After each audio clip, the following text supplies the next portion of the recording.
Morning, everyone, and welcome to today's extended day ahead market stakeholder meeting where we'll be discussing the revised straw proposal for this initiative. My name is Isabella Nicosia, representing ISO Stakeholder Affairs, and I'll be facilitating the call today. Before we jump into the agenda, I did want to let you know that the revised straw proposal, as well as the presentation that we'll be going through today, is available out on the ISO website. So you can go to CAISO.com, and then you'll go to the Stay Informed tab, Policy Initiatives, and then you'll be able to find the EDM initiative webpage listed there on that landing page, and you'll find both the documents on that page as well. So I have a couple reminders. This call is being recorded for informational and convenience purposes only. Any related transcription should not be reprinted without the ISO's permission. If you need technical assistance during the meeting at any point, you can send a chat to the event producer. Her name is Candice. We will be taking questions throughout the call today, and I will give detailed instructions on how to enter the queue when we do pause for Q&A. But thank you for joining us, and we look forward to an engaging discussion today. So for the agenda, we're going to start off with some welcome and opening remarks. So I'll hand it over to Elliot Mainzer here in just a moment. And then really the bulk of today's discussion will be a detailed walkthrough of the EDM revised straw proposal, and we'll give you all an opportunity to ask some clarifying questions and really have some good discussion on the proposal. We will probably break for a morning break between 10 and 12:30 before lunch, and then we'll do a 12:30 to 1 lunch, and then pick it back up in the afternoon and probably have another small break then as well before wrapping it up with next steps and closing remarks. So with that, I'm going to hand it over to Elliot Mainzer, the ISO's President and Chief Executive Officer, for some opening remarks. Thanks, Isabella. Just a quick sound check. Can you hear me okay? Good. All right. Well, good morning, everybody. And I'm going to keep my comments really brief, but thanks for just the opportunity to offer just a few brief comments this morning before you all get into the substance of the program. I'd like to start with some thank yous. First, I'd just like to thank all of our many stakeholders for participating in this process. I know you all have a ton on your plate, many competing demands on your time, but your engagement, your feedback, your critiques have definitely made the EDM proposal stronger. And I really look forward to this next round of stakeholder engagement as we continue to really dot the I's and cross the T's on our design. Second, I'd like to thank the ISO team who has just worked so hard to get us to this point. You know, their dedication, their hard work, and I think their willingness and capacity to listen, to synthesize and integrate the diverse voices of our stakeholder community has really been a source of inspiration and pride for me, and I really appreciate it and hope all of you who've been participating in this process, I hope you feel that as well. You know, today as we review the EDM design today, I've been reflecting a little bit on my, I guess now many years watching Westerners search for ways to strengthen reliability and affordability and environmental sustainability through greater regional collaboration.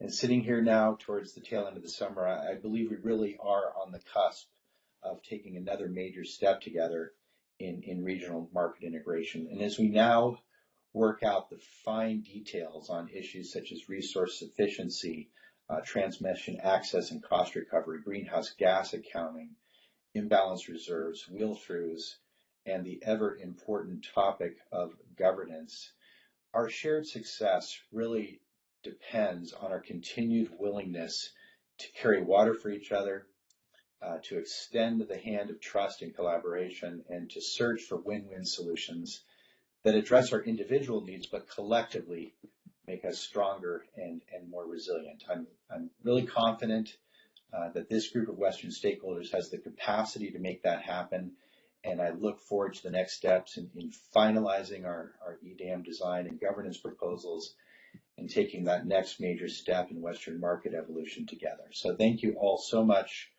for your participation and partnership. I look forward to seeing many of you in person soon. And with that, I'm going to pass it over to Milos, and we can start getting into the details. And thanks again for being here.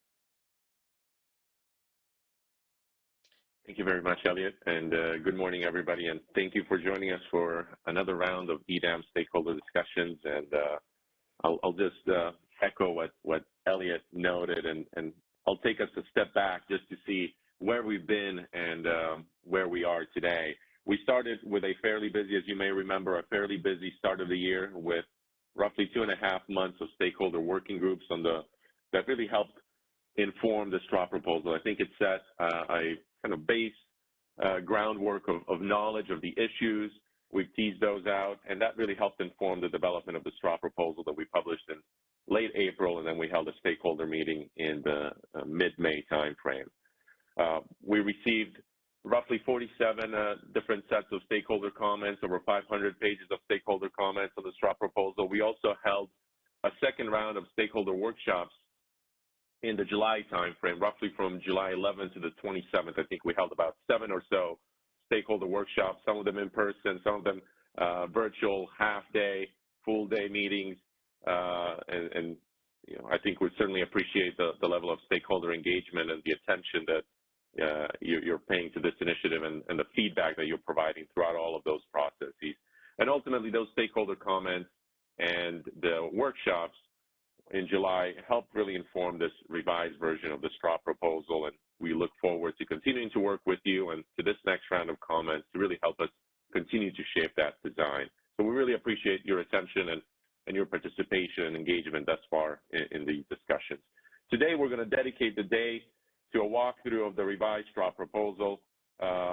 We provided much more detailed design in this revised straw proposal that, like I said, it's been shaped by the stakeholder comments as well as the workshops, and we look forward to your engagement today. We're going to pause for questions as we go through a number of these different topics. You'll see a breadth of the ISO team walk through individual components of the design, and so we look forward to a healthy engagement on each one of these topics. If we can go start to the next slide. Just again, to take stock of where we are in the stakeholder process, we're in the revised straw proposal stage, and as you'll see on the next slide when we talk a bit about schedule, we'll have additional opportunities for stakeholder comment, for stakeholder engagement as we approach a briefing to the ISO board and the EAM governing body in December, ultimately working through the different implementation elements and the tariff filings to get us to a onboarding opportunity starting in 2024 and implementation of the EDAM in 2024. So if we can go to the next slide, please. Okay, just starting with the EDAM milestones, we've covered up the Q2 because that's where we've been. Like I said at the beginning, we went through a series of stakeholder workshops, working groups. We received a healthy amount of stakeholder comments. We held additional workshops on some key elements of the design, and now we're in the Q3 deliverables stage. Today is a stakeholder meeting where we're going to focus it really on the design. On the 7th and the 8th of September here coming up soon, we have another round of stakeholder meetings scheduled, both in person, and these are also available virtually. But this is where, you know, we'll see how things go today. If there are certain things that we don't finish today, we may need to carry them over into the 7th and the 8th. But on the 7th and the 8th is really where we're looking at structuring the discussion similar to what we did last time on the straw proposal, having opportunities for stakeholder panels to share their perspectives on the design of different components of the overall design of EDAM. So we hope that you'll join us as well in that in-person discussion for some healthy dialogue as well. And then we'll talk more about this towards the end of the meeting, where John Anders, our attorney, is going to walk us through what to expect when we talk about publishing a draft tariff framework outline. We'll talk about that a bit more, but this is us starting to now work based on this revised straw proposal. What are the areas of the tariff that need to change, that may need to be modified, and what are all those impacts on the different tariff provisions? And so he's going to cover towards the end what does that look like. But then on September 20th is when the stakeholder comments are due on the revised straw proposal, and we very much look forward to those. While we're on the stakeholder comments, I'll encourage stakeholders, if you know, ask questions today. If you don't have an opportunity to ask a question or need a little bit more time to think about some of the questions, feel free to reach out to us offline as you're starting to prepare and put pen to paper on these stakeholder comments. We're certainly more than open to get together offline, provide clarifications, areas to the extent there are certain areas that are, you may not understand or you may need some additional discussion on, by all means, certainly we're open. Feel free to reach out to us, and we'd be happy to provide any kind of clarification as we approach that deadline. And then ultimately that's helping us gauge and approach the publication of a draft revised straw proposal at the end of the October timeframe, with stakeholder comments being due towards that middle to later part of November as well, and ultimately getting us through to a briefing to the ISO board in the December timeframe. I think as we've noted, as we've gone throughout the stakeholder initiative, some of these timeframes are potentially malleable a bit depending on the type of stakeholder feedback that we get from these stakeholder comments. These are the timeline that we're targeting now, but we'll certainly be informed by the breadth of stakeholder comments, and if there's a need to make certain adjustments, we'd certainly consider that. But at this stage, we're continuing to pursue a briefing to the ISO board in the December timeframe. 2023 then would be dedicated towards draft tariff discussions with stakeholders, as well as a FERC filing in Q2 of 2023, and then implementation activities throughout the year, particularly aiming towards that fall of 2023 release of the different implementation design elements for onboarding and going live with EDAM in 2024 towards willing entities that are willing to join the EDAM at that time. So this is our current timeline, and like I said, we'll continue evaluating this timeline and the process as we get stakeholder comments, and we'll keep stakeholders up to date as we move through the different milestones. Let's go to the next slide, please. One more. Okay, so let me just do a little bit of an outline for today, kind of foreshadow what we're going to be covering. And we're going to effectively be discussing have a similar format to what we did in the straw proposal. We're going to start with some pre-day ahead activities. What do different EDAM entities do, individual EDAM entities do to position themselves to participate in the market? And that's planning and preparing to pass the resource sufficiency evaluation. And we'll talk about some of the different design elements of that resource sufficiency evaluation that's been informed, particularly by workshops that we held in July. Stakeholders are also, or EDAM entities are also positioning themselves from a transmission perspective and making transmission available to the EDAM. And what does that mean? And so we'll cover that as well in these pre-day ahead activities. Then we'll shift, and I think I'll just note that I think the resource sufficiency and the transmission are probably the two elements that are going to take us the most amount of time here in this discussion. So bear with us as we go through this, these first two very important topics. But then we'll switch to the day-ahead market processes. What is it all that goes on now in the day-ahead market from that 10 a.m. to 1 p.m. time frame, the IFM and the ROC processes, the market power mitigation aspect of the proposal, how we're thinking about convergence bidding, external resource participation, and GHG accounting.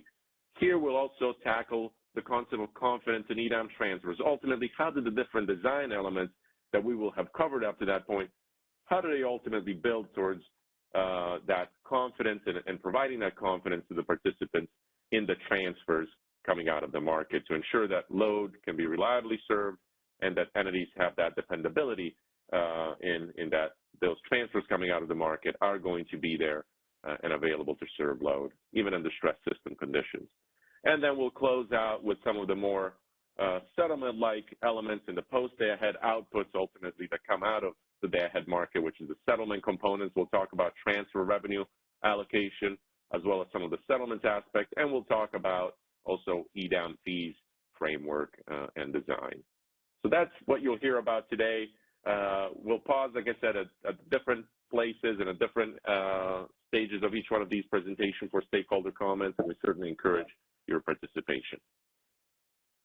So let's go to the next slide, and I think start with some of the substance, and I'll cover this, and then I'll pause a little bit for questions, and you won't have to hear my voice. We'll switch on to different topics, but we'll start with just the participation framework in the EDAM design. I'll have a few slides here to cover this, starting with the what does it mean to participate in the EDAM?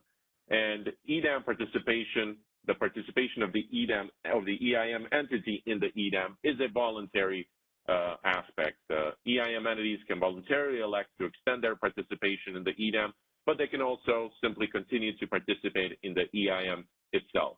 Effectively, EIM participation is a prerequisite to participate in the EDAM, in the day-ahead market, but an entity could choose to just participate in the real-time market in the EIM by itself. And we're proposing effectively to leverage some of the EIM exit provision design with the EDAM. Today in the EIM, there's a 6-month notice period to exit the EIM, as well as there's no fees for exiting the EIM. And we're proposing to extend that to the EDAM as well, a 6-month notice period to exit the EDAM with no exit fees. And the idea here was that we would align, by trying to align these timeframes, an entity ultimately, if they chose so, could choose to exit the EIM and the EDAM at the same time, but we thought there was a benefit to aligning these timeframes at this stage. If we can go to the next slide, please. Okay, so I want to talk a little bit about some of the transitional measures that we've described in the STRA proposal, and we also recognize the need and the value of transitional measures. Some of these transitional measures are already in the EIM today, and I think there's a need for extending these transitional measures to the EDAM, and from that really helps the EDAM entity and the ISO as well try to address some of these more unexpected potential reliability or market issues that may arise during participation. I think these are kind of backstop protection measures in some of these corner cases related to unexpected outcomes or conditions stemming from the participation in the market. Today in the EIM design, there's a number of transitional measures that are in place to avoid or limit that impact of unexpected participation issues that may arise. And we propose, like I said, to extend these measures to the EDAM because we believe that they still hold value and they do translate to the EDAM as well. And a number of these measures are in effect during the onboarding or the implementation period of an entity participating in the EIM, and we would extend that to the EDAM as well. So I'll just note a few of these. These are also described and enumerated in the revised STRA proposal as well. But one of these measures that provides protection is an implementation date change, where the entities, the participating entity has the ability to change the onboarding date to the extent that there's some lack of readiness to enable that participation at a particular pre-identified time frame due to different factors that an entity may have. But there's the ability to change that implementation date ultimately if the entity is not ready. And we would extend that ability as well to the EDAM, to extend that and move out that implementation date change to enable that readiness, to make sure that they're participating in the market when they're fully ready from a systems, staffing, and any other perspective. There's also the temporary suspension of EDAM participation. There's this temporary suspension measure in the EIM today that we would extend to the EDAM. And effectively in the EIM today, within 60 days following the implementation date, the ISO in coordination with the entity may temporarily suspend participation for up to 60 days to the extent that there are unexpected market or other system operational issues that arise during that onboarding process. And we think that this is an important measure as well to retain in the EDAM as an entity joins the EDAM, and there's a number of implementation and readiness elements that need to occur, that there's benefit in extending that temporary suspension measure to the extent that there are any issues that arise during those first 60 days. There's the ability to suspend temporarily that participation to resolve those issues and then resume participation. These could be reliability-based issues, could be communication or market-based issues, but the idea is that there will be close coordination between the ISO and the EDAM entity to identify whether there's that need for that temporary suspension measure and during that first 60 days from in implementation. And then I do want to mention a bit about the extended price correction authority and the transition period pricing. In the EIM today, during the first 6 months from onboarding or from implementation, as we're ensuring that the area and constraints are properly modeled, we may not apply certain transmission constraints and relax certain transmission and power balance constraints. And in those instances, as part of the optimization, instead of triggering the penalty prices, we apply the last economic signal or the last economic bid for what otherwise would be a parameter price. This is this concept of transitional period pricing. And in the proposal, we kind of questioned the need for extending this transitional measure as it's already in the EIM, and we already modeled the entity in our system. But we've certainly heard from stakeholders since we published the proposal. We've heard from stakeholders offline that this would be an important measure to retain in the EDAM, and we're certainly open to it, this concept of transition period pricing as an entity onboard the EDAM during that 6-month period.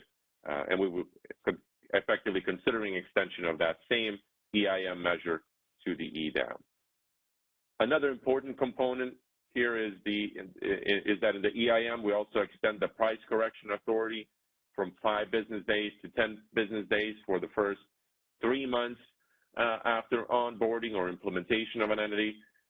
Effectively, the ISO corrects prices when it's determined that these were not collected accurately, and we would extend this to EDAM as well, as price correction extension will really help resolve some implementation-related issues that may arise with the new EDAM entity participation. So we think that even this extended price correction authority and the transitional period pricing has merit to consider that extension into the EDAM, and we certainly would appreciate stakeholder feedback on that front as well. If we can go to the next slide, and I've just got 2 more slides, and then we'll pause for questions. Outside of the onboarding period, which were those measures that I just enumerated on the previous slide, outside of those onboarding measures, there's a more general tariff provisions that allow for interruption of participation in the market on a temporary basis, even outside of the implementation period, that first 60-day or 6-month period. And really, the tariff allows for the interruption of an EIM entity's participation when circumstances have caused or are likely to cause abnormal system conditions that require immediate action to maintain system reliability, or otherwise there's a communication failure that prevents access to ISO system. This measure and this authority would apply to the EDAM as well. We think it's important to extend that ability to the EDAM as well. In these instances, the ISO would coordinate with the participating entity, the participating EDAM entity, regarding the particular circumstances that may drive the need for that temporary suspension or for that temporary interruption of participation in the market. And I'll note that in the EIM context, for example, we've exercised, or entities have exercised these provisions in limited instances when there were planned or sometimes unplanned system outages that have really effectively electrically separated 2 EIM participating entities, that complete separation between those entities. And in those instances, based on coordination with all of the entities, it was deemed that temporary, effectively, interruption to participation was the best course of action to ensure that the entities can continue to maintain reliable operation of the grid. But this is an example of a potential scenario that could occur where these types of provisions could apply for that temporary suspension or interruption of participation of an EDAM entity in the market. And these provisions, like I said, if circumstances arise in the context of the EDAM, it could drive that interruption. We think this is an important measure in limited circumstances where this may be necessary for reliability.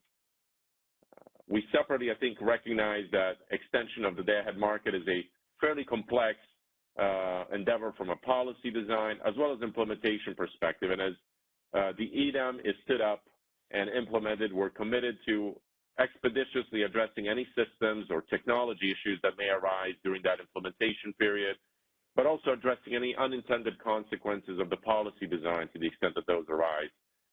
You'll hear today, as we go through a number of these design elements, there's a number of areas where there's robust monitoring that we're considering as part of that implementation to assess and evaluate any potential adverse impacts. And it'll be important through an expedited stakeholder process and work with EDAM entities to quickly work to resolve any issues to the extent that those arise. So I think this is another important element that I think we've effectuated at the start of the EIM as well, but we would also continue to maintain that commitment to expeditiously resolving any issues that may arise out of that implementation of the EDAM, both from a policy as well as from a technology perspective. Okay, if we can go to just the next slide here, and I think we'll pause for questions then after this one. But I want to touch a little bit on resource participation in the EDAM. And in the EDAM, resources are participating in the market. If these resources are operational, they're submitting economic bids or self-schedules into the market. I think more importantly, in contrast to the EIM, where there's base scheduling and not all resources are settled through the market, in the EDAM, all these resources are going to be effectively settled through or in the market. Resources are represented by scheduling coordinators as well. I think part of the discussion that I think would be good to have as well is whether that scheduling coordinator is the EDAM entity, or, I think the scheduling coordinator could also be a non-EDAM entity. It could be an independent party that could be scheduling coordinator on behalf of these resources in the market. And this is an area we haven't yet necessarily explicitly discussed all the relationships, but I think the relationship at the scheduling coordinator level is that the ISO would settle the charges or the payments regarding that resource operation in the market. We would schedule that with the scheduling coordinator entity. That's been our practice thus far. So if it's the EDAM entity that's the scheduling coordinator for a resource, then we would be settling with that EDAM entity those charges or payments that accrue as a result of that, specifically that resource participating in the market. If it's a different scheduling coordinator, we would be settling with that different scheduling coordinator. It may not be that EDAM entity. And I also want to highlight briefly here that in the STRA proposal, in the revised STRA proposal, we've spent a couple of pages discussing the concept of an entity having the ability to self-schedule in the market, both the generation as well as the transmission, and derive a similar kind of end result to today's base scheduling concept in the EIM. But the main difference being is that ultimately there will be settlement that occurs through the market in this case, whereas in the EIM, that may not be the case for those base schedules. So all these resources that are participating now in the market as a result of being in a balancing authority area that has joined the EDAM would be settled in the market, would need to be represented by a scheduling coordinator. And as I noted, there's an opportunity there and an ability to continue to economically bid or self-schedule in the market and exercise existing transmission rights that they may have associated with delivery of that generation. And there's mechanisms that we'll talk a bit about later how to do that.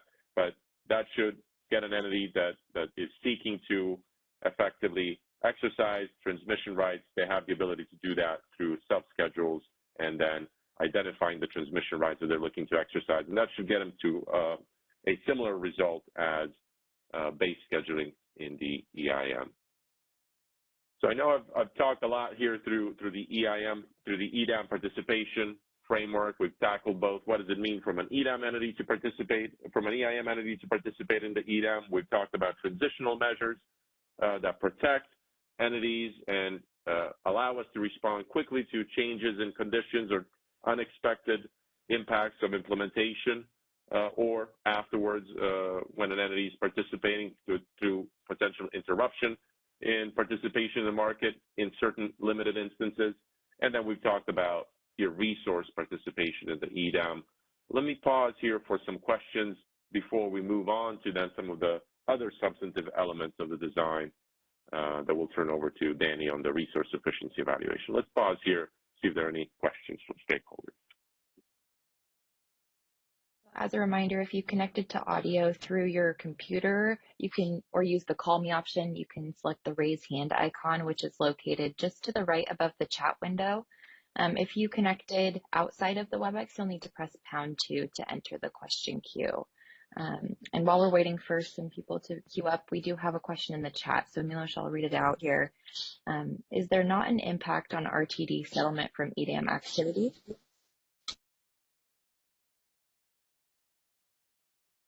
Yes, and I think we'll talk a bit about that as well in the settlement section once we get to that a bit later today from James Lynn. So if we can maybe hold that question until we get to that real-time settlement discussion, or at least an overview in that settlement section.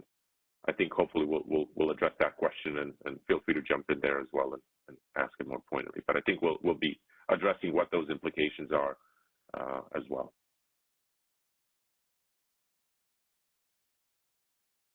Okay, I think we can go to our first caller in the queue. Great, thank you. This is Kathleen Colbert from Vistra. Can you hear me? Yes, we can hear you.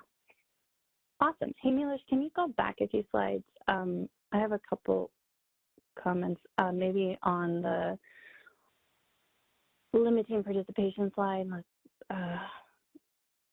Sure. Yeah, that's perfect.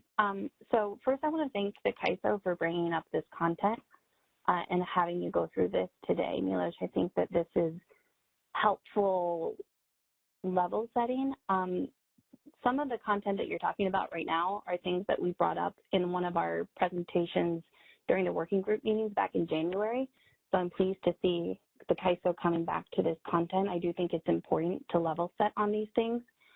And just as a refresher, we did propose that this disruption and interruption of participation, so the ability to limit the transfers through EDAM should be functionality that should be retained under the EDAM construct. So thank you for making that, affirming that is a part of your proposal. Some other things that we had raised that we wanted the CAISO to consider in this category of existing EIM functionality that the EIM BAAs can use, that the non-CAISO EIM BAAs can use within in order to kind of better respect their reliability needs. In addition to this one was, we'd like the CAISO to affirmatively consider manual dispatches and whether or not manual dispatches are only a real-time functionality, or if there would be any opportunity in the day-ahead processes or just to use a manual dispatch. I don't think so, but it would be helpful to affirm that. The next category of EIM rules has to do with contingency operations. This is pretty not self-explanatory, but in the day ahead, the post-contingency operations or contingency operations that are in the EIM rules would not apply, but it would be useful to think through if those are used in EIM, if there's any during a real-time horizon, if there's anything that would impact day-ahead operations that occur simultaneously. I think likely not, but it would be helpful to affirm that. And then the last category would be gas system issues that are identified in a day-ahead horizon or real-time horizon. We continue to think it's important that we talk about the use of the gas burn constraint functionality in EDAM and how that could be used in order to try to manage gas system issues both in the day-ahead and real-time in the non-CAISO areas as well. Next slide.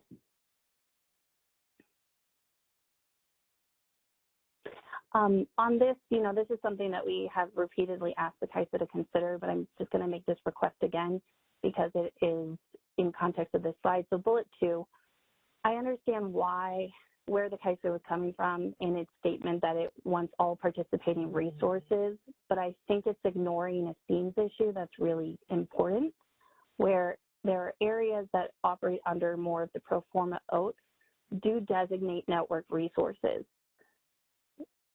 There should still be a recognition that if one of those areas operating within EDAM has a designated network resource and that resource will be included in the network model, but the priority associated with offers from a designated network resource should be more like the non-participating resource treatment in real time. So what I mean by that is I appreciate that you are noting that they can submit a self-schedule, but a self-schedule from a resource that's not being used as a designated network resource should have a lower priority in the market than a resource that is still being used for designated network resource as a designated network resource. So I just really encourage the CAISO to consider that it's reframing and thinking, maybe it's not a base schedule, but when people say base schedule, the value of it is it's a higher priority self-schedule, and it is curtailed last over all the other self-schedules. So maybe our request is you to take this back and think about how there could be a need for designated network resources to have a higher curtailment priority relative to other self-schedules. And that's really what we've been getting at when we're encouraging you to consider still including some non-participating resource flexibility. And then finally, Milos, I think that your suggestion that resources can be represented by any scheduling coordinator, the functionality exists today that third-party generators are represented by their own scheduling coordinator in EIM. It would not be appropriate, in our view, for EDAM to take a different position. In fact, we advocate that EIM should be making it even easier and better facilitate open access to EIM participation from third-party generators and resources. So I just really encourage us to continue to make that step forward and not take a step back. Thank you. I'm happy to take any questions on that. Yeah, thank you, Kathleen. I think I followed. I'd encourage you, I think, some good suggestions on those transitional measures. By all means, I encourage you to put that in stakeholder comments, especially also on the SEAMS issue about designated network resources and your suggestion that those have potentially self-schedules coming out of those resources have a higher priority than maybe non-designated resources. Let me just on that point, let me just ask a clarifying question. You would still expect that those will be settled through the market, right? That's a separate, you don't have any concerns with that, do you? At this point, I don't have any particular concerns with how it's settled. I would ask if there's any kind of consideration from some of the, from any of the load serving entities if they have a concern with that. But I think from our perspective, having the ability to for them to recognize the right curtailment and right priority and not have those be cut at the same time as other self-schedules is pretty crucial. Okay. Thank you for that. Thanks, Kathleen. Okay, I think I understand your comments. Really appreciate it, and good suggestions. I think if you can, please include it in your written comments, and we can certainly consider it.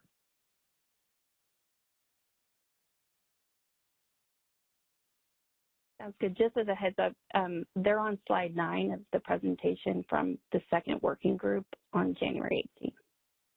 Okay. Sounds good. Thank you. Okay, Isabella, I think we have others. Let's see here. Yeah, we have George, maybe. Okay, go ahead. Carrie? Hi, this is Carrie Bentley from the Western Power Trading Forum. Can you hear me?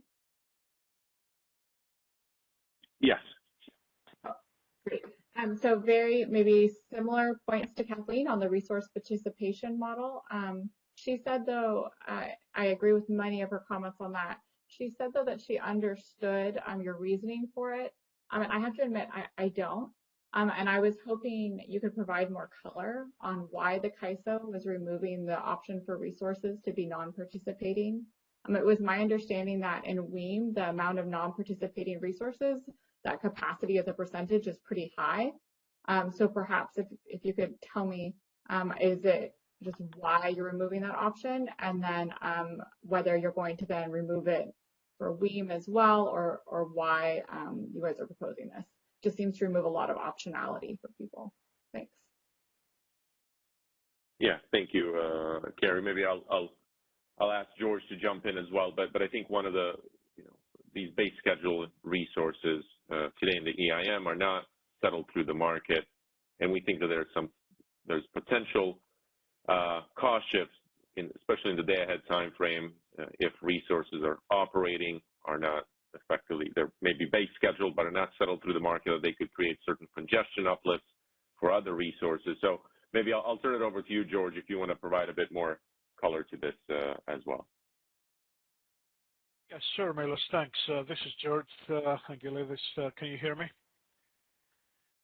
I can hear you, George. Thank you, Kari.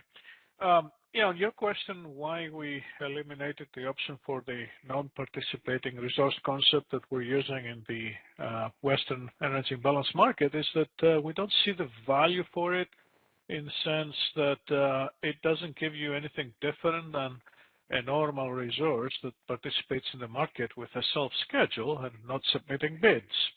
Since the submission of bids is voluntary, in EDAM, with the exception, of course, of resource adequacy, we just didn't see any difference between the participating and non-participating resource. If they both do not want to submit bids, they can both submit self-schedules, and they're treated in exactly the same way like base schedules are treated in the WAIM, except for the fact, of course, that in EDAM all schedules are settled, whereas base schedules in WAIM are not receiving a settlement. So we didn't see the reason to have this distinction. I think it's confusing. We think that it's much simpler if every resource is allowed to participate and they can submit a bid for the hours that they want to participate. They cannot submit a bid for the hours or the days that they don't want to participate. So we didn't see any reason to see this distinction.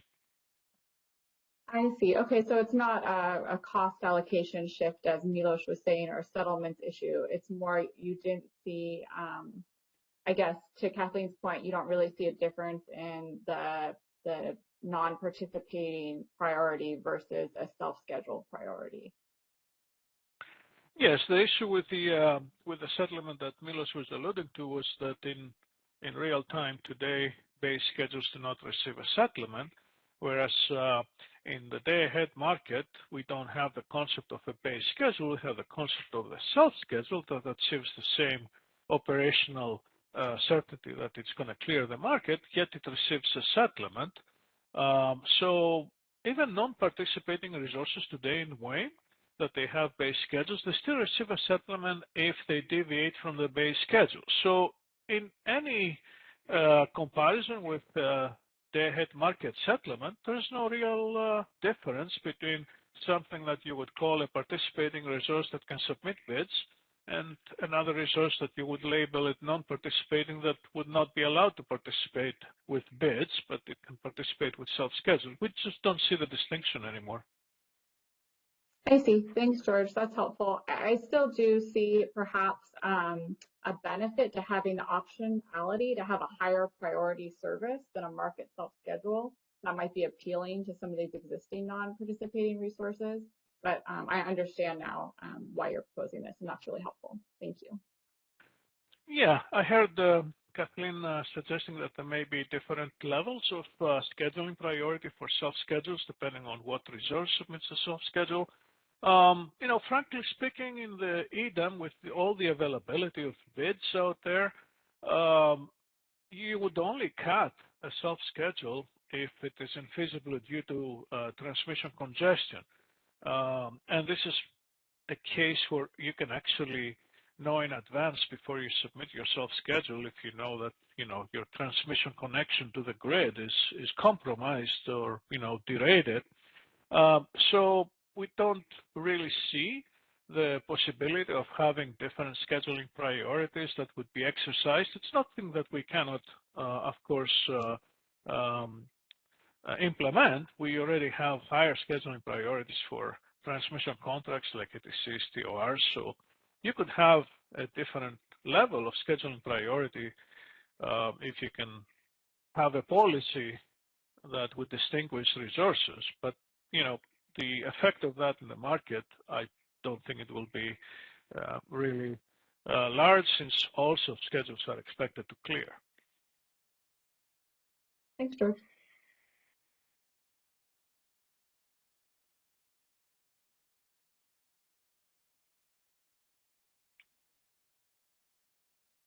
Okay, Isabella, I think we have maybe Stuart. Is that right, who I see?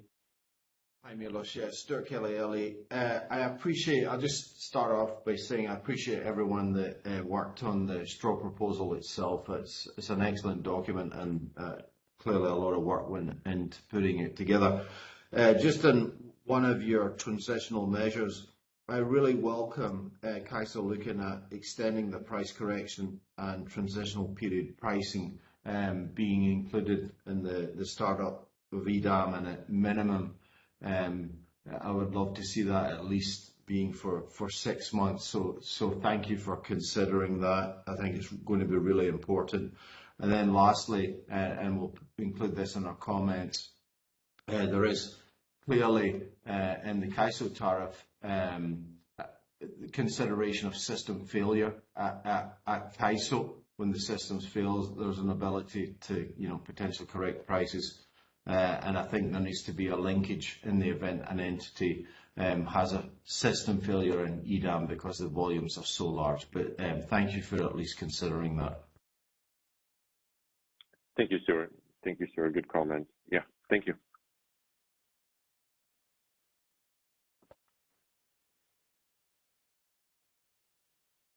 I think we have Ken next.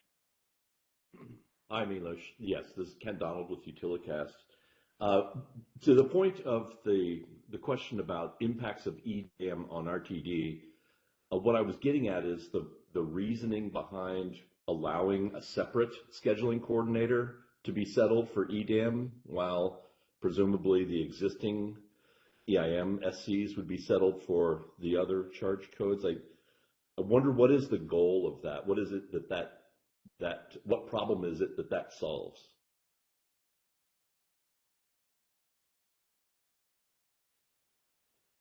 Yeah, thanks, Ken. Maybe let me turn it over to our James Lynn, see if he's got any thoughts on this.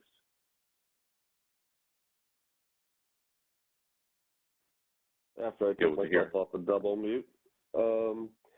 So the reason why you'd want to offer it to allow third-party scheduling and not have it embedded with the EDAM entity is that there are various third-party customers who in WEIM have requested more visibility and more direct settlement with the ISO. With the extension into EDAM, the offering of third-party scheduling coordinators provide that ability for them to participate directly with the ISO and to receive direct settlements from the ISO.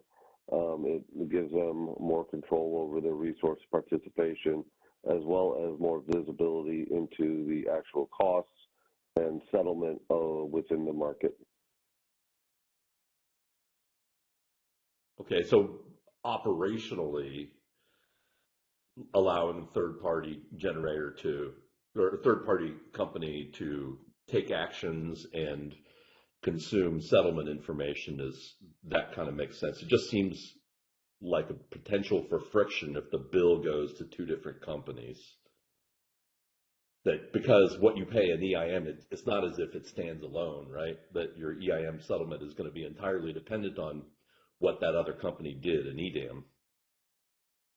And that will become a business decision for the third-party entity on whether or not they want to establish their own scheduling coordinator, or if they want the information to flow through the EDAM entity. We're just providing that optionality. It's not a requirement. If I can, for just a little bit further, I'm wondering if there are any murky charge codes which would potentially uplift a cost of the EDAM market according to real-time determinants such as meter demand or measured demand. Is there any kind of crossover like that? I will discuss a little more of that in detail when I go over the settlement section. So let's save this question for the settlement section near the end of the day. Okay, very good. Thank you. Thank you, Ken. Okay, and I think we have Mike next. Yeah. Hey, thanks, Milos. I think most of my questions have been answered with, through all the other questions. But I did want to ask, in EDAM, you said all resources are participate in the market. And then the straw proposal, I want to make sure I just understood that. Is that include external supply that, might not be pseudo-tied, might not be able to be dynamically scheduled, or would those resources still just be external supply scheduled into the market? Yeah, good clarification. I think here what we're referring to is resources that are within the EDAM balancing authority area, how they would effectively be offering economically or self-scheduling. Yeah. That's separate from what we'll talk about later, separate from resources external to it, where I think there are some of those limitations that we'll talk about later. If that's so the when we distinction. talk within the BA, that includes pseudo-tie, correct? Yeah. Okay.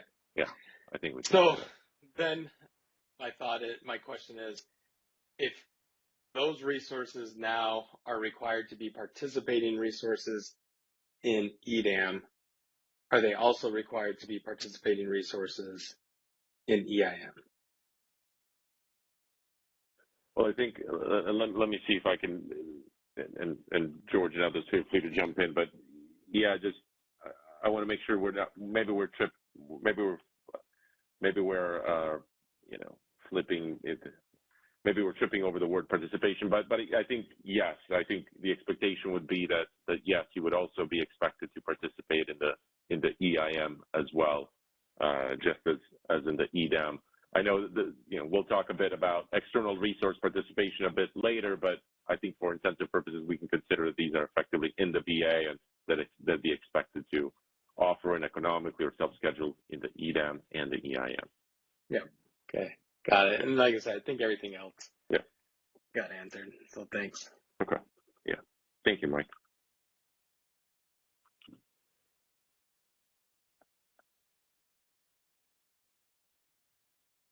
Okay, I do have a question here in the chat.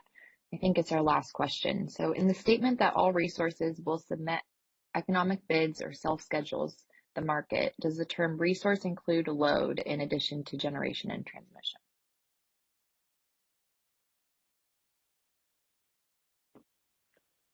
We'll talk a bit about how load is offered when we get into the IFM and the RUC sections, and then we'll talk also about, if you're getting at kind of demand response, we'll talk about that in the resource sufficiency evaluation itself and how those participate in the market. So maybe hang tight and we'll get to those components here a bit later. But the scheduling coordinators can bid in load in the EDAM, as is the case today in the day-ahead market. But how that's done, depending on if you're talking about it from a resource perspective side, like demand response, we'll cover that a bit later here in a later section.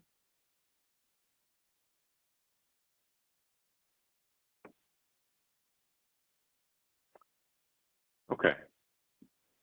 Isabella, if that's it, there we go. If we can go one more slide. So let's shift now to talk a bit about the pre-day-ahead market activities that I foreshadowed at the beginning of the presentation, where there are certain things that are happening before the day-ahead market runs at 10 a.m., and that's primarily positioning oneself from a resource and a transmission perspective based upon what their load obligations are going to be, what their forecasted load needs are, and other components. This should largely be similar to what each load serving entity does today, where they look at their system conditions, they look at their supply and transmission portfolios, and ultimately make a plan as to how they're going to meet those needs for the following day. And in the context of the day-ahead market, this looks like a resource sufficiency evaluation that we'll talk about next, and then how is transmission made available to the market. So with that, let me turn it over to Danny Johnson to walk us through the resource sufficiency evaluation process in the day-ahead market. Sure. Can we advance the slides? Okay, so jumping right into the EDAM RSE, the way we've conceived of this is that the RSE will be conducted through an application that will optimally determine if each DAA on a standalone basis has a feasible next day operating plan. In the workshops this spring, in the straw proposal, and then in the technical workshops, we heard a lot of support for this application to be run on demand. We would look to continue to support this being an on-demand application. In addition, we would plan to have preset advisory runs at 6 a.m. and 9 a.m. These correspond to the timing of the runs that would generate the uncertainty requirements that will be a component of the test. The other thing I want to note is after 9 a.m., we would look to freeze all of the inputs into the EDAM RSC to provide a stable target for BAAs to cure against. So the EDAM RSC, like Milos indicated earlier, will utilize bids that are made available by each participating BAA. It will then use the CAISO's market optimization, including all of its existing resource models, to determine if that feasible BAA standalone schedule exists. Now, what will those bids be evaluated against? They will be evaluated against a demand forecast and an uncertainty requirement for each BAA. The genesis of the demand forecast can either come from the ISO. I think we would look to offer forecasting services, or from any EDAM BAA. Our objective here is simply to have the most accurate next day forecast possible for use in this test. The uncertainty requirement would be calculated by the CAISO. This requirement, while calculated by the CAISO, will use the same methodology for each balancing authority area, so it should be equitable from that perspective. Ancillary services will not be part of the EDAM RSC. The EDAM RSC will simply cross-reference and ensure that the supply that is planned for use to meet AS requirements is not also bid into the market for economic use. The last bullet here that I want to note is that we are not proposing to consider transmission constraints in the EDAM RSC. This was a topic that was discussed pretty heavily in the technical workshops that we held back in July. There are some policy questions that we'd have to answer if you want to consider this.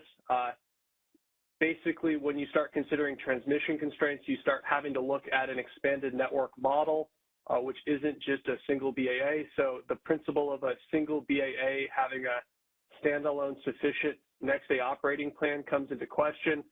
Additionally, when you start to consider transmission constraints, the optimization gets quite a bit more complex, which would render us unable to offer the on-demand functionality, which we've heard a lot of support for from the stakeholder community.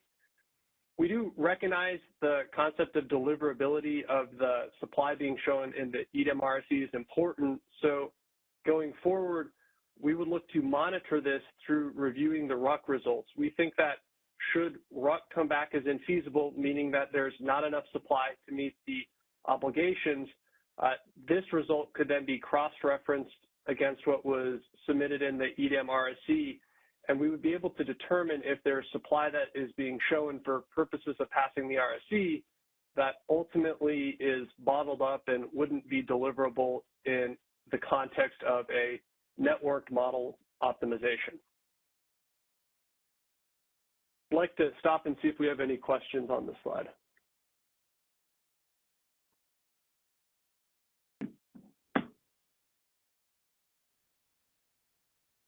Okay, I see a couple questions. Hey, Danny, this is Michelle Quito from the CPUC. Just a quick question. Who from the CAISO or what LSCs would have access to the application? How would it work for CAISO itself? I think the CAISO as the BAA would have the access.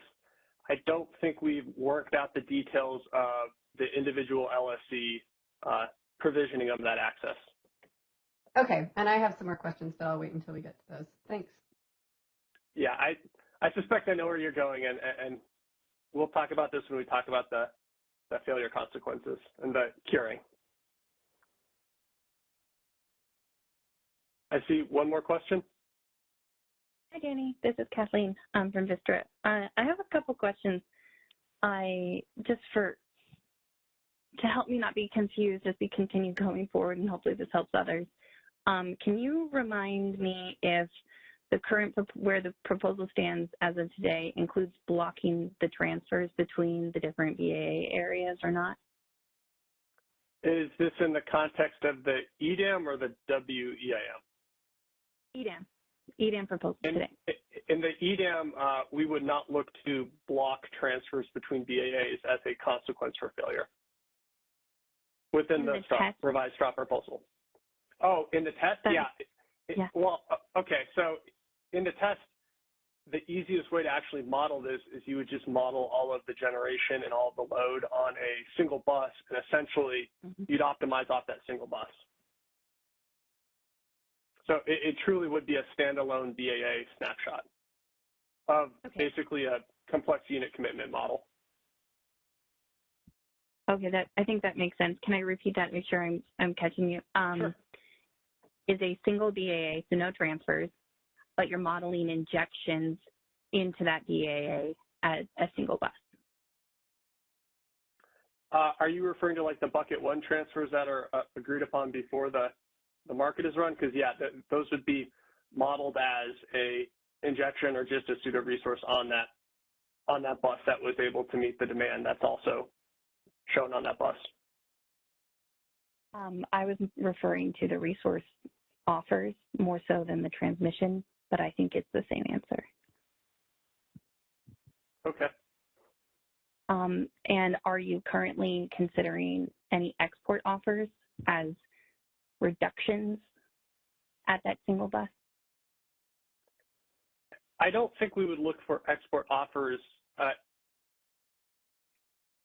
Any agreed upon transactions that would be exported, we would look to model as like basically a withdrawal on that single bus that would have to be met from the supply that's also modeled there. Okay, so I think that is a yes. Okay, that's helpful. And can you just confirm that the virtuals, so any convergence bids that are in the CISO BAA are removed from its test? Yes, convergence bids in the CAISO BAA will not be able to be counted for purposes of passing EDAM RSC. Great, thanks. And then my last clarification I need is where you say the resource bids are made available by each BAA.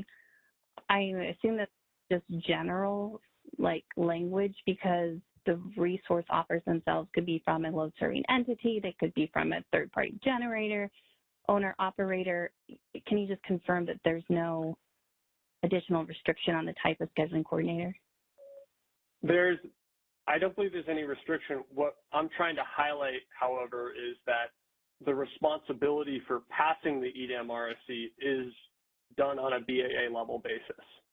So how each BAA wants to ensure that the loads and resources within their control area are interacting would be up to each BAA. I think I understand. I would just kind of suggest a way of thinking of it is that, and this is in the spirit of a policy concept of this test isn't performing resource adequacy, it's performing resource sufficiency. And that has more to do with the resources that are made available to the market to be dispatched that are feasible to support these requirements.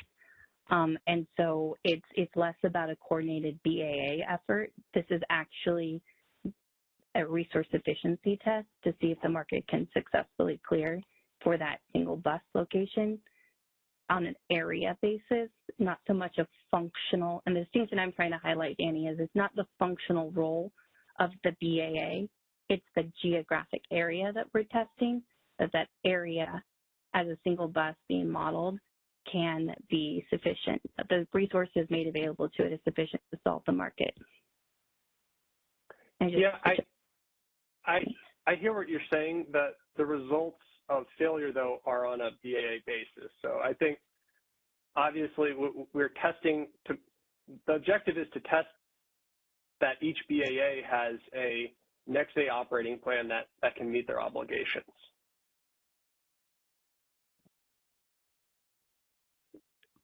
Understood. And I think maybe trying to highlight these areas, like differentiating between the consequences versus what the test is. And I hear what you're saying, Danny, and I think our perspective is that all of the market participants that can offer capacity to be dispatched by the market are equally important to passing the test. And so that's just what I'm trying to highlight. Thanks. I agree. Like all the capacity, it is, I'm just trying to say it's on the onus of each BAA to coordinate how that capacity would be offered in for that BAA area. But yeah, ultimately it's not their responsibility to make the bids available for all of the component entities within their control area. There's going to need to be some relationship between that BAA and the utilities and third-party merchant generators within that control area.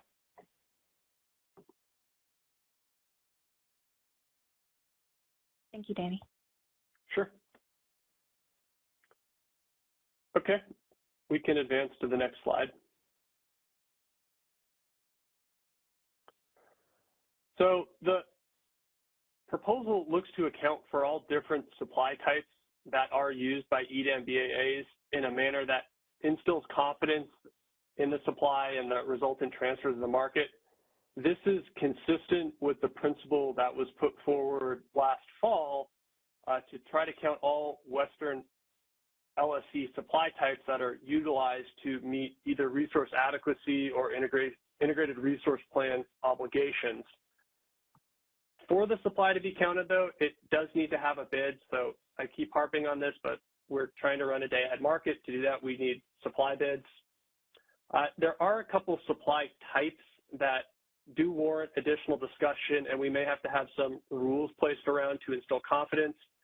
I will go through these in the next few slides, but a quick overview are two different flavors of non-resource specific supply. These would be WSPP contracts that are utilized by both the CAISO BAA as well as a number of different potential EDAM partner BAAs, as well as economy energy bids that are made at the CAISO BAA borders. We will talk a little bit about the treatment of gas resources, and then also we'll conclude with talking about how demand response can both participate in the market, but can also be utilized to try to ensure that a BAA can pass the EDAM RSC, even if it isn't a market dispatchable resource. So next slide. So the first thing I want to talk about is the WSPP Schedule C non-resource specific supply contracts. This is something that we've spent quite a bit of time talking about in the technical workshops in July. The feedback we've received is these are contracts that are utilized by the majority of the different BAAs in the Western Interconnection. They've been used for years. They're highly reliable. This is something we want to account for. The challenge comes in that the source of the contract of the supply and the transmission path may not always be known at the time we're running the EDAM RSC. So where we arrived at following the technical discussion in July is a feeling that it is reasonable that all of these supply contracts are able to identify the source BAA prior to running the market. We think this is important from a modeling perspective. It increases the efficiency of the market and the accuracy of the EDAM market results. What would we do with this? This does deviate a little bit from what's in the revised straw proposal, this next bullet. I think this reflects our evolved thinking on how we would want to treat these supply contracts. But if the source is a BAA within the EDAM footprint, we would assume that it is being sourced from that BAA, and for purposes of the EDAM RSC would just credit the sync BAA without placing an obligation on the source BAA. When we actually run the market itself, we would look to model this as a bucket one transfer from the source to the sync BAA. This does impact market results. It can impact pricing in the source and sync BAA, and this is a result of modeling the transfer as we think it is most likely to occur following the day-ahead market in that interim time between the day and the real-time market. This does also consume transmission at the boundary of different BAAs if we look to model these. But again, to the extent that we think that this is going to be the flow path or it's a reasonable guess, from an accuracy standpoint in the day-ahead market, we think it makes sense to try to model these contracts to capture their flow impacts and congestion patterns in the day-ahead market.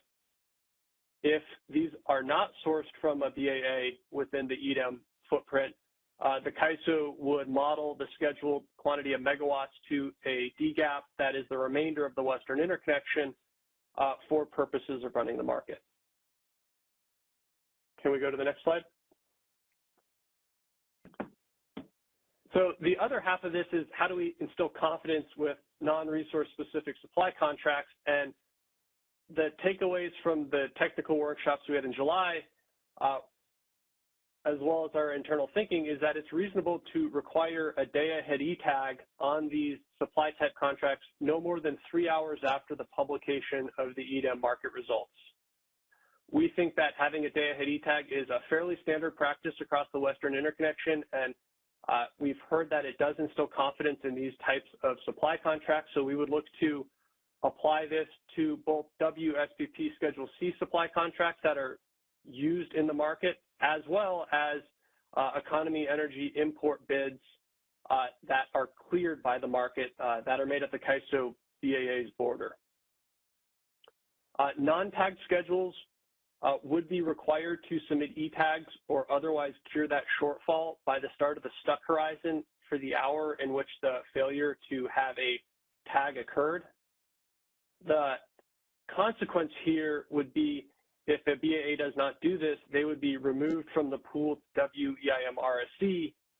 We'll talk about this more later, but the takeaway is that if a BAA doesn't do this, effectively their ability to participate in the WEIM gets more difficult because they will not be able to access the full quantity of imbalance, or effectively with the diversity benefit that gets allocated, which we'll also talk about later, they will have less imbalance reserves to try to address any uncertainty that can materialize between the day ahead and real-time timeframes. We are also proposing to report on if any EDAM BAAs do fail to submit E-tags on these non-resource specific supply schedules. But I'd like to pause and see if there's any questions on our proposed treatment of WSPP Schedule C contracts.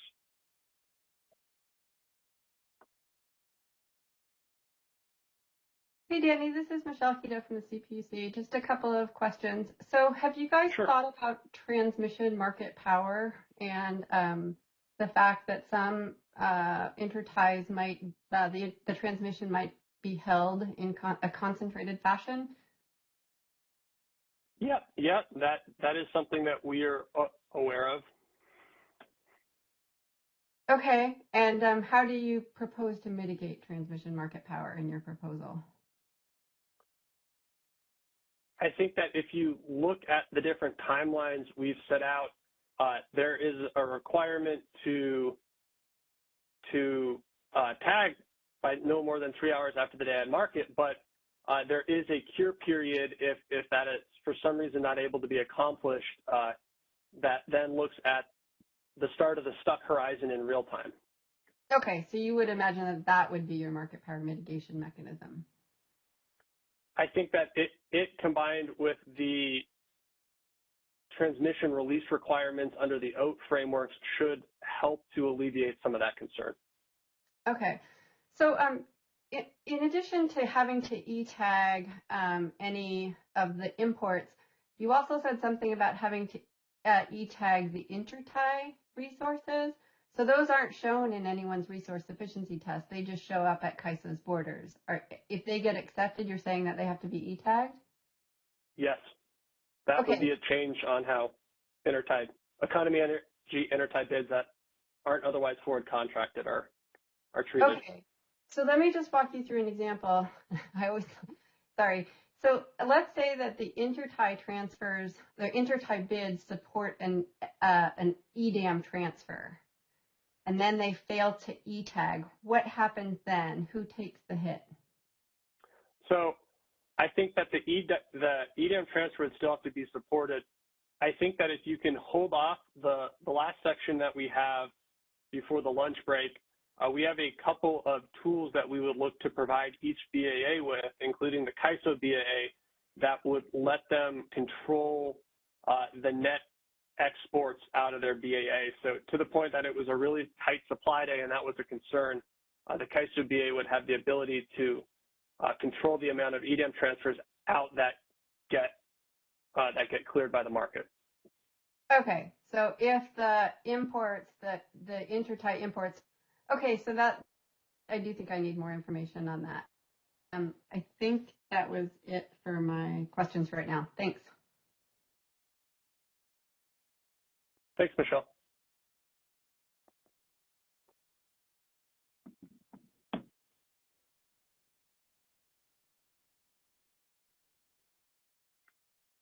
Hi, Danny. It's Jeff Spires.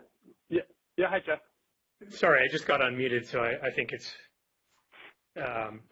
just wanted to make sure it's my turn to comment. Yeah. Yes, please. Okay, great. Thanks. It's Jeff Spires with PowerX. Thanks for the opportunity to give you some feedback on this. And like you mentioned before, I think there was a lot of good dialogue about this topic of day-ahead e-tags at the previous workshops. I think we all know by this point, and we've talked about it a lot, that resource sufficiency is one of the fundamental elements of the EDAM, and that it really is one of the first steps that we need to get right before the remaining market design elements can fit together and work. You know, it all kind of starts with an assumption that there's enough supply across the footprint and that everyone's bringing their fair share. And so all the participants have to be confident in the test, that it's credible and that it's accurate. And that requires ensuring that the test is representative of both the supply and the obligations of each BA. And in the context of imports, in our view, that means that imports that are being used to meet the resource sufficiency evaluation need to be real. They need to be deliverable to the BA that's counting on them. And a day-ahead e-tag is a critical element to show that, to be able to demonstrate that the import is supported by a resource, that there's transmission to deliver it. And so while I appreciate your proposal to include a day-ahead e-tag, I think the second bullet is a challenge because it essentially renders that day-ahead e-tag requirement as optional. And what it really leads to is enabling an entity to point to an import that isn't supported by identifiable supply or transmission, and essentially says that that's okay as long as that participant is able to successfully find supply and or transmission or both in real time.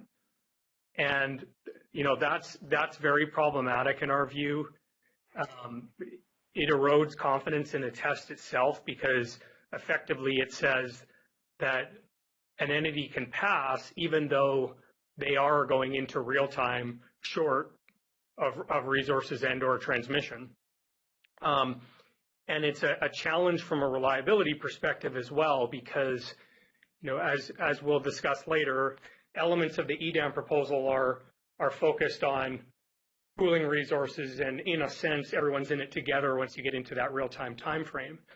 And if there are entities that are entering real-time short, hoping to find supply or transmission in real time, that's a real challenge because, as we know, it's going to be the tightest days when that's the most difficult. And so the risk of delivery failures because entities didn't secure those imports on a day-ahead basis, got into real time, couldn't find the supply in the spot market to fill that gap, that puts the entire footprint at a disadvantage. So again, I appreciate the day-ahead e-tag proposal, but in our view, it has to be concrete and it has to be clear that to count your import supply in a day-ahead test, it must be supported by a day-ahead e-tag with, you know, associated consequences for failing to do that. So that's the feedback I wanted to provide. I appreciate the opportunity. Thanks, Jeff. I want to let you know that I think we do understand your position and PowerX's position on this. I think what we're trying to explore here is there a model that deviates from that also provides confidence to all of the interested DAA partners in this, and that's what we're exploring in this proposal. And I do think there are some teeth to this. We will be reporting out if this doesn't occur regularly. If an EDAM DAA does eventually fail to tag by that second sub-bullet, they would get kicked out of that pooled RSC, and I think we even have provisions that the export transfers into that EDAM DAA would get a lower priority if it came to manual curtailments if the market was unable to solve. So I do think this has some teeth, and we're simply soliciting feedback of does this offer enough confidence level for all the different parties in the Western interconnection regarding failure of the EDAM RSC and the supply that's used to pass the EDAM RSC.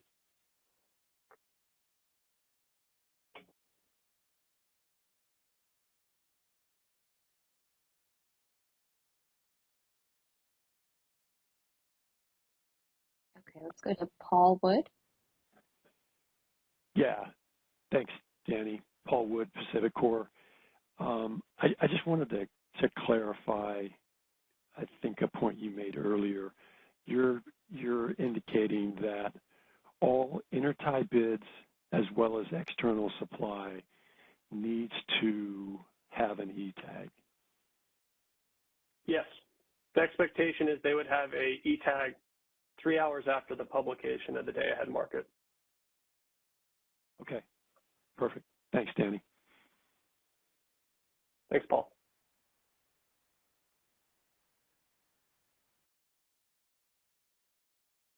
Okay, Kathleen. Danny, this is Kathleen. Thanks. This is Kathleen from Vistra. I have a question for you. So in my earlier comment, I was raising the distinction between us all remembering that this is not an RA test, this is a resource sufficiency test. And I will be honest, I'm struggling a bit with this piece of the proposal to try and figure out if that is the balance you're trying to strike. If this were in, and I'll kind of ask it a little bit more of a detailed question, if this were in the RA world, I don't think this goes far enough, right? It should require transmission from E-tag in the day ahead prior to the day ahead market if we were relying on it for resource adequacy purposes. And that's something that we're consistent about in all of our advocacy in the RA areas as well. But this is resource efficiency. And in that challenge, and I do think this is a challenge. What are we trying to achieve? And what is this test trying to perform? Are you wanting us as stakeholders to weigh that consideration here, that this is not, you don't think this needs to go as far as an RA requirement would go, but you think there needs to be something that is a middle ground where it would be required after, and then there's some kind of teeth if it's not sufficient? Am I connecting these dots correctly, or do you think it's different? Yeah, I think that's a helpful way to frame it, Kathleen. The reason we have or need to have an RSC is because there isn't a common RA program throughout the Western interconnection. So the way I view this is, what are the common set of metrics that each BAA who would be interested in participating in EDAM is comfortable with regarding the supply that their neighbors are bringing to the market in driving next day operating plans and day ahead schedules. So it doesn't go as far as RA, nor is it intended to. It's what is the common agreement of parties who are interested moving forward regarding the quality of supply offered by your neighbors. That's helpful. Thanks for confirming that and kind of talking through it a little bit. I just want to clarify, when we talk about non-resource specific, we're talking about any non-resource specific resource that receives an award out of the day ahead would have this requirement? Yes. Okay.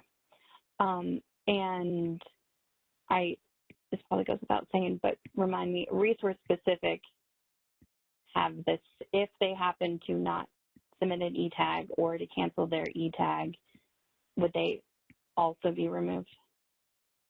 Resource specific, like a resource specific intertype? That I'm not quite following, Kathleen. Yeah, a resource specific resource that's offering at the tie. So an external resource that's resource specific. I would assume the same treatment you're proposing here for the WEAM pooled RSE would apply if they had to cancel their tag too. If they had to cancel their tag, ultimately, since this is a BAA level test, that BAA would be responsible for ensuring that that supply shortfall is cured within the proposed timeline, or they would be excluded from the pooled test. Okay. I think that's helpful.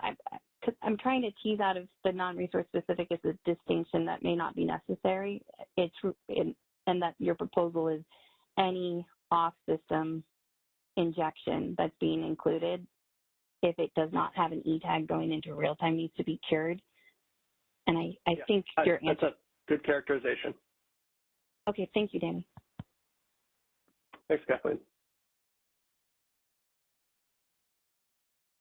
Okay, I think Jeff Nelson is next in queue. Good afternoon, it's Jeff Nelson, SCE. Can you guys hear me okay? Hi, Jeff. Great. Yeah. I've got two questions that are very related. Could you go back one slide? And I think you've got some black letter. All supply contracts, first bullet, will be required to identify the source BAA prior to running EDAM. A, what if we don't know? And B, what if we think we know and we're wrong? I think that the idea here is that you should make your best estimate if you don't know, but ultimately it's probably worthwhile talking with the parties who are on the other side of that contract about where they think it would come from if you don't know offhand.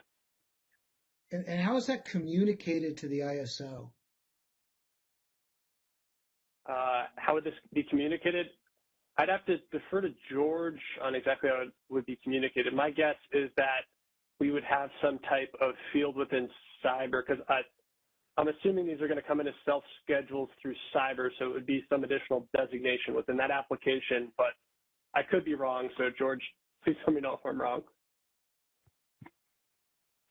Yes, Danny, we'll have to identify them so that we know that they're specific in that nature. So we'll probably provide some sort of an attribute that can be exercised in the submission in Cyber. Okay, so some sort of cyber enhancement will communicate. Okay, and then could you go to the next slide? And then it's, okay, so this gets into identifying and tagging. And if a tag doesn't happen by the 3-hour window, the second bullet is we've got to cure prior to stuck.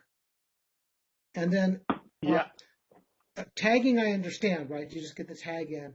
But then there's this otherwise cure shortfall. What does that mean? If for some reason that tag isn't able to be actually tagged, the quantity of megawatts would have to be show up. It would be that BA's responsibility to have them show up from somewhere else to meet that expectation. What does, okay, so first is the quantity. So it was the untagged quantity. Okay, I understand the quantity. Yeah. But what does it mean to show up? What does that mean? Do they have to self-schedule it into the HAS process, or what does it mean to show up? They would have to have bids. It could be self-scheduled, or it could be bid into the real-time market. But if you have a 100 megawatt supply contract that isn't tagged by that start of the stuck horizon, you'd have to have 100 megawatts of additional bid-in supply that would cure that shortfall. Okay, and would it have to come from the same intertie, or could it come from anywhere? Could it come internally? I think it could come internally. I think we would look to have some rules to ensure that changing where it came from, if it could to that, or if it came to that, would not be profitable. But I would envision it can come from anywhere. Okay, great. I appreciate some more thinking on sort of those restrictions, because I appreciate what you just said about not be profitable. Okay, thank you. Thanks, Jeff.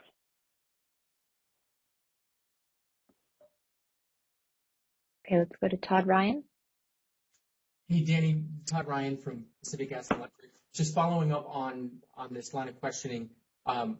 So if a tag doesn't come through, would that quantity need to be replaced if there was still sufficient resources to pass the test? Yes. Yeah, it would still need to be replaced. Okay, thanks for the clarification. Sure, Todd. Okay, and I think the last question in the queue is from Michelle Keto. Yeah, so this is Michelle. I just wanted to follow up on that. So let's say, because in California we have a must offer obligation for all of our RA supply, let's say load is 40,000 and our resources are 45,000, 5,000 of which are intertie resources. We're resource sufficient with only 40,000 megawatts, but we also have the intertie bids. So let's say the interties don't show up and they don't e-tag. You're saying we still have to make up that 5,000 even though we were resource sufficient? It would be what cleared the day-ahead market. So I didn't quite follow the first part of your example. Are you saying all of the supply clears the day-ahead? Yeah, because it clears exports, right? So it clears, and it clears exports. In fact, it definitely clears because for CPUC RA import resources, they bid 0 or negative 150, right? So we intend them to clear.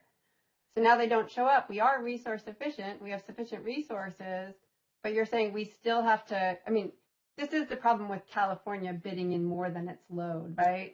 And it's going to create problems just like this one, right?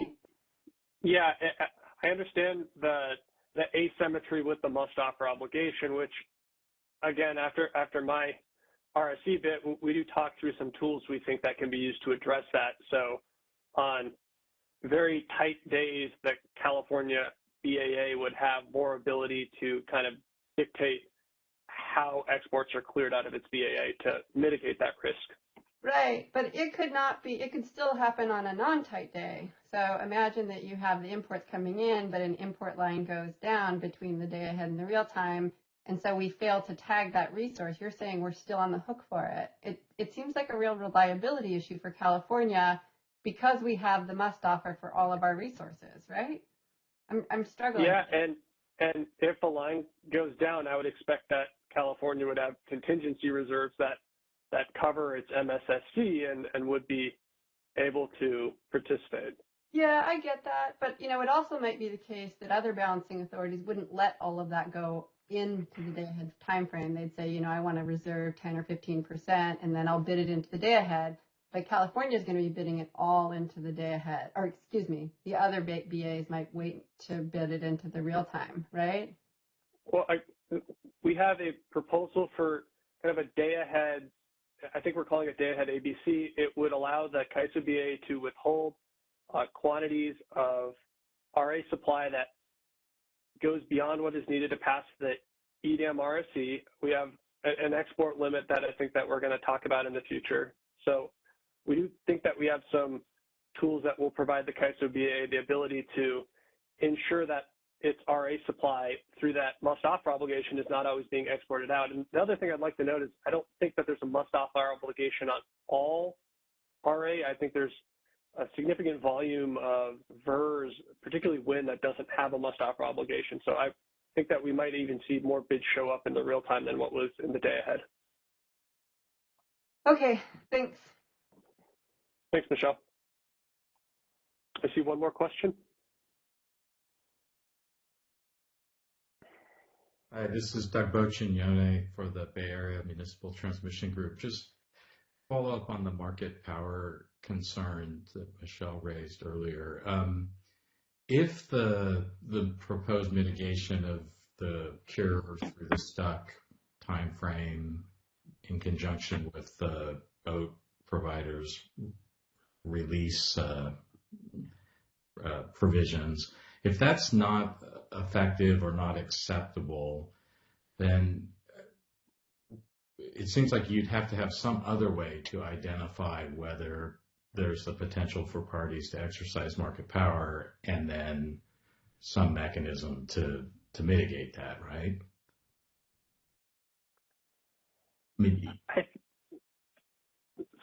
So I'm trying to understand your question in full, but you're worried that some parties would look to I thought that the OAT release kind of did make transmission available for next day use past certain points in the day ahead time frame. Right? Yeah, maybe I didn't set this up properly, but I'm hearing some pushback from some parties that somehow that's not acceptable, like waiting until that release. And I guess my point is, if that's not acceptable, or if it isn't really effective in mitigating market power, and I need to give some more thought as to whether I think it might be effective. But if both of those things aren't true, then you would have to have some way to identify whether there was a potential for parties to exercise transmission market power, and then some mechanism to mitigate it. And, just to be clear, there is no other mechanism today that FERC uses to assess whether holders of transmission have market power, and there's no way to mitigate that other than the current release requirements in real time.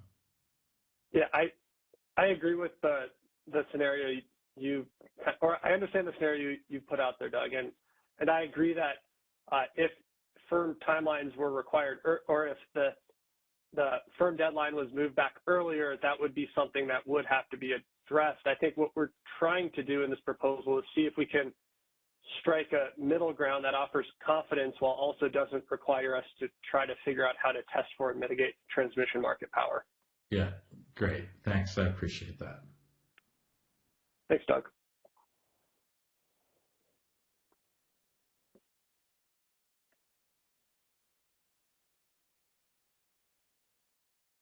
Okay, I think we have one more question from Carrie Bentley. Hi, this is Carrie Bentley with the Western Power Trading Forum. I just had a clarification on your response to Michelle about the non-stress day example. So it's a non-stress day, and what ends up clearing is that import that isn't tagged, but there was more than enough capacity bidding in. Will the non-cleared resource sufficiency resources within the CAISO, let's just say it doesn't clear the day ahead, but then it rebids in to the real time per the must offer obligation, was that rebid in count as replacement for that non-tagged resource or not? Yes. Yeah, it should. It's additional supply made available in the real time. So yeah. Okay. Yeah, I think that makes it on non-stress days then I think I see what Michelle's point is as less of an issue because of our real-time move. But I appreciated her point, and thanks for that clarification, Danny. Yeah, thanks, Carrie. Okay. I'm not seeing any more questions. I think we can go to the next slide. So the next tranche of non-resource specific supply we've already touched on. These would be intertype bids made at the CAISO BAA's border. The objective of what we put forward in the revised straw proposal is essentially to just ensure that the intertype bids that are counted for the CAISO BAA are equivalent to the type of supply that is shown for EDAM BAAs for purposes of passing the RSC.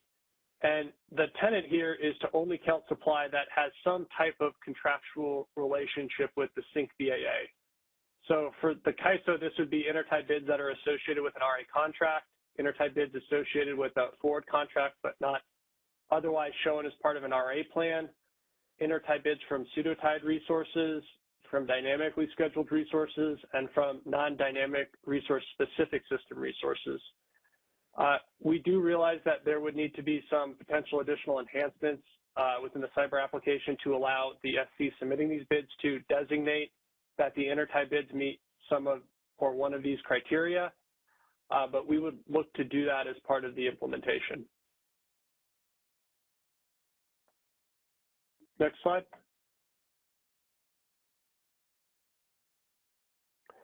Moving on to demand response, we are proposing that demand response can participate explicitly in the EDAM through participation as a resource under either the proxy demand response or reliability demand response models. We do, however, recognize that not all demand response programs operated by the different potential EDAM BAA partners meet the metering criteria to participate under those resource models under the principle that we would like to count all supply that could be planned for use by each BAA, we would look to allow non-resource modelable demand response to indirectly participate through load modifications in the EDAM RSE and in the day-ahead market. Now, there's a caveat here. We would expect that if a BAA is making load modifications reflecting an expected use of demand response, that demand response would in fact be exercised the next day. To ensure that occurs, we are contemplating some load bidding and RUC forecast rules, essentially not allowing the EDAM market to explicitly cure or clear additional transfers that would alleviate the need to utilize that demand response program. If a BAA has a demand response program that can't participate in the market, that's great. They should get credit for that. That shouldn't be a barrier to participating in the EDAM, but the EDAM also shouldn't be used as a crutch to alleviate the need to utilize that demand response program. I see we have a question here, so I will go ahead and take it. Hey, this is Michelle Keto from the CPUC. As you know, RDR is really important to the commission, and I'm just wondering if you could tell me if the CAISO Balancing Authority were going to fail the RDR, or excuse me, we're going to fail the resource efficiency test, would you use the load modification for the BIP program to modify the load to ensure that we don't pass, or sorry, to ensure that we do pass? I think that we'd have to work through the details, but that would be my expectation. Okay, because it does participate in the market, so it's sort of like, you know, a combination of those two. But we would appreciate some more details of CAISO's commitment to use it so that we don't fail. Okay, I understand where you're coming from, and I think we can supply that. Okay, thank you.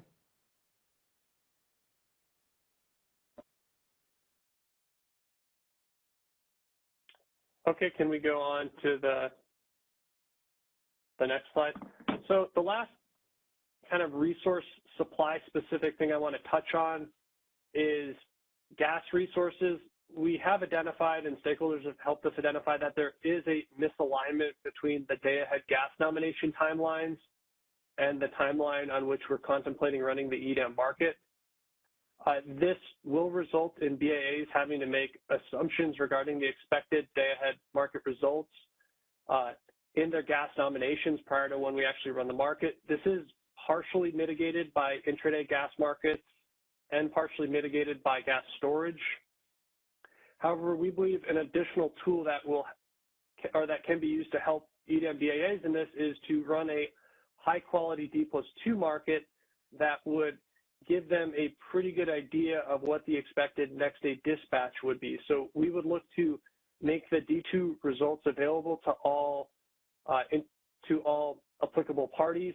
And I think that we would also look to work with market participants to increase the quality of bids and the load forecasts used in that D+2 process to make it as accurate as possible and ultimately let it provide a good of a snapshot of expected next day gas needs as possible for BAAs to make their gas nominations, or SCs to make their gas nominations.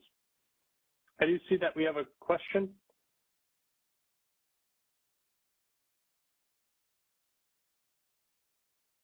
Hi, Danny. It's Kathleen from Vistra.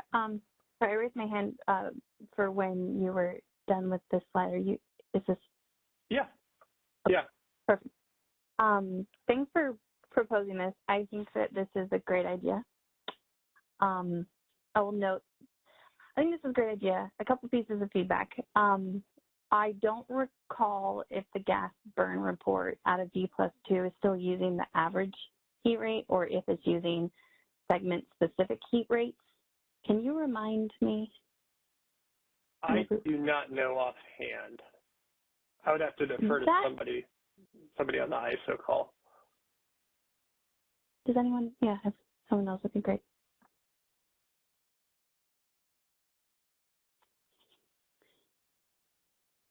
No worries at all. I just would request the CAISO add that clip in the next. If you can add that clarity, that would be helpful.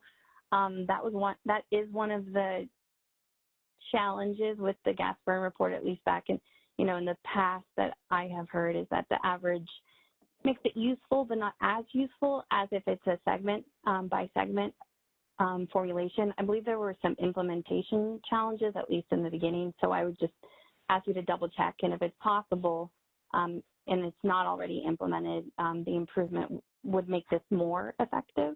So just add that little bit of feedback for you to consider. Does that make sense? Yeah, no, I think this makes a lot of sense, and thank you for pointing this out. I think whatever we do recognize that this is potentially a large challenge for some BAA partners. So I think whatever steps the ISO can reasonably take to make the D2 a better tool to try to bridge this gap, I think we would look to take. And this definitely sounds like getting the right gas burn rates in the D2 does sound like one of them that could enhance the accuracy. Yeah, absolutely. No, I appreciate you taking a look at that. I think that'll be really helpful. The other thing is I did take a look back at at least the policy papers for the gas burn constraint that's used in the day ahead in real time, depending on for gas system issues. And the policy was broad, and it included gas burn constraints both in the CISO BAA and non-CISO BAAs across the EIM footprint. And I would request the CAISO consider expanding that policy that right now applies just to real time to the day ahead functionality as well. I think it's a simple expansion of the existing policy to the day ahead.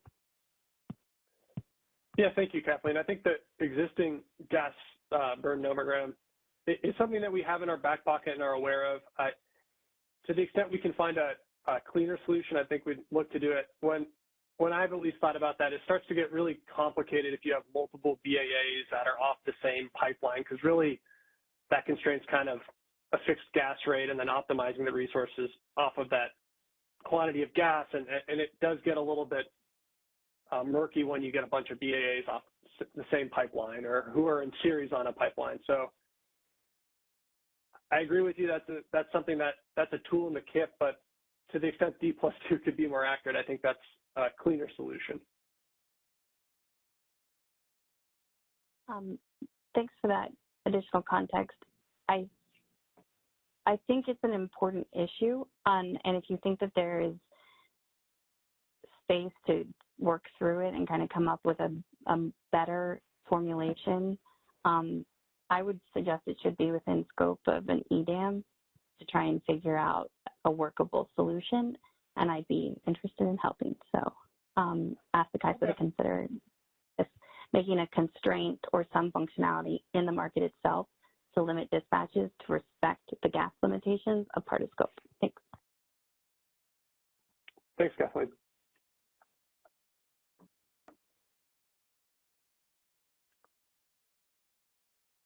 I see one more question in the queue. Hi, Jeff Nelson, SCE again. Just for clarification, this is for information advisory only.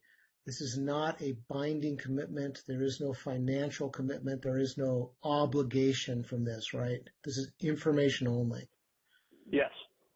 Okay, great. Thank you. Okay, so I do have a question here in the chat from Renewable Northwest.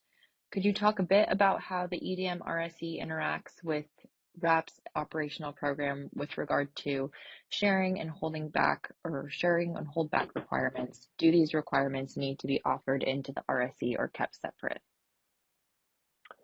So that is something that we are still working through with the RAP. I think the timeline on which the RAP holdback requirements are known is helpful. Those can then be reflected in the supply offers that are made by each EDM BAA. But the exact details and all the different examples about like how big the holdbacks are versus what the uncertainty requirements are, there is some correlation between those two that we're still working through. Okay, thanks, Danny. I don't see any other questions. Okay, well then I think that we can move on. So we're going to change gears a little bit here. Now we're going to be talking more about what happens if an EDAM BAA were to fail the day-ahead RSE. What we put forward in the revised straw proposal is that should an EDAM BAA fail, they would be automatically, the market would automatically attempt to cure them at an administrative surcharge. That surcharge would be set at the max of either the PV or the mid-C hub price times 16 hours. Basically, you want to index that for it to be similar to an on-peak block of energy times the max hourly deficiency that was identified through the optimal application that we're proposing. Our idea here is just to provide the ability to cure through the EDAM, but also not allow the EDAM to be used as a mechanism to avoid sufficient day-ahead procurement. We recognize that the day-ahead bilateral markets exist. Many entities participate in these markets to secure supply for their next day operating plans. EDAM is simply, we're attempting to position it in a similar manner as a means to cure next day supply shortfalls. We are proposing to avoid a double charge by refunding the administrative surcharge for hours in which the market actually cured that failure at some basically weighted SMEC for the rest of the footprint. The idea here is that you're buying a 16-hour block of, or you're being assessed a surcharge for a 16-hour block of energy. During some hours, you would also be clearing that deficiency through the EDAM market itself. So if you're also charging the LMP for that energy in that hour, it could result in a double charge for the shortfall in those hours. On the revenue disbursement side, we are proposing that all revenue that is derived from the surcharge would be allocated pro rata to net EDAM exporting BAAs. This is something that we would look for feedback from the stakeholder community on. And I see we have a question. Hey, this is Michelle Quito. A couple of questions. The first is, I've looked at mid-C and PV on stress system days, and they're very thinly traded, maybe 5 transactions. Are you guys uncomfortable using that? That's not exactly a robust market price. I don't think we want to get into the business of determining the liquidity of the trading hubs. That to us falls under the jurisdiction of FERC, and as long as FERC thinks that these are liquid enough, I think that we would operate under that assumption. Okay, thanks.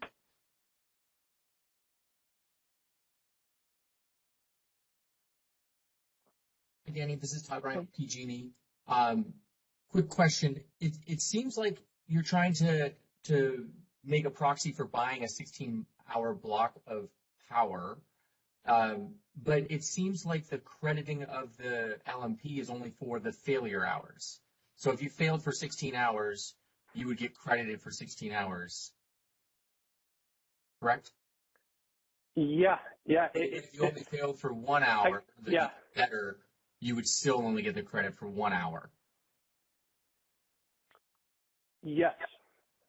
Okay, that seems a little inconsistent. If we're essentially paying for a 16-hour block of power, that doesn't make sense. We're only getting credited for the 1 hour, and it also seems inverse in terms of what you want.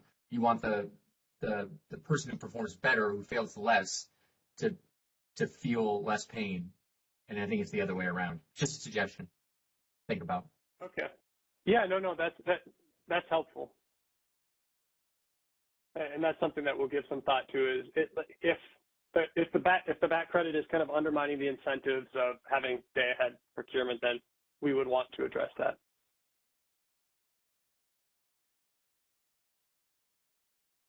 Thanks, Todd.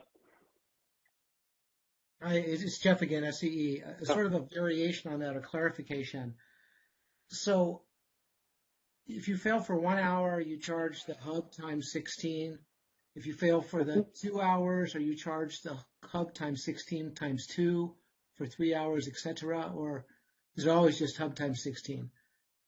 It would be hub times 16, and then I think what Todd's getting at is somebody could fail all 16 hours and then kind of just participate through the EDAM and might not have the same type of surcharge applied. So I do understand the concern I think that you and Todd are putting forward regarding how we would refund the surcharge. That it seems like we should give a little more thought to. And again, any ideas that any stakeholders would have about how we could do this more equitably, we would look forward to seeing in your comments. So I want to just sort of pick apart the logic and the double charging. When I first read your paper, it's like, oh, you guys understood my issue. And then as I reread it, it's like, no, I think you missed my issue. I think what you're saying is a 16-hour block is kind of like a proxy, where someone always has the option, if they're coming up short in the RSE, to go run to the market, the bilateral market, and buy a 16-hour block of power and use that to help it pass the RSE. I think that's kind of the thinking here. But yes. But if they do that, let's just say they're only bad in 1 hour. They're only bad in 1 hour. If they do that and they run out and buy the 16-hour block, and let's just say they self-schedule in the market, they're going to get paid 15 out of the 16 hours from the ISO's market because they only needed it for 1 hour. And then in 1 hour, sort of they're buying it themselves. So you could just say that they're not really getting paid from the market because they needed it. So they're actually getting 15 hours of payment from the market and 1 hour of non-payment. Your proposal instead charges them effectively for all 15 hours without any credit, and it only sort of does the right thing in 1 hour. So how isn't your proposal where they're only getting revenue for 1 hour, whereas if they bought it and put it in the market, they would have gotten revenue for 6 hours? How isn't this proposal double charging them? They're charging them as if they bought a block of 16-hour power at the market, but they're not paying them as if they turn that power over to the market. So what you're getting at is that it's not displacing the other supply offers that they've made Well, in the EDAM market. I'm just saying it's a double charge because in their alternate world where they went out and bought the power, they'd be getting paid by you for 15 hours. In this universe, they're charged by you for 15 hours, and they're still buying from the market. They're not getting that market revenue. So I don't know. I just question the appropriateness of this charge at all. But I'll stop. Would you? I guess just to kind of pull on that thread a little bit, Jeff. Like, what do you think there should be a charge in general? Is this charge not correct, or are you leaning towards maybe there shouldn't be a charge? This seems, well, I don't know. I mean, this comes down to what are you trying to accomplish from the surcharge, right? If you're trying to accomplish not getting people to lean, and I don't think you can, if you're trying to accomplish that they should have bought or should have built a resource instead of bought from the market, I don't think this works. I think that issue needs to be addressed through some sort of comprehensive resource adequacy program. So if you're just trying to like slap people's hands, I don't know. Maybe this slaps hands, but then again, you're not allocating it to the person that did the wrong thing. You're doing it to an entire BA, and to the extent BAs have multiple participants, I just don't like the whole framework that one bad actor can sink the whole ship. And I know you guys are proposing some cost allocation for the ISO.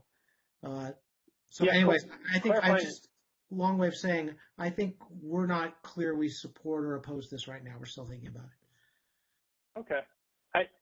I do want to be clear. We're not trying to have this be a charge that incentivizes our procurement decisions. We are trying to position this equivalent to what happens and what a BA would do right now, being able to go out to the bilateral day-ahead markets and buy a block of energy. So to the extent that the surcharge isn't set correctly or the refund for certain hours, it undermines that. That's something that we definitely like to know and we'll give more thought to. But that's the intent of the surcharge. Well, if that's the intent, and I'm not proposing this, but if that's the intent, then you should be paying them the difference. You should be crediting them for every hour they're not short, at the difference between the bilateral price and your market clearing price. Because that's sort of what would have happened if they bought a 16-hour block and just dumped it into your market. And I'm not saying you should do that, but if that's what you're trying to do, you're doing it wrong.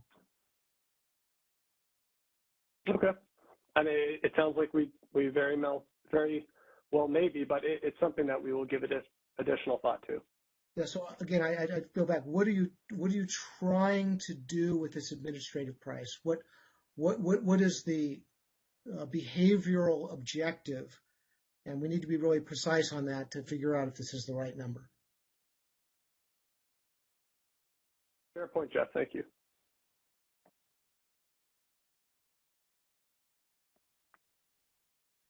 Hi, Danny. This is Kathleen from Vistra. Hi, Kathleen. I think I'm struggling with the similar stuff as, like, what are we trying to achieve? But I think, like, I heard what you said about EDAM as a substitute to current bilateral practices, which I agree with that the EDAM will be a alternative. I've always said let's not think about it as a substitute so much as a complement, and hopefully both areas can continue to provide their individual value. But I still have a concern that there will likely be changes in the bilateral space due to EDAM. There definitely have been with EIM being an alternative. The decision to participate in EDAM as the alternative isn't really a day-by-day decision, right? It's we say 6 months by 6 months decision-making process. So I think I can a little confused from that perspective that your choice between are you going to largely rely on bilateral or participate in EDAM for a BAA is a 6-month decision process versus I think maybe this concept of if you had a daily decision, that would be more for a third-party merchant or a resource that's offering into the EDAM, which is not kind of back on our earlier conversation, what are we trying to get at? Are these incentives for the individual scheduling coordinators or are these incentives for a BAA level? It seems like the time period for the BAA to make the decision that this isn't as well connected to what they're trying to make that decision to participate for 6 months or to roll off of the program. The other thing that I am a little concerned about is that there could be more attrition in the day ahead bilateral trading that you're seeing on these hubs. And over time, depending on how wide the EDAM footprint is going to be, there could be a great deal of attrition. And so I want to echo what Michelle raised about liquidity. I'm not looking at it from quite the same lens, but I am looking at it from a lens of, is the price information meaningful that you'd be using? And if most of the participation is in EDAM, then the PV and mid-fee hub prices, I don't think are going to represent what you're looking for. So it's just a couple interplay things. And I think maybe we should try and think about what you're trying to do and if there's a better administrative charge approach, and we'll take that back and work on it. Apologies, I don't have a proposed solution alternative right now, but some things for you to think about. Yeah, no, thank you, Kathleen, and I look forward to your and Vistra's comments on this.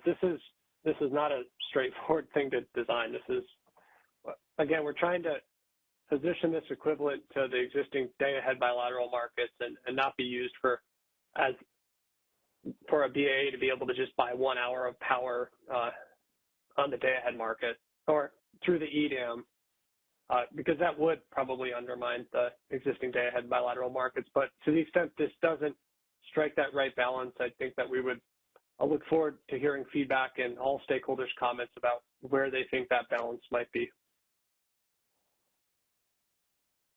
Great, thank you. We'll work on it. Yep.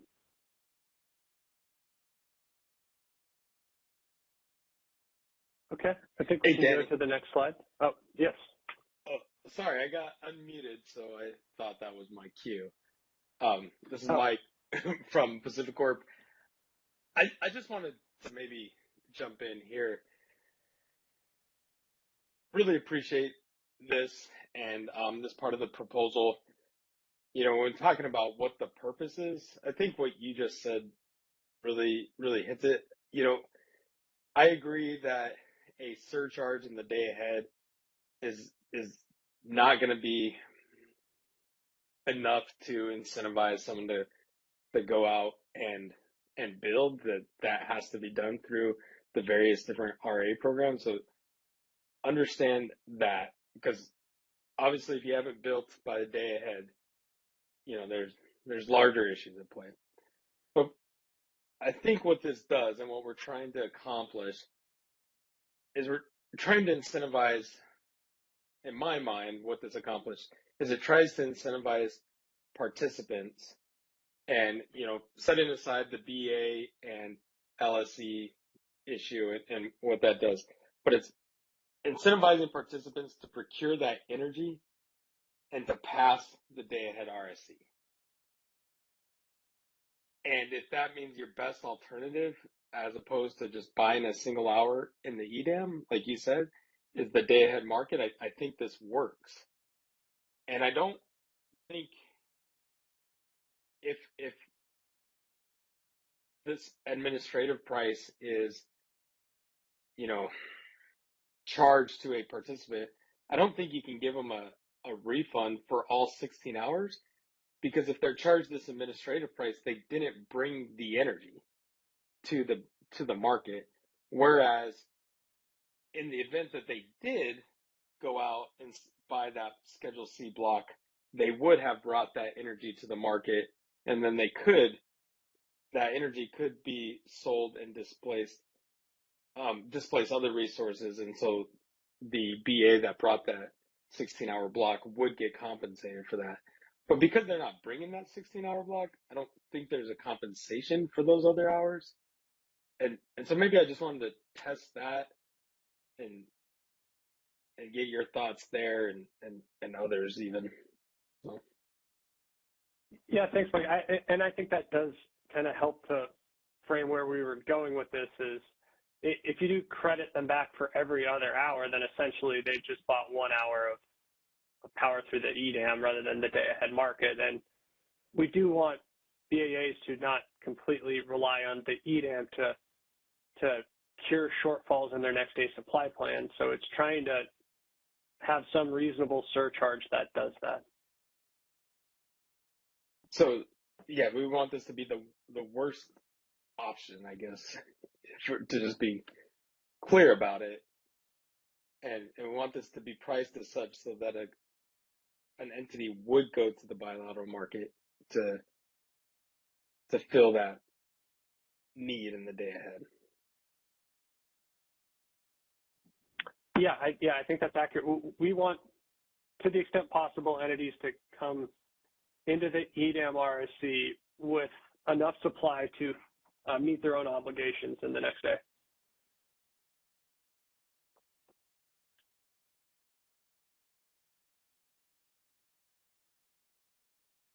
But thank you for kind of helping reorient and reframe this, Mike.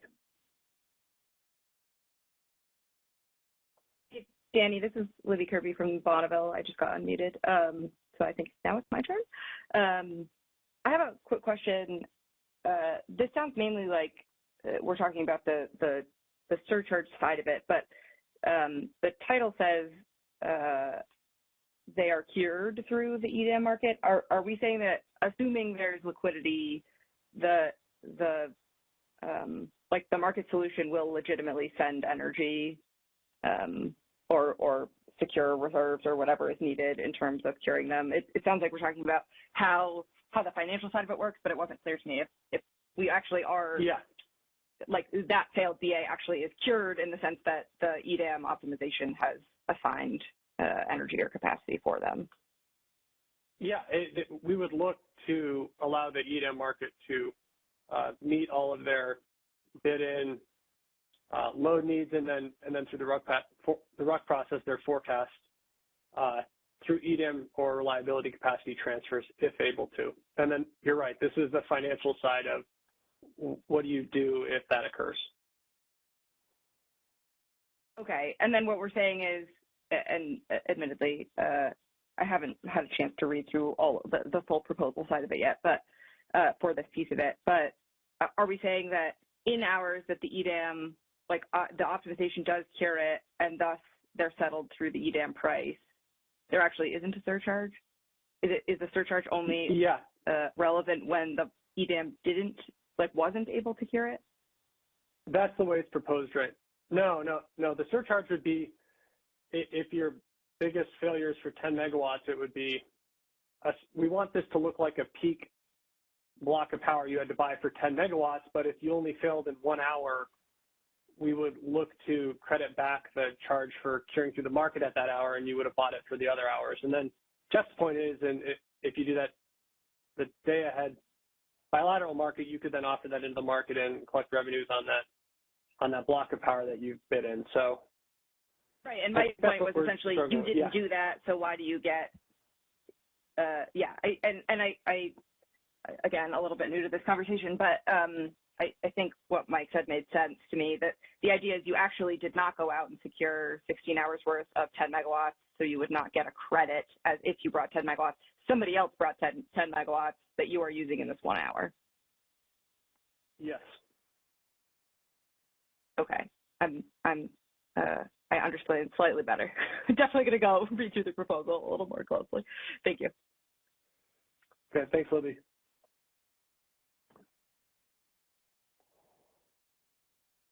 Okay, it looks like we have Stuart next in queue. Thanks, Danny. I just want to agree with Mike here, and like Jeff said, I'd welcome more discussion on this particular topic around the intent. My understanding of the intent here was that this administrative surcharge, or whatever it's called, was to discourage leaning. We've moved away from any physical backstop, so the notion of getting a credit for hours that you pass the RSC, I think we maybe go too far. And I know Jeff wasn't advocating for that, but the bottom line is this is meant to discourage leaning, and at the same time we have to strike a balance between what happens in the day-ahead RSC and the WEAM RSC, because we don't want folks necessarily, failing the day-ahead RSC and saying, look, I'll just write it out to the WEAM RSC, because there's maybe more certainty, we're forecasting more probability of passing. And if I do contrast what I think is going to come out on Friday, I think the WEAM, if you fail the RSC, you're going to get settled at the bid cap, I believe. So fundamentally, we need a strong disincentive here from, just leaning on the market. And I think that was the original intent, but correct me if I'm wrong. No, that's spot on, Stuart. And I think you're almost jumping ahead to my next slide, because there is a tie-in with the WEIM RSC, because in the RSE Phase 2 initiative, we are contemplating creating kind of an assistance energy product that would allow deficient BAAs to increase their reliability by curing through the WEIM. That product is on an hourly basis, so we're trying to ensure by requiring curing through the EDAM that a BAA couldn't elect to not cure in the day ahead and wait for potentially a hourly surcharge in the WEIM. Yeah, and that's important. I heard Nevada bring that up before, and I think it's an extremely important point, so thank you. Thank you, Stuart. Hey, it's Jeff again. I just wanted to follow up on SE. Again, I'm not advocating it, but just to be clear here, I'm not saying you would pay people for the hours they didn't fail. I'm not proposing that, because they did not bring anything. If they brought real power, they'd actually get real payment. This is not a payment. This is a reduction in the penalty. Remember, the penalty is fiction. No one needs the penalty money. No one has made a sale and now is on the ISO is on the hook to pay them anything through this penalty mechanism. Everything that's actually bought through the market is going to be cleared through the market. So I'm getting a bad echo, but just to be clear, the conversation I was having was relief of the penalty or scaling the penalty. I appreciated, and again, because there is no revenue need to collect the penalty, right? No one sold anything. There's no need to collect it.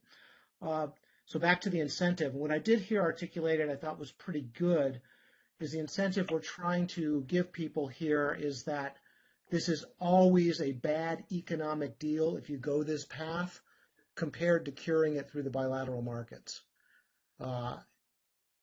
Yeah, okay, I understand that. So I'll go back and think about that. If that's the objective, what's a good way to do it? So thank you. Thanks, Jeff.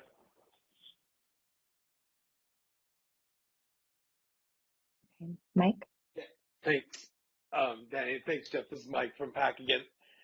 I think that clarification you just made is helpful. And yeah, PAC will continue to think about this as well and how we strike that balance that Stuart was talking about.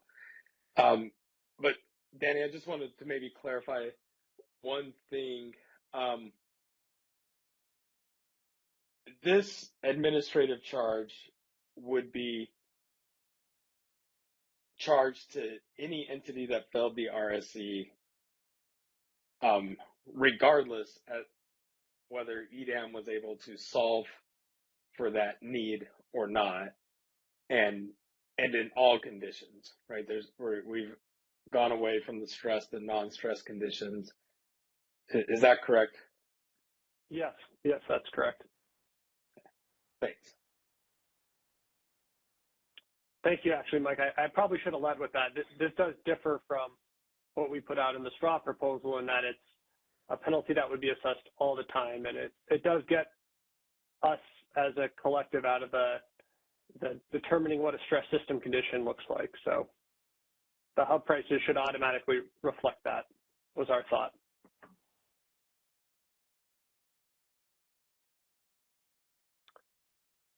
I see one more question. Yeah, thanks, Danny. This is Kathleen from Vistra again. Helpful to reorient ourselves in what we're trying to do here. So I appreciate all of the additional context from folks bringing us back to our task.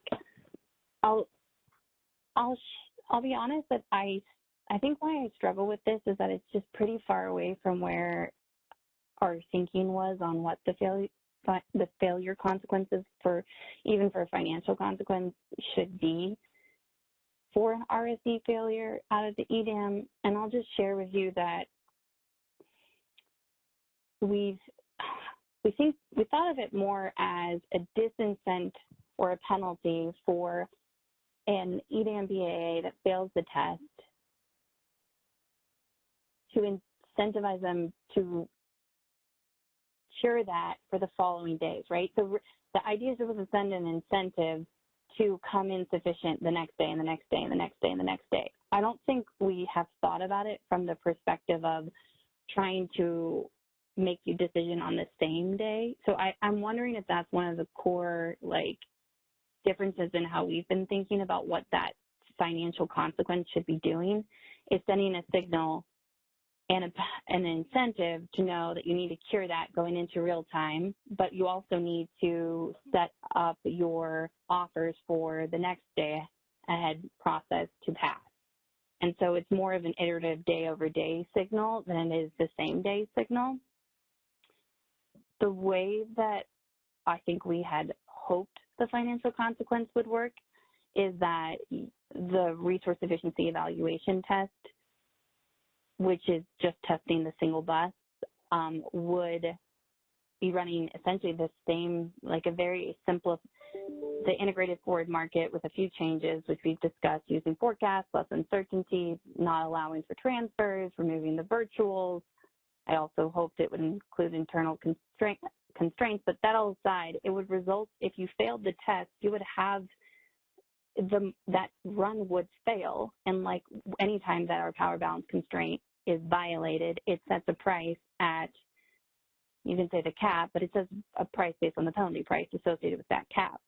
And that cap that influences the penalty price is informed by the bilateral hubs, with that cap being able to be increased from 1,000 to 2,000. So I think that bilateral trading prices in the day ahead are already informing the caps that are resulting in the penalty prices being tuned to what those bilateral prices are. So I think that's already incorporated in the penalty price functionality. And then as long as we're setting the price out of RSE to reflect the failure and identifying the shortfall, the shortfall, the power, the price associated with that shortfall, we thought it was as simple as essentially charging them the cost that the BAA would have paid but for EDAM, so but for all the transfers and the ability to clear through the market. And you could offset that with the LMP, that the IFM. So the difference between your RSE LMP that shows that you had to violate the PDC minus the IFM LMP is your penalty assessed to whatever your shortage was that you didn't have sufficient resources for. I mean, that's always how we've thought of it. So I just wanted to throw that on the table. No, I think that's a fair point, Kathleen, and that's not something that we haven't thought about. There's a timing issue, though, because if you just do this and you're charging the bid cap for 10 megawatts for 1 hour, that might look more appealing than buying a 16-hour on-peak block for that 10 megawatts, at which point we've created an incentive for BAAs not to be relying on the EDAM to cure their insufficiency rather than looking to cure it on their own. So that's what we're struggling with is how do you get the granularity right, given that the peak blocks in the bilateral market are not the same granularity as the hourly results that the day-ahead market's clearing.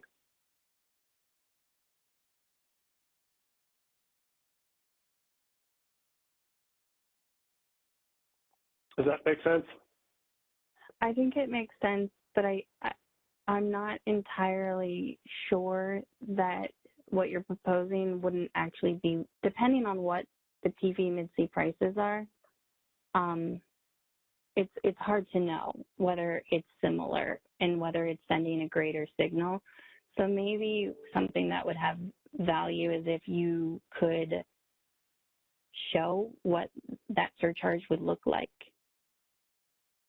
with historical data. And then we could look at it compared to what it would be if you were to take a power, kind of like an actual failure price from the market. Yeah, I think we can do that, but unless it's a 16th as big, unless the bilateral hub prices are a 16th of what the PVC is, I think that this would likely result in a larger charge more often. But I think to the extent that we can provide examples of how this could work, we would do that. We'd be happy to do that. I think that makes sense. I think that you're building in a time dimension, and I'm a little focused right now on the price, the penalty surcharge for a given hour failure, and then I see the time dimension is expanding that. It's just a different way of looking at it, but would ask you to kind of think about it from that perspective. Yeah, absolutely, we will do.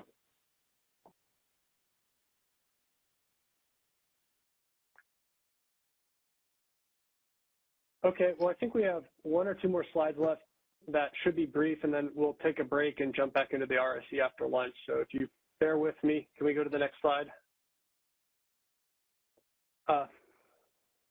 Actually, this will spark additional discussion. I'd like to kind of ping my other panelists. Is this an appropriate time to go to lunch to stay on schedule, or do we want to push through? Because I envision that we will have additional questions off this slide.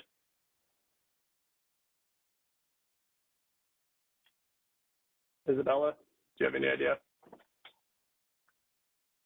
This is yours. Maybe then maybe we can adjourn, for lunch, because I think we want to allow some time for this to sink in and as you're talking and allow for some dialogue back and forth. So this may be a good time to pause for lunch and then come back to it. Okay. Well, then we will reconvene at 1 p.m. sharp, correct? Pacific time? Yep, that's correct. We'll see you all back here at 1. Talk to everybody then. Thanks.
Good afternoon, everyone. Welcome back from lunch.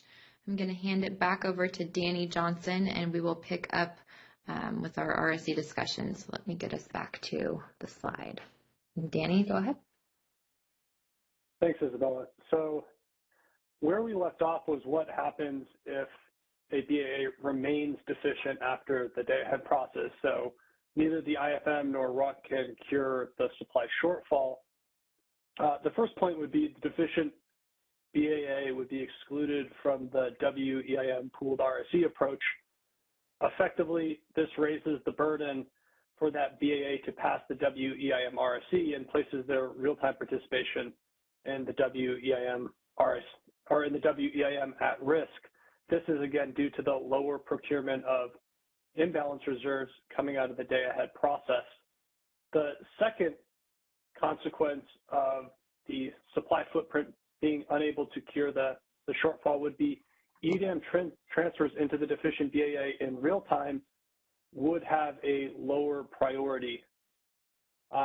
George has some detailed examples that kind of walk through how we envision this occurring and where the PBC relaxation ends up, and then what the operators are doing based off where that ends up later. So I would like to defer a little bit of this to that discussion, but the case in point is that the EDAM BAA, if you are unable to cure through the day-ahead process, your transfers would be, your import transfers that are given to you by other BAAs are at a lower priority than their own load, which is different from the way we've contemplated the rest of the confidence in transfers, which is EDAM transfers between BAAs who are resource sufficient would be viewed at equal priority to each BAA's load. I think the third bullet gets that we are trying to right-size the surcharge. It does seem like there's a lot of different opinions on how it should be set.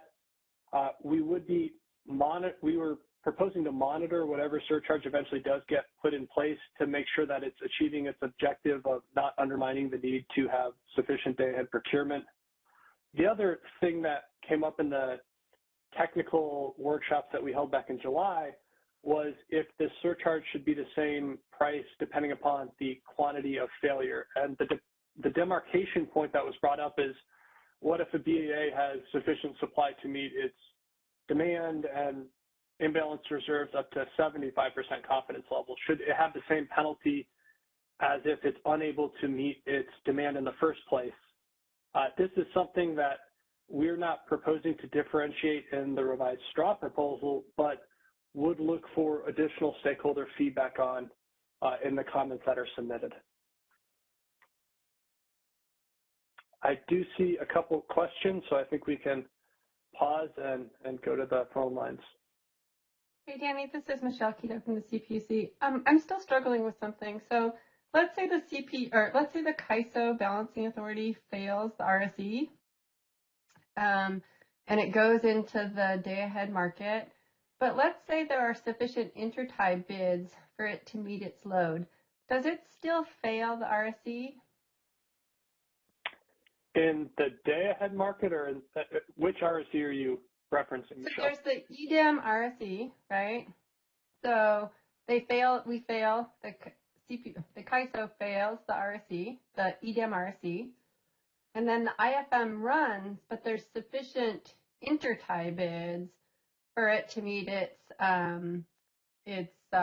uncertainty and requirements. Does it then pass? There's no going back once you've failed. It would, if it's able to be cured in the day-ahead time frame through running the IFM and the RUC and intertie bids are utilized, then it would be cured, but it wouldn't avoid the surcharge. Like, we've been pretty clear, I thought, earlier regarding the types of intertie bids at the CAISO BAA border that would count for the purposes of passing the RSE. Okay, so now let's say the CAISO fails the RSE, but there are intertie bids. Can they facilitate transfers?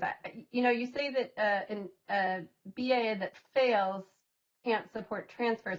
I guess I'm struggling. Like, let's say CAISO goes into the real-time market failing the RSE, then it can't support any transfers out. I guess I'm trying to reconcile this with the EIM proposal that you have that says CAISO won't ever fail because it's exporting. I'm getting a little bit confused with the example. So your concern, Michelle, would be that the CAISO BAA fails, has to cure through the EDAM. Part of that cure would be an intertide bid that it didn't get counted in the EDAM RSE. And then what's the last step? Well, the last step is if we are deficient, if we continue to be deficient, like in this case, let's say that the intertide bids don't.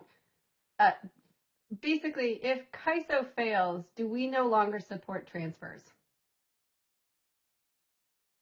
A failed BAA who would attempt to be cured through the EDAM, their export transfers would be viewed as equal priority to their own load. I'm sorry, so we fail, we can't support our own load, but we can support exports?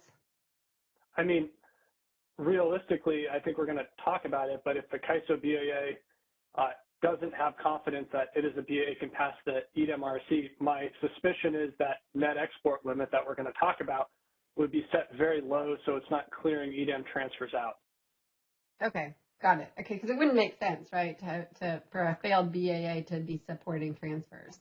Yeah, there's a piece of this that is kind of manual BAA operator action and decisions that go in concert with the results of the EIM RSE. And we're trying to give each BAA the tools to be able to kind of manage the situation you're talking about.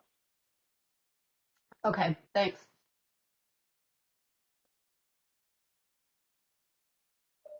Hey, thanks, Danny.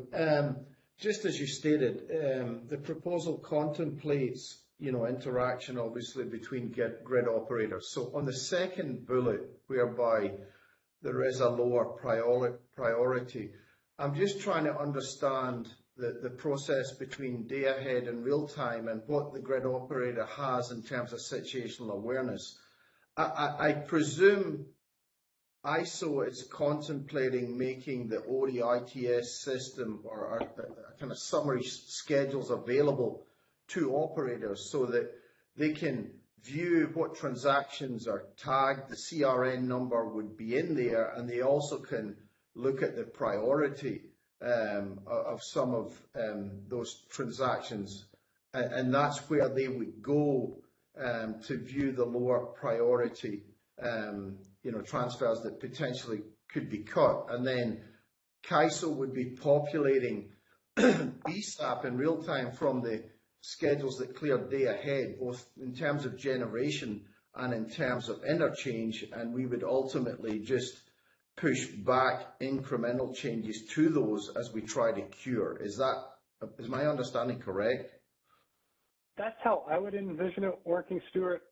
I would defer to George on kind of make sure that he agrees with that, because ultimately he's on the technology side going to be able to, or he will have kind of final say on how this looks implementation-wise, given what we are capable of doing. But I think what you posited makes a lot of sense.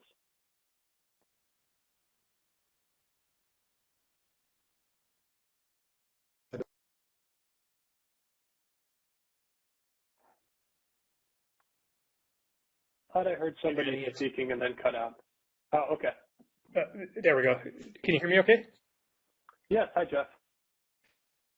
Hi, Danny. Jeff Spires with PowerX. I just wanted to make a comment on this and related to the discussion before lunch as well. I thought Mike Wilding did a good job of framing the issue around what are we really trying to do with resource sufficiency, and I largely agree with much of what he said. In my mind, we're trying to incent entities to pass and to bring enough supply, and we can't lose sight of that. I don't think it's the right outcome if the design leads to entities feeling like it's okay to arrive at the market short and use the market to fill in the gap, because that raises the possibility of leaving the entire market footprint short, or at least very tight and more tight than it would otherwise be if some entities don't bring enough supply to the table to meet their RS obligation.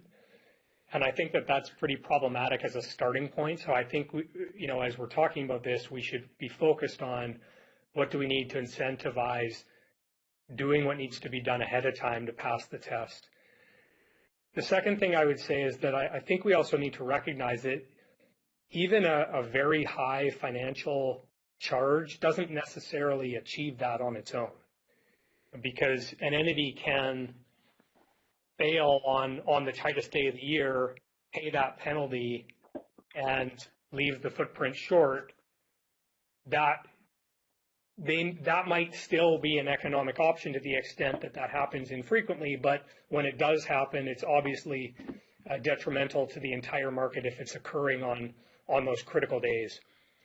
And so, in our view, financial consequences need to revolve around a combination of a meaningful financial charge, but also lower priority when there's not enough supply to go around. That combination is what helps provide the incentive for an entity to take the steps they need to take ahead of time to pass the test, because they not only face a financial charge that's meaningful, they also recognize that to the extent that there's supply surplus in the footprint, they may be able to receive that, but if conditions change in real time and there's a challenge, they're the first ones to be curtailed. And I think that that's part of encouraging those resources or those entities and incenting them to recognize they really want to pass the test. But the other thing that I think is important around that type of approach is that it provides everyone else, all the other entities that did pass, with comfort that if another entity fails, they're not put in a worse situation. They're not worse off from a reliability perspective if there becomes a scenario in which there's not enough supply to go around. So I do think, and this was something that got a lot of debate last time, that the need for lower priority is an important part of this design. And I think that the challenge in the second bullet around manual curtailments is it doesn't really provide any certainty to the participants about what's going to happen. I think this is an important enough issue that clarity in the policy and an understanding amongst everyone about what would happen is really important, because I just don't think it's the right outcome to have things be left to chance or to manual decision making in those critical periods. I don't think that gives enough clarity around what may or may not happen in those periods that we hope we don't see, but if we do, we want to know that they're going to be dealt with in a way that everybody's comfortable with. So I just wanted to provide a little bit of feedback, both in terms of what do we think we're trying to achieve, or what's PowerX's view on what we're trying to achieve, as well as what are the pieces that need to go into a design to try to help achieve that. Thanks, Jeff. Yeah, I think it sounds like you would somewhat agree with what we're putting forward. I do think that second bullet does make clear that if a BAA isn't resource sufficient and the market can't clear them, then their transfers would have lower priority, which does allow, or does offer some comfort to the BAAs who did pass. To me, if the second scenario, if the market can clear and then there's still a shortage in real time, that's almost a different question to me. That sounds more like the quantity of imbalance reserves wasn't correctly procured.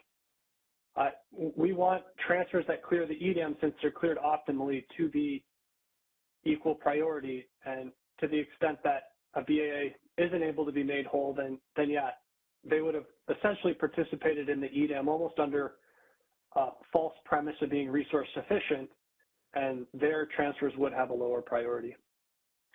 And we do want to be careful, at least in trying to put this automatically into the market. We would prefer this be a system operator decision. The market will settle the PBC shortfall in the BAA. That's actually short. From there, it seems more appropriate to let the market or the system operators make reliability-based decisions if it ultimately comes to the point of having to shed load. Thanks for that clarification. I'm not sure I followed the distinction you're making there. I think more discussion about this would be helpful to understand that. I think the last part you were explaining, though, is part of what I was trying to raise as concerning, is that you're leaving it to a decision by an operator around what's the priority of load amongst multiple BAs potentially. And I recognize that obviously operators have decisions to make in real time, and that's logical. But I think this type of outcome is something that could be contemplated in advance, and policy around what the expectations are could be developed and made clear. So I'll go back and read this part again, but I think more discussion around this would be valuable. Okay. Thanks, Jeff.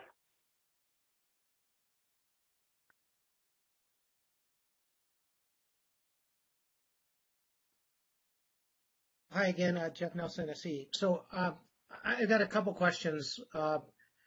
Was this articulated in the straw proposal? Because this seems pretty generic. Is this for anyone that fails, or if this is just someone who doesn't show the tags and fails? And then I've got some follow-up questions. And I'm talking about downgrading transfers to sort of whatever you want to call it, firm except for contingency or something like that. I think it would be downgraded, but ultimately, if you're not able to show that the schedules that you participated in the day-ahead market with were real supply, then it would be downgraded. Okay. I also think that this may not be explicit in the resource sufficiency section of the proposal, but I do think the confidence in transfer section spills additional ink on how this would work. Okay, so just for my clarity and everyone else's, is the rule general that for whatever reason you fail the RSC, any transfers that the failing BAA is receiving are subject to this potential first in line curtailment? Is that the proposal? Again, for clarity. Yeah. Okay, so if I could sort of put the whole package together, you run the RSC, and if you pass it, great. Everything is as firm as load, and all your exports and everything is just as firm. And that's what I understood, the generic, that's the rule. And now we talk about exceptions. If you fail the RSC, you also have rules that only balancing authorities that basically have extra can sell to you. So you may not be able to even clear your own load and imbalance requirements if you fail the RSC. Because no one else may have extra to sell, right? They may need it for themselves. And the general design is you first take care of your balancing authority, and then only excess stuff is available to others. Do I have that sort of philosophy correct? Yes. And then in addition to that, we haven't gotten there may be rules that allow parties to keep some of their extra supply, I'll call it the ABC rules, from being made available to the pool in the day-ahead time frame. Yes. I think that ability would exist through the day-ahead ABC design that we're contemplating, as well as through the way some BAAs just would participate in the EDAM if they don't have a must-offer obligation. Right. And then in addition, again, we haven't gotten to these rules, so I'm trying to put all the pieces together. There is the potential for limiting the type of transfers based on the comfort level that, I'm not sure exactly the mechanics, but the idea being that if you can't even pass your own RSC, you may not be able to support any transfers. Yes, I think that we would look to provide that type of functionality, just to limit the net transfers into a BA. Each BA should have the ability to control that to avoid the types of situations that I think Michelle has brought up previously. Okay. And then we still have sort of just the good old-fashioned financial penalty, administrative charge that we were discussing before launch. Okay, and so this is sort of, I'm seeing this now as sort of a generic policy that these are the consequences for a BAA that fails the RSC, And in addition, if they don't cure, oh, that's the other question. So are they still subject to curtailments if they cure before the stuck? Or are they restored to fully firm? I think that's a bit of an open question. I would think that my feeling is you would be restored to firm and you would have equal priority, because at that point there would be sufficient supply in the real-time horizon to meet the expected real-time needs. And then just one more clarity, because, sorry, even being sort of comparable to load, you mean that if there are curtailments, or the market's going to recommend curtailments, I guess. The market doesn't really curtail, operators do. Yeah, I want to be really clear on that. In the market, all the EDAM transfers will have equal priority, and the market, through the constraints that we kind of walked through, that EDAM export, you can't have EDAM exports essentially if the PBC is relaxed, should place in real time the shortfall in the correct BAA, and then from there, operator-based decisions on actual curtailments could occur. And then just for clarity, you're holding exports comparable to load. You've used a pro rata definition, meaning that if someone's load is 50,000 and they've got 5,000 megawatts of exports, if there's a curtailment, you will curtail 10 megawatts of load for every 1 megawatt of export. It is not a one-for-one comparability where you curtail 1 megawatt of export for every 1 megawatt of load. It is a pro rata that you're proposing. Yes. Yes. Okay. Lots of moving pieces. Thank you. Agreed.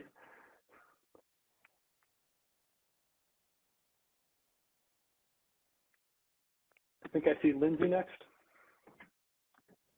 Hi, Danny. It's Lindsay Schleckaway from NV Energy. Can you hear me? Yes. Hi, Lindsay. Hi.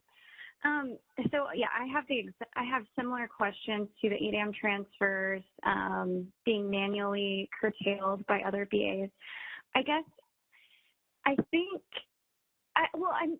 just not understanding the reason why we would, put this in here, or why this would even be necessary.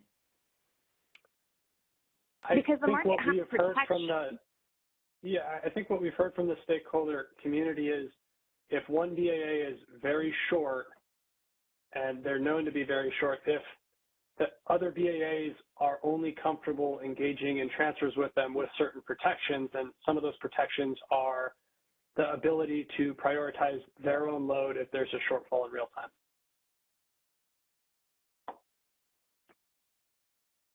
Okay. But even though there's already a constraint within the model that restricts your ability to export in real time if you are experiencing actual short conditions, correct? I mean, the real-time market will do everything it can to try to resolve any shortfalls. Okay. Yeah, I'll think about this more. I'm kind of concerned with this. And then I'm also, a separate thing, I know this has been brought up separately, is the curtailment priority when a BA or an EDAM entity comes in resource insufficient. I think that discussion also needs to occur. I just think the priorities need to be clearly defined for the different circumstances and how this is all going to work, and clearly laid out, because I think this is incredibly important for relying on the market. Yeah, I agree. And I do think that we need to be a little bit more clear, maybe even about what the priority is. That if a BAA is sufficient in the EDAM and their neighbor is sufficient in the EDAM, and there's transfers that are cleared, and everybody tags those transfers up, then those transfers should have equal priority to the load in each BAA. Absent that, if those transfers were made with supply that isn't actually there, or was never there, or if a BAA is insufficient in the first place, what we've heard is there should be some level of manual operator-based protection for the sufficient BAAs, such that they don't have reliability problems propagated to them through their market participation. Okay, and I'll think about that more. I just, if there's another place that we could also have the discussion about insufficient EDAM entity coming into the market and they are awarded exports, then what happens to the curtailment priority in real time for that? I think that that's also an important distinction to make and for everyone to understand what your proposal is for that. Yeah, I think the expectation is any EDAM exports made by the deficient BAA optimally would be expected to be honored. Okay. Okay, that helps. Thank you.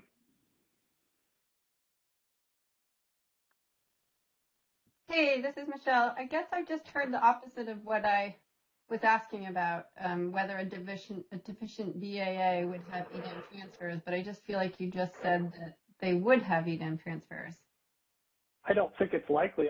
They may be cleared optimally as part of some counterflow as part of the optimal solution. I don't know if I can say for certain they wouldn't have an export because they may be getting imports from elsewhere.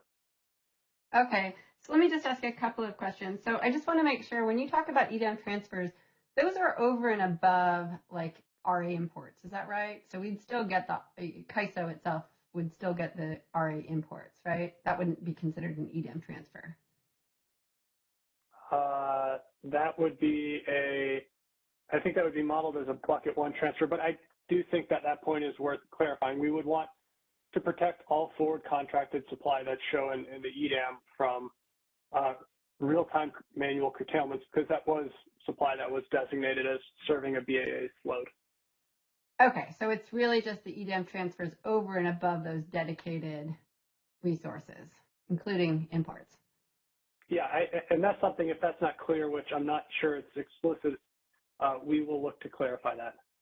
Okay, and then I just want to clarify, when you say that that folks are going to hold transfers equal to load, you're really just talking about CAISO, right? That's not a rule for every EDAM balancing authority. You're just proposing that CAISO will do that.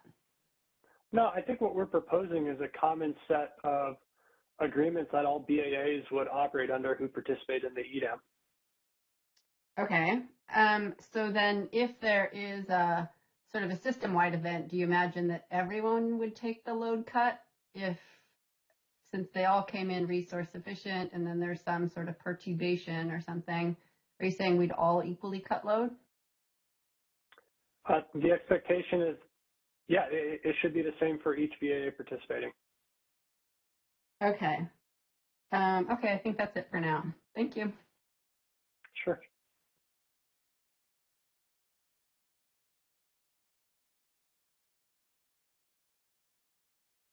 Hi, Denny. This is Todd Ryan with PG&E. I just heard you say that that a failing BAA is unlikely to have transfers, and I think that's true for most BAAs, but in the CAISO BAA, even if it's just barely on the edge or slightly failing, there would still be non-countable intertie bids for import, and there would be demand bids for export that could still result in transfers.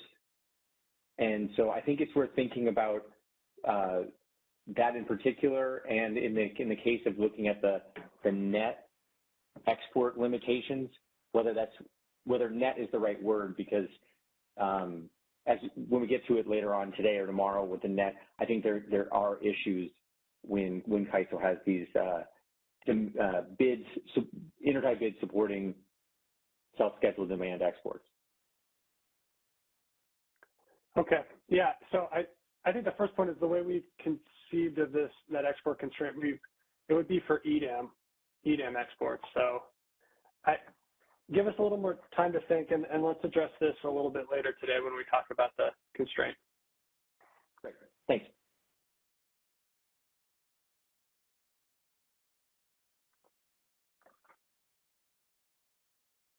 Okay, I see one more question. Hi, Kathleen.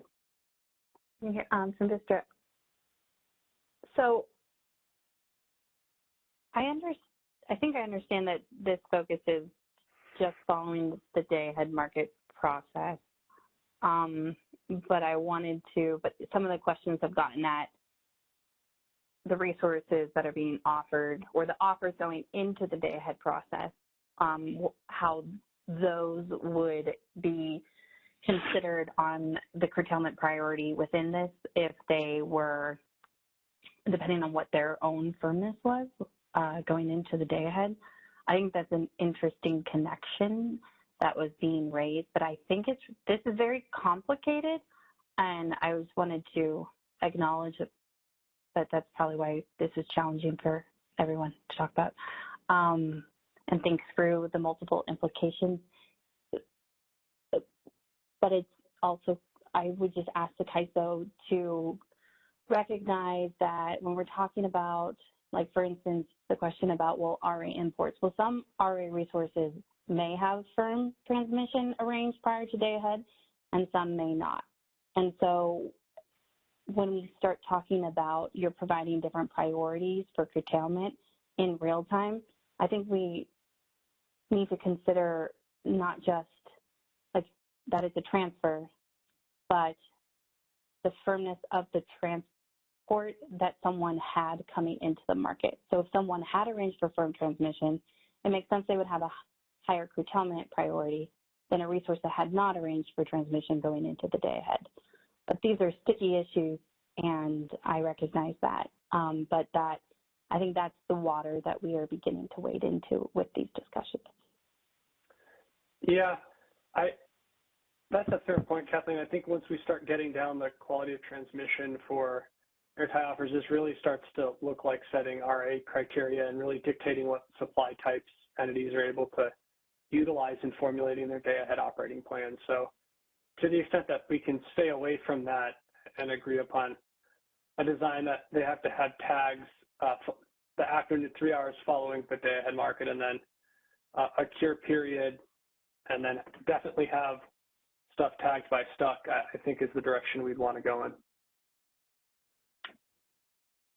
I think that it's less about RA and more about transmission access and the rules that areas have that they need to comply with transmission loading relief procedures. And while I understand the CAISO has a different framework, a lot of the areas that would be considering joining EDAM are under transmission loading relief and will have follow the NERC standards for that curtailment order. And it's not so much RA as it is transmission operations that needs to be respected once we're starting to talk about curtailing. Okay. Thank you for your comment, Kathleen. Okay, we have one question in the chat. When exactly does the importing BAA get notice of this manual curtailment, and does the exporting BAA notify the importer, or does the CAISO? The market result will be a PBC relaxation somewhere. Beyond that, we would expect it is the BAA system operators under their reliability responsibilities who would be coordinating that curtailment. The CAISO, as a market operator, would not be curtailing BAA loads. So thanks, Dan. I hope that answers that question. It looks like it does. Okay, moving on. I do want to highlight that this is still a little bit under development, but there is definitely a linkage between the EDAM and the WEIM RSCs, and we do need to coordinate the consequences for failing each of these two different tests in the two different timeframes to ensure that the correct set of incentives is in place. One of the drivers behind automatically attempting to cure a deficiency in the day-ahead market was to ensure that a BAA couldn't elect to basically not cure in the day-ahead process and come into the real time knowing that it may be more economically efficient to buy 1 hour of assistance energy under the WEIM RSCE Phase 2 proposal than a 16-hour block either through the day-ahead bilateral market or through the surcharge that we are proposing as part of this proposal. So just want to highlight that there is a linkage here. We're aware of it. Ultimately, this will somewhat depend on where the WEIM RSCE Phase 2 design goes. I think that is scheduled to be completed before the EDAM policy development, so we'll be able to account for where that design does go, but I just want to make clear that we are aware of this and it is feeding into our thinking. Can we go to the next slide?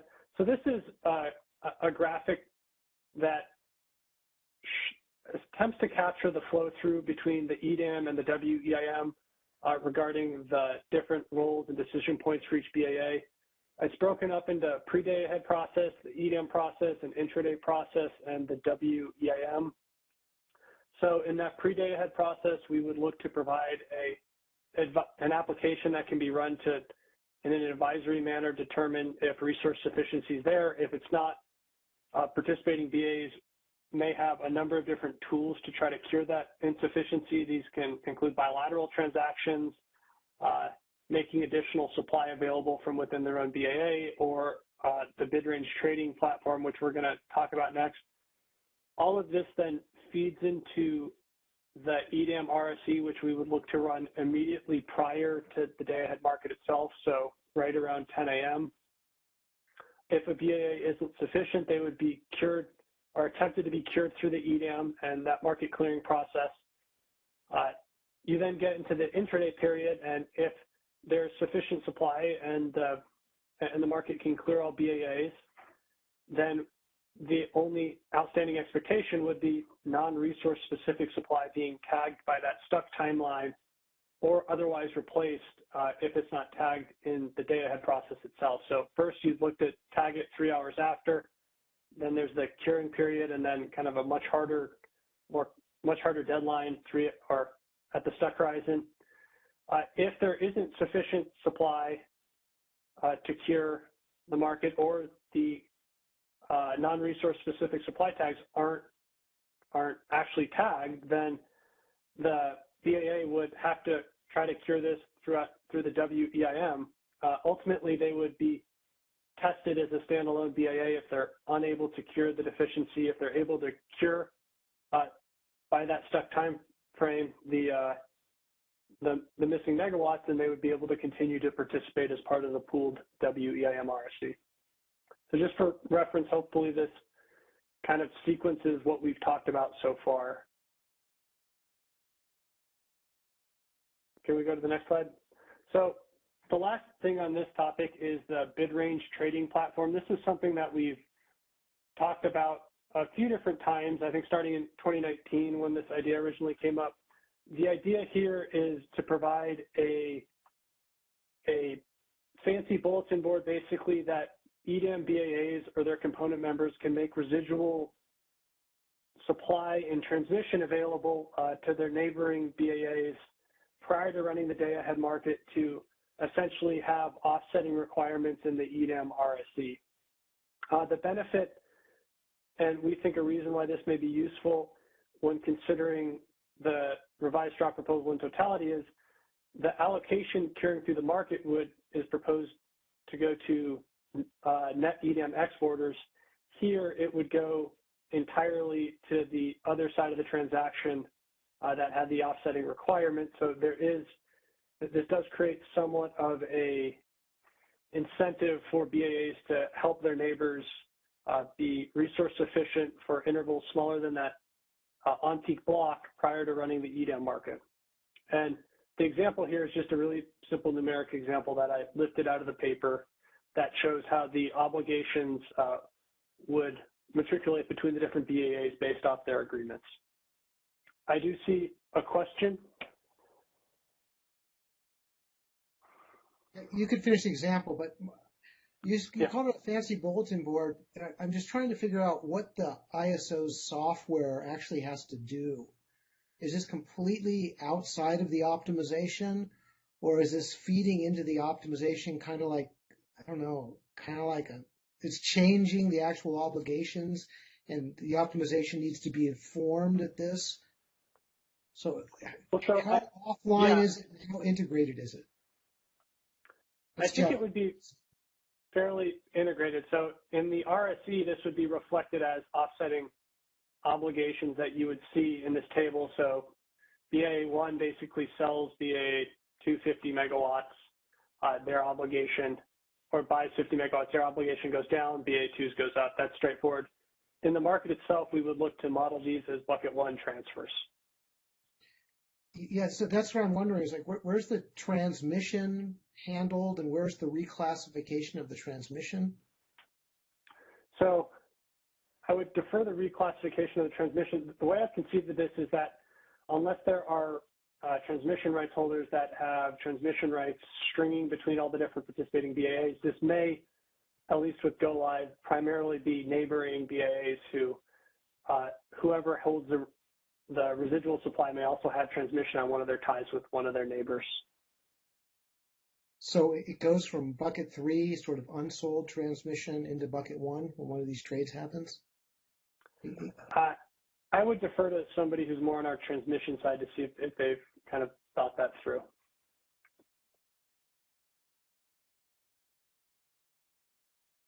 Yeah, this is Milos. I'll just jump in maybe on this particular topic. And that, Jeff, I think to the extent, I think what Danny's getting at is if there's supply, there would be an expectation that transmission is secured. You know, some entities may have already certain transmission rights just on a longer term basis that string these BAs. Otherwise, it may have to be procured if it's unsold, and if it's procured in advance, then it becomes effectively this transmission that a transmission customer holds, and they can buy it on a daily basis, on a weekly basis potentially as well. Yeah, this was trying to kind of get to my, is this a bulletin board or is this, sort of core to how the market determines what's going on? And the more it's just an offline thing that helps people do deals, and then once their deal is done, they can inform the ISO, the less all these weird issues have to be addressed. If this is just a sort of built-in new component of the calculation, all these issues have to be addressed in detail. I would envision this, Jeff, as being kind of a standalone application that would then be an input into the EDAM process. Yeah, it's not going to be part of the market optimization itself. It's just an input, the results of this. Yeah, well, it's a question of how it gets inputted. I don't know who else was stumbling on weird conjugations. Okay, I hear a bulletin board is just something that facilitates deals outside of the ISO, basically, and then once people have a deal, they have the burden of getting all the information into the ISO. But I'm hearing that that's not what this is envisioned. It's a system that once a deal is consummated, it'll take care of all the paperwork and get all the stuff into the optimization for you. So, I wouldn't necessarily say that. I think that's more of an implementation detail that I've at least not fully understood. So I think I'd defer to probably someone like George on our technology team who has a better idea of, or a better vision for how this would be implemented. Yes, Danny, thank you. This is George Angelovich with the ISO. Jeff, you're bringing up good issues. Internally, when we discussed the ability to provide this tool to facilitate these trades, we were not actually considering to make it an integrated tool with the market. We just wanted to provide, as you said, a bulletin board opportunity for BAAs to see what available capacity they have, what needs they have, so that they can strike deals, and then declare these deals as, this is the mechanism, as a bucket one transfer between the BAAs, which will then be import to the RSC and the market. So we were not envisioning really integrating this bulletin board with the market and automatically creating bucket one transfers for any confirmed transactions here, because as you mentioned, this involves transmission, and we don't know exactly how much transmission will be released by the BAAs in the market and how much needs to be carved out to support these bucket one transfers here. So we wouldn't be able to integrate it anyway. Thank you.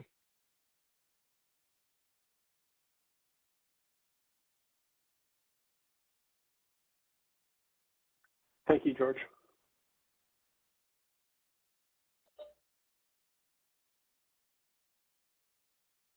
Hey, Danny, this is Robert Fisher with NBE. Is it a good time to ask a question? Or? Absolutely. Okay, can you go back one slide? Something jumped out at me on this. In regards to the EDAM process, you have if the sufficient or binding EDAM RSC is no, this is cure through the EDAM. So that's, I'm assuming that's the $1,600 penalty we're referring to, right? Yeah, it's that surcharge. It's a surcharge for curing through the EDAM. Yes. Why wouldn't there be a flow of not curing? Because just to kind of give you a reference in regards to this, if you're failing by a small amount that fits into your uncertainty value, you may not need to. That's an uncertainty quantity between day ahead and real time that may not materialize or does only materialize, once in a specific period of time. So why would you be forced to cure through the EDAM under that penalty? At least the way I've thought of this is it's part of the ensuring that there's the right incentives between the EDAM RSC and the real-time WEIM RSC. Would you still have an option of not curing, though, not using that 16-hour penalty? Not under the proposal, the revised draw proposal. Okay. I'm not sure I really like that. We'll make sure to add that to our comments. Thank you very much. Yeah, I think there's arguments on both sides. So yeah, please put in your comments how you think that this should be implemented. If you're failing by a very short quantity and it's just in your uncertainty range, because that forecast between day ahead all the way to real time may not materialize and your meteorologists are agreeing with you. I don't see any reason to pay such a large penalty when it may not even materialize. So I just want to add that aspect. Okay. Thank you, Robert.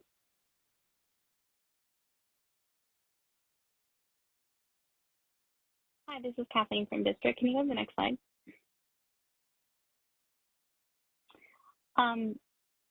Danny, can you confirm for me if the bid range trading would be able to offset the energy portion, the demand portion of the requirement, or only the IR? I think you said that. But I would envision it should be for either. It's just bids that are used to fulfill either. Okay. We're just checking that the table says IRU up requirement, so I want to make sure I wasn't reading into it too much. Yes. Yeah. Okay, great. So either portion. What is the price that the BAs would need to pay for the trade? Whatever they agree to with their counterparty. We're simply trying to provide a platform to bring together willing buyers and sellers.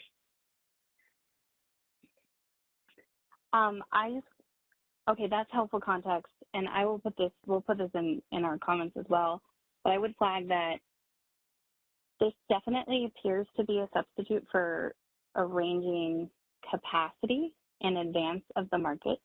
And if this is going to be an alternative to entities engaging in the capacity market, the pricing is going to need to be required to be commensurate with that type of investment. Otherwise, you will disincent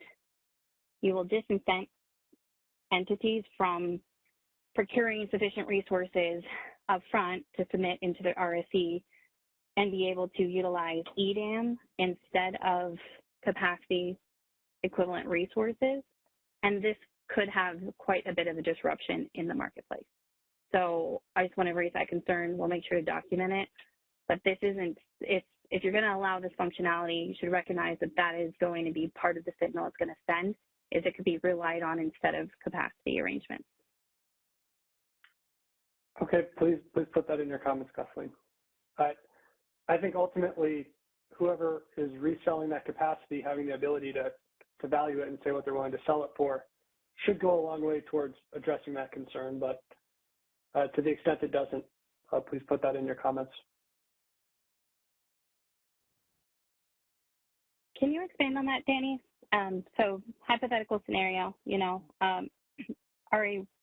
or a capacity eligible resource in one of these BAAs that does not have a contract going into that day. Let's say I'll just use California because it's the easiest. So under current functionality, if it was needed, operators would be able to exceptionally dispatch that resource and designate it as a capacity procurement mechanism designated resource for its capacity and give it that commensurate payment. under this proposal, what happens, same resource is now being, how is it compensated for its service? It would say this is what I'm willing to take for my capacity tomorrow. They would get to set the price for the capacity charge. Okay, so are you, just quick clarifying question. So as a third party, so a merchant resource, we would be submitting an offer into this bulletin, the same that we would for CPM? You would submit an offer and then show that you have transmission to get to some different BAA, and then yes. Okay, thanks. We'll think about it more. Sure.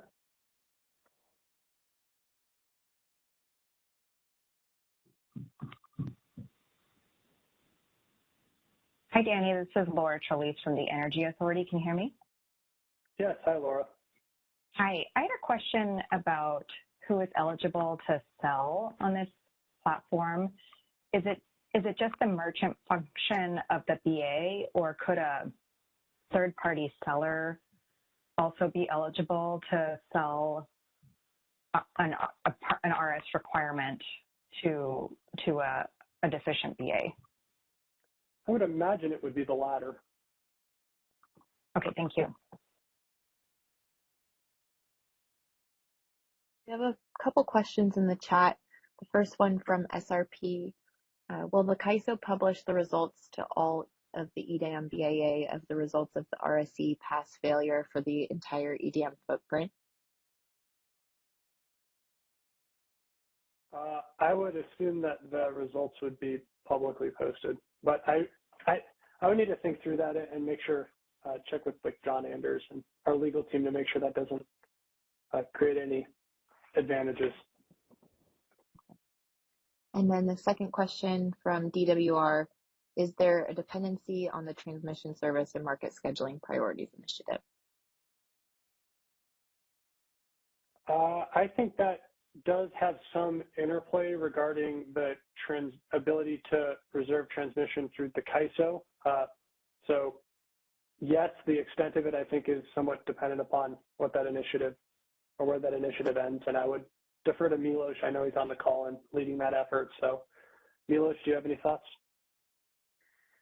Yeah, I mean, to the extent, I think what we've noted in that initiative is to the extent that somebody is depending upon some of the supply to wheel through the ISO system, I think the requirement would be that they establish high scheduling priority for that in order for it to qualify for resource sufficiency purposes. So I think this would be to the extent that somebody, is procuring some of this supply, depending on where it's located, and needs to wheel through the ISO. Similarly to what you would expect on another system, in order for it to count as a bucket one transfer, that they would secure firm transmission that would be securing high scheduling priority across the ISO system.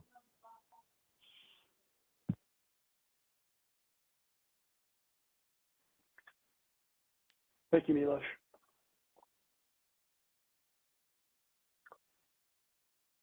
Okay, this slide is a little bit specific to the CAISO BAA. In general, the revenue would be allocated pro rata to net EDAM exporters. The allocation of that revenue for the surcharge within each BAA would be at the discretion of each BAA. So for EDAM BAAs, it would be at the discretion of whatever the rules are in their OATs. For the CAISO, we would be proposing a two-tiered allocation that adheres to cost causation principles. First, we would look to ensure that the supply offers in the EDAM RSC match up with the RA requirements of the different LSCs to the extent that an LSC wasn't meeting its obligations and CAISO failed the EDAM RSC. It seems reasonable to us that that LSC ultimately be responsible for funding the surcharge. If in fact all the RA obligations are met and the reason the CAISO as a BAA failed the EDAM RSC is just the forecast is outside of what was planned for within the RA world, we would then allocate the cost pro rata based on metered demand. That to us seemed like the most equitable path forward. We do recognize that this design may impinge on the existing RA rules that incentivize RAs to be sufficient and to replace their capacity if it's on outage. This is something, again, we're aware of and may need additional discussion and policy development, but from an EDAM RSE perspective, this seemed like the most straightforward way to allocate the responsibility for funding the surcharge within the CAISO BAA. And I do see a question. Hey, Danny, this is Michelle Quito from the CPUC. So this doesn't take into account the fact that different LSEs might have different planning reserve margins? So I don't think that we're proposing to take that into account at this time. Okay, or that they can change their load forecasts. Okay, just wanted to check. Thanks. Yeah, I mean, to the extent that you foresee this proposal as problematic and have what you think might be a more equitable way to do that, I would look forward to reading that in the comments. Okay, thank you. Sure, thanks, Michelle.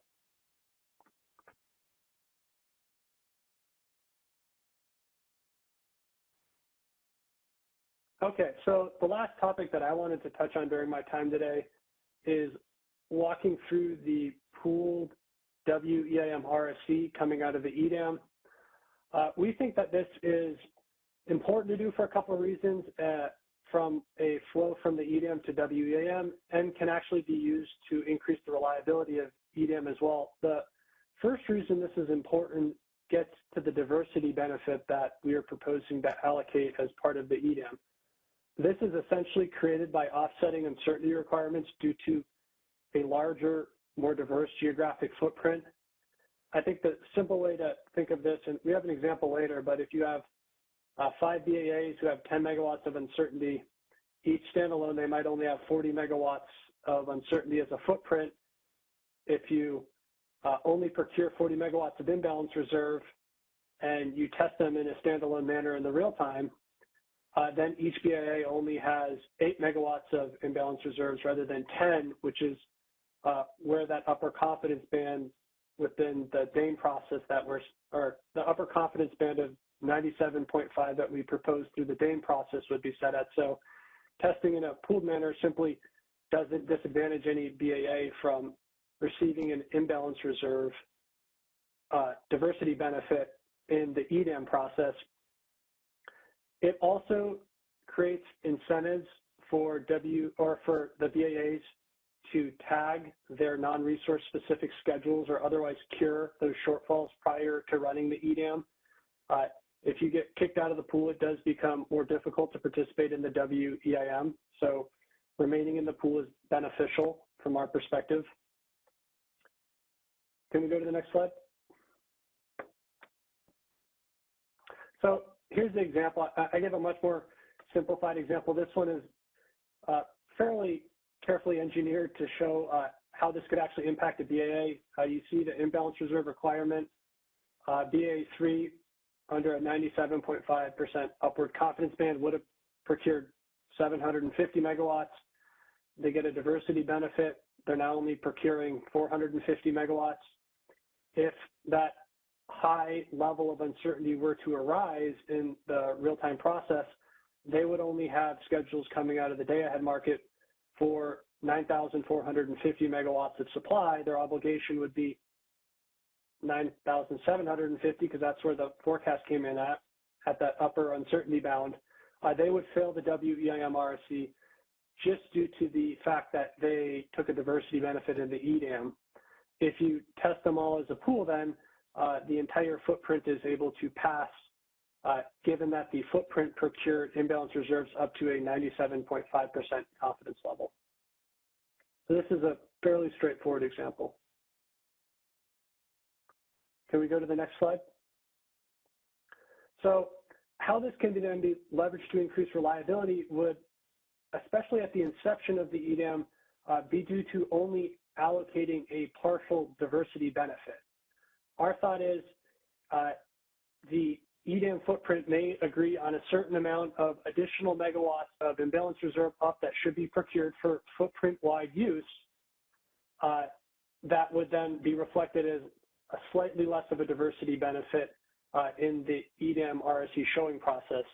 This is beneficial for a couple reasons. First, we have heard through the DAME process concerns that only procuring imbalance reserves to that 97.5% upwards uncertainty level is problematic. I think the most effective way I've heard this phrase is that means a half an hour a day you won't have enough imbalance reserves to meet your forecast.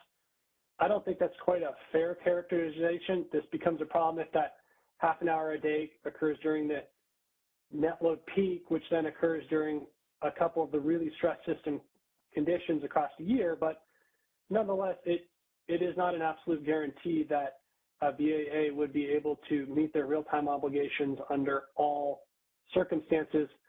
Having a preset quantity of megawatts that could be shared among the footprint can go a long way to addressing this potential shortfall in a manner that doesn't require procuring imbalance reserves to confidence levels that would really start to capture outlier events that wouldn't be planned for under any normal planning criteria. Again, it does create additional incentives to pass the EDAM RSE and submit tags on those day-ahead non-resource specific supply types that were used to pass the RSE and clear the market. Finally, I'd like to add that we would look for this to be a configurable parameter. What I've heard in the technical workshops that we held in July is this is a good idea to potentially put out there and go live with, and then as EDAM BAAs and the CAISO gain more experience with how the EDAM operates, how the day-ahead market enhancements imbalance reserve product is actually working, we would be able to tune this to figure out what the right quantity of shared megawatts is to continue to procure to address that shortfall, that 2.5% shortfall that's created by not procuring for all potential scenarios. I'd like to see if we have any questions.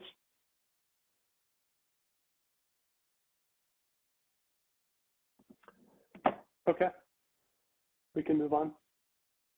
So this is an example of how we would envision this working. Again, it's a pretty carefully constructed example. I think a lot of you may have previously seen this. This was presented in a pretty close form in the technical workshops we held in July. Here you have a holdback requirement that is being held back. What this then does is it allows any outlier event, which in BAA1 was a large resource tripping offline, to be accommodated, as well as large quantities of uncertainty materializing in BAA3. If we are able to strike the right balance and figure out what the right holdback requirement was, we think that, especially with Go Live, this can add a lot of confidence to the transfers that are cleared by the EDAM and ultimately increase the reliability of the day-ahead market results. Can we go to the next slide? I think this is the last slide. So we have gotten questions, what happens if the pooled EDAM RSE were to fail? We laid out in the revised draw proposal a couple different options which we are soliciting feedback on. The first option would be to treat the pool under the existing rules of the WEIM. So this would be limiting incremental transfers, assuming or allowing the pool to try to cure the deficiency and ultimately relying on the assistance energy product that's proposed under the RSEE Phase 2 initiative if unable to cure. The second option would be to, following a failure of the pool, to break up the pool and test each BAA individually within the WEIM.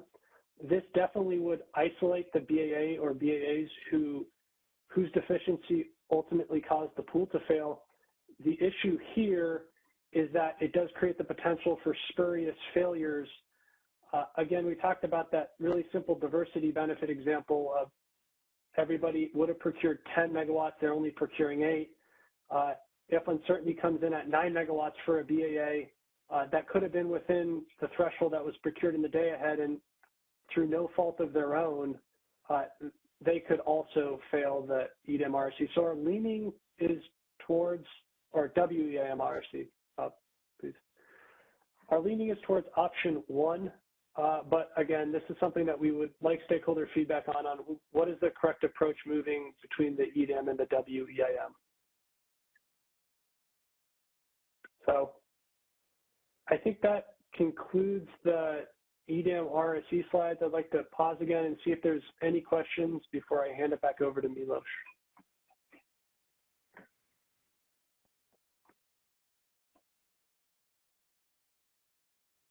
Okay, I see a question. Hi, Danny. It's Lindsay Schluckler with NV Energy. On this slide, I was wondering, would this catch a BA that had supply that ended up having a derate or an outage or something that went into effect following day ahead and that wasn't replaced?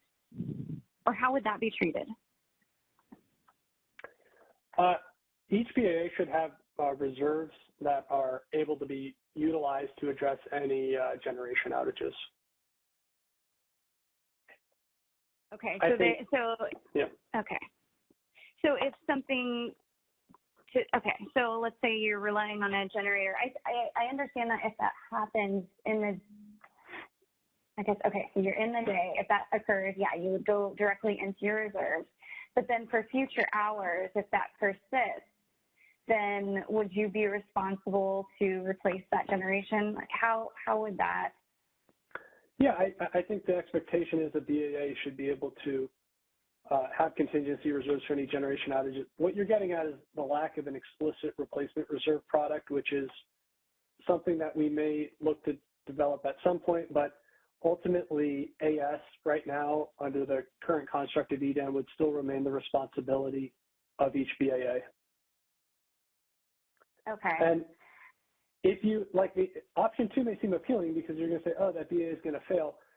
Under option 1, if the BAA was unable to, or if the entire footprint was unable to resolve that shortfall, under the confidence and transfer slides that George is going to walk us through later, the PBC relaxation should end up concentrated in the BAA who didn't replace that supply. Right. Yeah, so I was wondering, yeah, if that would capture if that occurred. Okay. I think this is helpful. Thank you. Yeah. Thanks, Lindsay.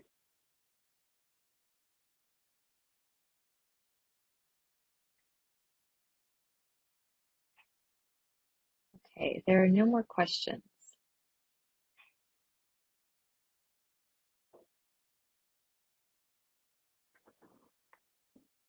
All right. Well, we're going to continue then. I think it's still kind of in the breadth of the resource sufficiency evaluation topic, and we've touched on the next two topics we've touched on throughout the RSC discussion, which is what happens when there's excess supply above the resource sufficiency evaluation. What are some mechanisms to deal with that? But also talking about the net export transfer limit. So I want to touch on a couple of those different mechanisms that we introduced in the revised STRA proposal, and we put them out for further consideration.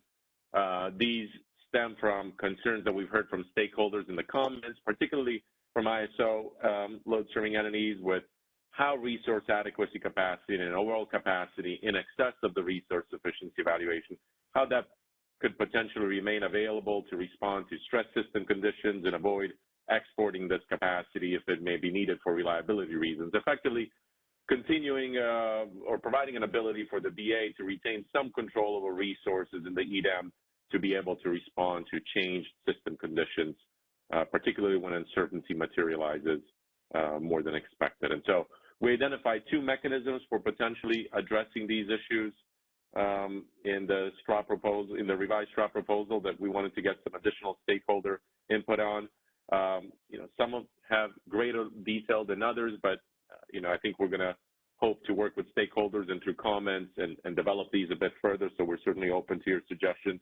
But one of them is allowing opportunities for managing supply in excess of the resource sufficiency evaluation, and how that could be done, particularly in the context of the ISO RA program, but also expanding, I think, this concept more broadly and the functionality to other EDAM BAAs to the extent that they're interested. But also another mechanism potentially is considering a net EDAM transfer export limit which could also, again, be made available to all EDAM BAs. And I'll talk about what that structure could look like. So if we can go to the next slide, please. Okay, so starting a little bit with managing that excess supply above the resource sufficiency evaluation requirement. We've thus far, and I think we talked about this in the working groups back in January. We've discussed it as well in workshops in passing as well as, but it's this concept that EDAM entities would have the ability to retain excess supply to manage stress system conditions. And this is excess supply above and beyond what's needed to meet the resource sufficiency obligation that Danny just walked through. And I think the market would provide an incentive, and it provides an incentive for all supply to be offered into the market. But we do recognize that potentially in anticipation of stress system conditions, there may be the need and the ability for EDAM entities to reserve or hold back effectively excess supply above that resource sufficiency evaluation threshold to respond to adverse system conditions. And each EDAM entity may have their own resource adequacy program or their resource planning programs, regulatory programs, and they may have their own processes for determining whether to retain excess supply above the RSC obligation and based on their own system needs and the nature of their own programs. Under the RA program, Resource Adequacy Program in California, LSCs, and I think you've heard this throughout the discussion today, is LSCs have a must-offer obligation into the market for resource adequacy supply, which may be in excess of the resource sufficiency evaluation, with limited ability to reserve some of that excess supply for managing reliability conditions. Effectively, everything is offered in with limited ability to hold some of that supply back for those stress system conditions in excess of the ISO's ability to meet the resource sufficiency evaluation.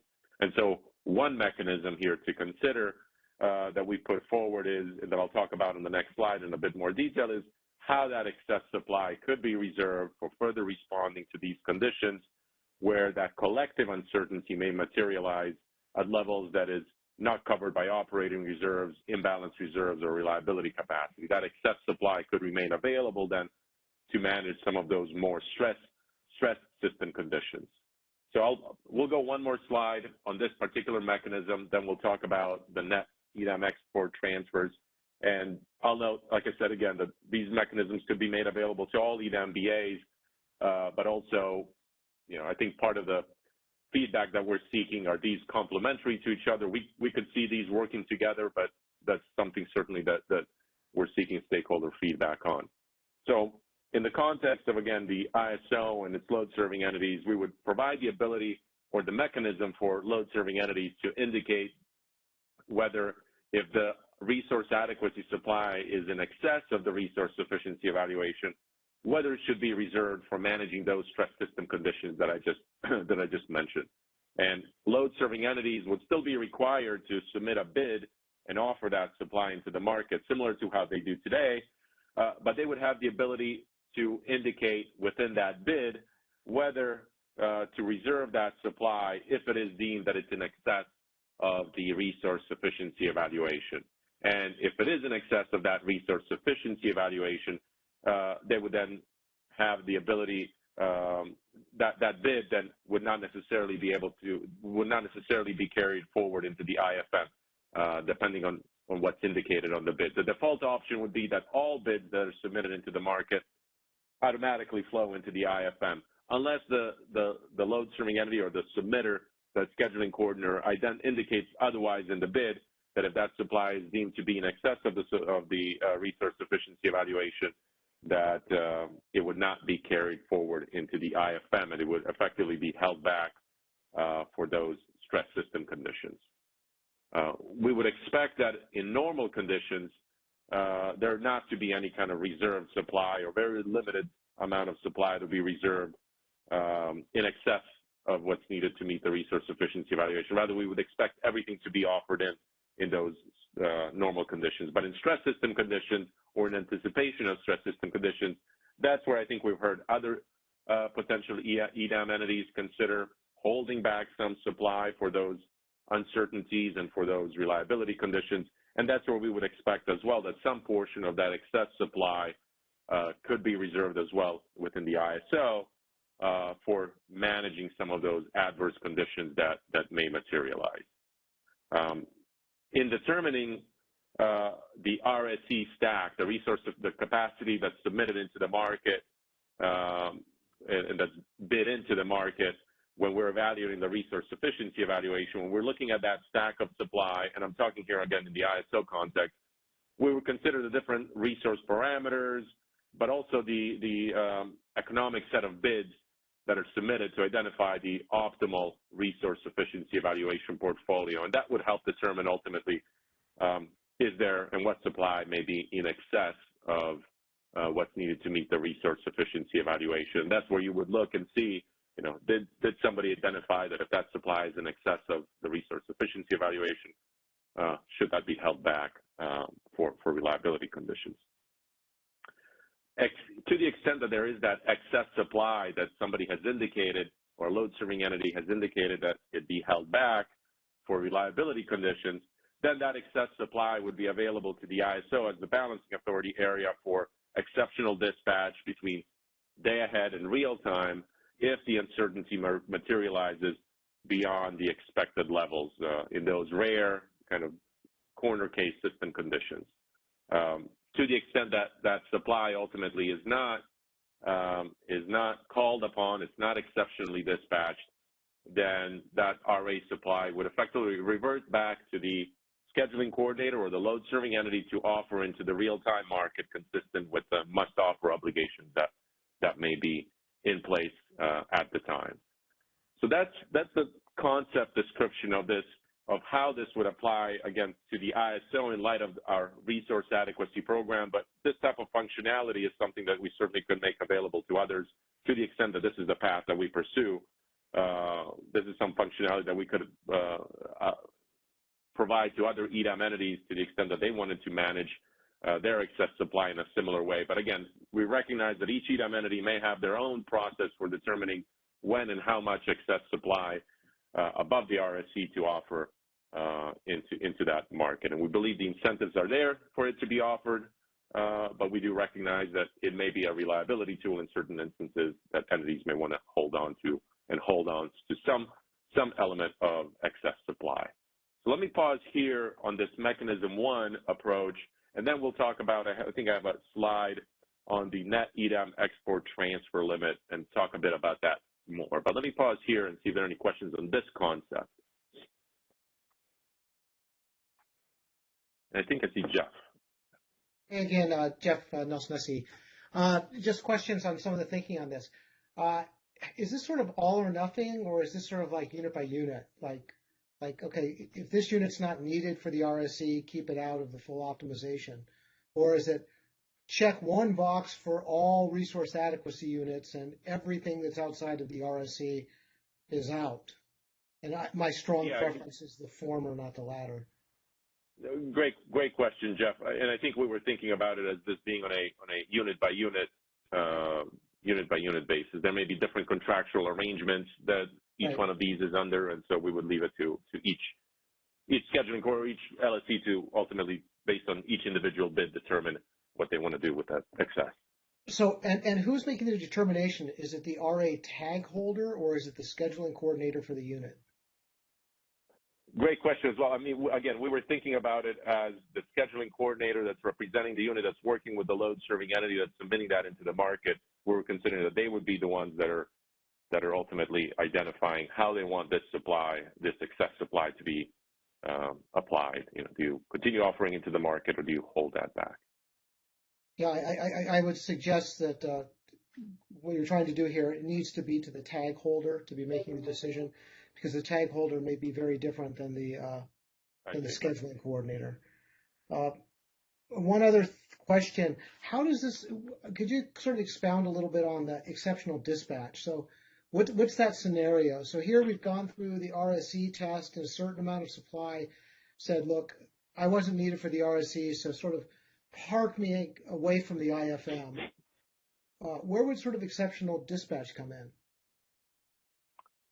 Yeah. So again, as we were thinking about it, this would be that excess supply that you would, if you decided to hold it back, if we held it back, it would be available in those more stress system conditions that, that are not necessarily covered by operating reserves or balance reserves or reliability capacity. When that collective uncertainty materializes to some greater levels, in those instances, then we would have the operational discretion to exceptionally dispatch some of that supply to help us manage those conditions between day ahead and real time. I mean, that's how we've been thinking about when this supply could be accessed in those more corner case scenarios that we're anticipating, depending on the level of uncertainty that materializes. Okay, but I think the last bullet is really important. But for that, since this is RA and assuming it's got a real-time must offer because it's physically capable, it just is going to show up in the real-time market. It's still going to be there. That's a fair point. That's right. Yeah. Yeah, but it might be a long start unit or something, and you might have to get started for real time. Okay, and then just one more thought on this. This really does seem to work hand in hand with virtual bidding, because to the extent some of the physical supply is really going to be available for real time, but not necessarily available for day ahead, the virtual bidding sort of helps keep the market sort of indifferent to that result. So just a side thought that this sort of flexibility might need to go hand in hand with balancing authorities that have virtual bidding in place. Thanks, Jeff, for that thought. Appreciate it. Yeah, is this just for California, or is this potentially for other folks? This is the mechanism as we were thinking of it in the context of the ISO, how to indicate on bid. But as I noted, we would extend this functionality, this mechanism effectively for indicating to the market what may or may not be available. We would extend it to other EDAM balancing authority areas. But we recognize that others may have different ways of determining and different mechanisms of determining what they may want to hold back. Yeah. Okay, and then, thank you, it's helpful. Just last one. You're going to talk about the other proposal that's also sort of for wheel-throughs. And I viewed this, and I just wanted to see the ISO's thinking. I viewed this as independent proposals that either one or both could be adopted. Is it the ISO's thinking that way, or is the ISO thinking it's one or the other? No, I think you're referring to the net EDAM export transfer, which is the next slide. Yeah, I think we're thinking of the same. I think that's something we're seeking feedback on. If you have this first one, we could see both of them potentially working together, but I think that's part of the feedback as well from stakeholders. Are both necessary? Is one sufficient? But I think we certainly could see both of these working together hand in hand as well. Okay, great. Thank you for the clarifications.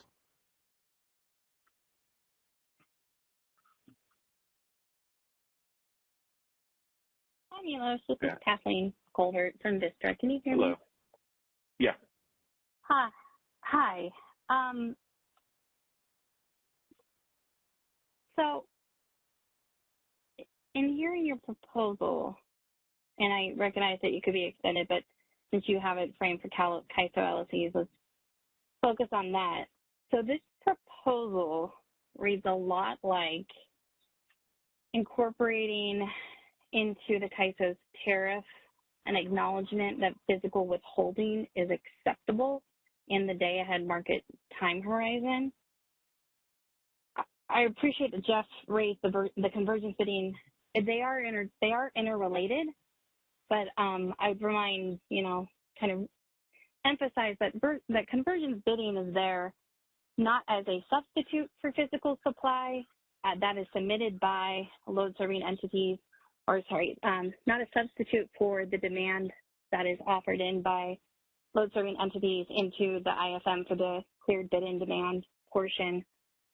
It is there to try to incentivize those demand off bids to be submitted to the greatest extent possible, right? They're not supposed to be, the idea isn't that they backfill. The idea is that the risk of them being submitted into the market should make entities want to prudently bid in their demand to be cleared through the day-ahead market. Prior to convergence bidding, we had a bidding requirement, if you recall. I think it was 95% of the demand forecast. when that was retired, we now have convergence bids. It is supposed to be moderating this behavior, and there is an understanding that physical withholding is not like an action that is done within the markets, that it's not done in a well-functioning market. Can you explain why we're contemplating kind of codifying a physical withholding in the IFM?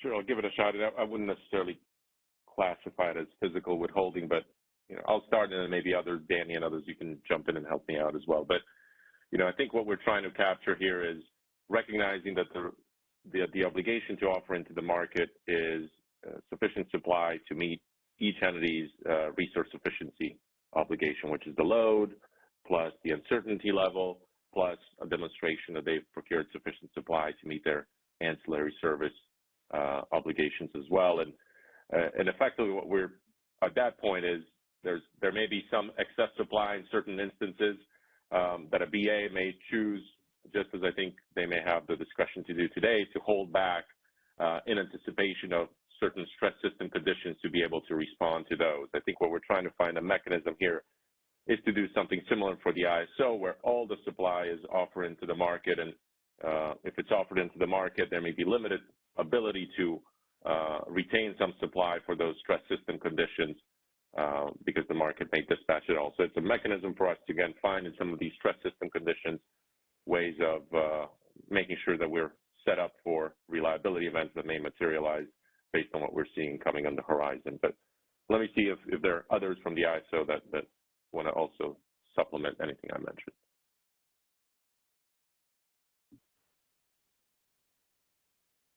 Okay, maybe not. Yeah, Milos, this is Danny. No. I thought I'd chime in. This, Kathleen, I don't disagree that this isn't an ideal design, but this is trying to address an existing asymmetry where the CAISO BAA is the only BAA that has a real-time move for its full set of forward contracted supply versus potential neighboring EDAM BAA partners who would just need to submit supply offers to meet their RSC obligation.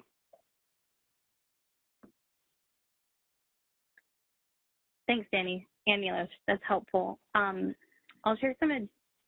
So one, I recognize that you're saying that it's only for the capacity above the resource efficiency evaluation, but the bid would not be carried into the IFM, which is very counterintuitive to just that movie you talked about, where RA resources have a must-offer obligation into the day ahead.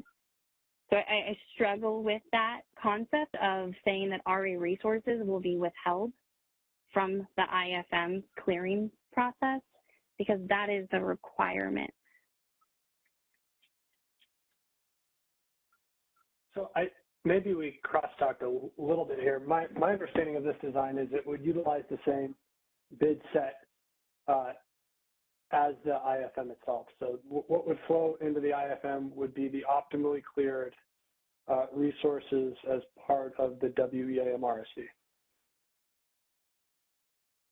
So your slide says that LSCs would have the ability to indicate in a bid whether it would like the resource that was used to pass the RSC to also be included in the IFM.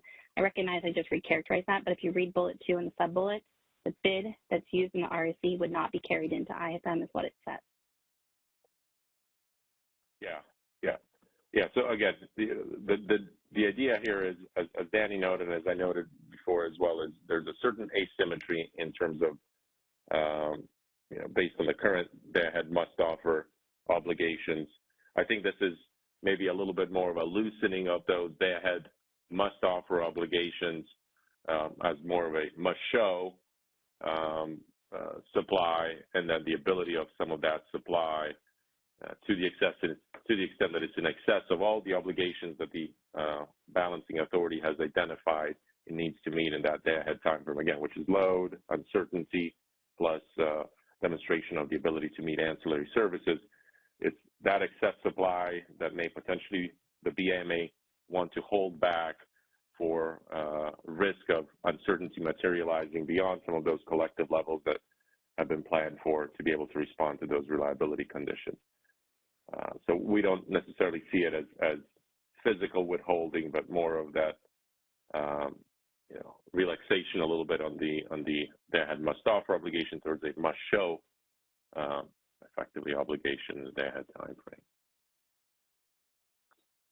I'll just leave you with a couple thoughts so that we can move on. I know we're running late, but this will be very detrimental to the California RA program, and we need to talk about this in a great deal of detail.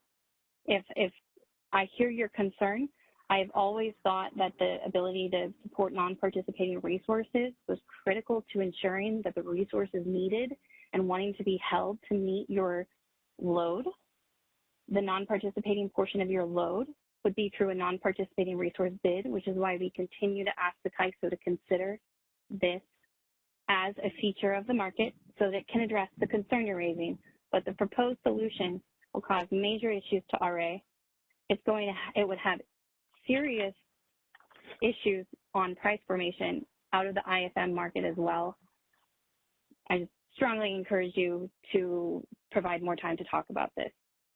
Thank you. Thanks, Kathleen. And I also want to be clear, it's not necessarily a proposal. We've put out two mechanisms. This is one of them. The second one we'll talk about here shortly. We want to get stakeholder input and feasibility on these approaches. What are the implications on contracting, et cetera, if we go down this particular path. But there's also a second approach here. And if there's a different way of addressing that asymmetry, we can certainly consider additional ideas. So appreciate the feedback, Kathleen. Thank you.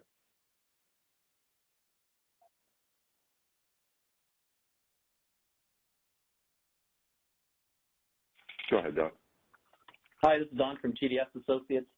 I am a little concerned that this is going sort of in the wrong direction. I think I'd like to see what we can do to get people to put in more and more supply versus limiting the amount that's actually available.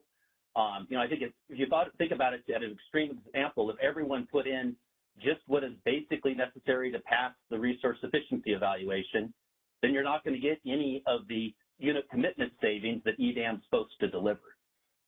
So I think, if you think about the resource adequacy program for CAISO, they just have to show what they've shown on their monthly RA program. They don't have to show all of their supply that is contracted with.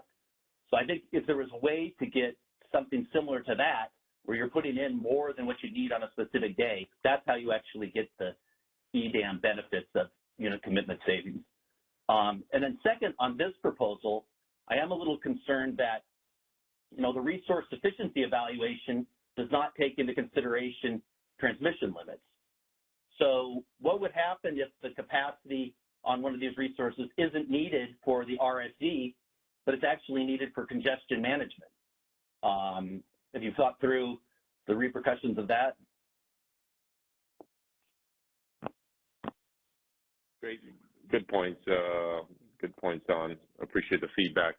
On the congestion management front, we're still thinking through that. I think that's non-consideration of transmission. I think we've talked through some of those elements, and entities were willing to live, I think, without considering the transmission limitations in the RSC. But fair point, and I think added in your comments, we'll certainly think more about what those implications may be on congestion management. Thanks for the thoughts.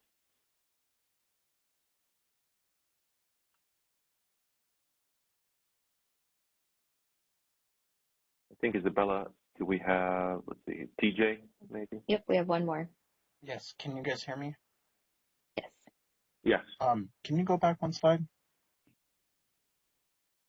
So for that second bullet, ISO LLCs under the RA program must have an offer obligation. So is this a kind of an encouraging loosening of the rules or an additional requirement? So this would be, I think between those two options, I think it's probably a bit more of the loosening, kind of a day-ahead must-show requirement that you have to effectively offer all of your supply. You submit a bid, you show everything that you've secured, you show it to the market. The market will then, based on those bids, run the resource sufficiency evaluation and determine is there enough supply there. But to the extent that there's excess supply and scheduling coordinator, load serving entity, or ultimately, I think as Jeff suggested, maybe the tag holder identifies whether if there's any excess, if that's offered further into the IFM.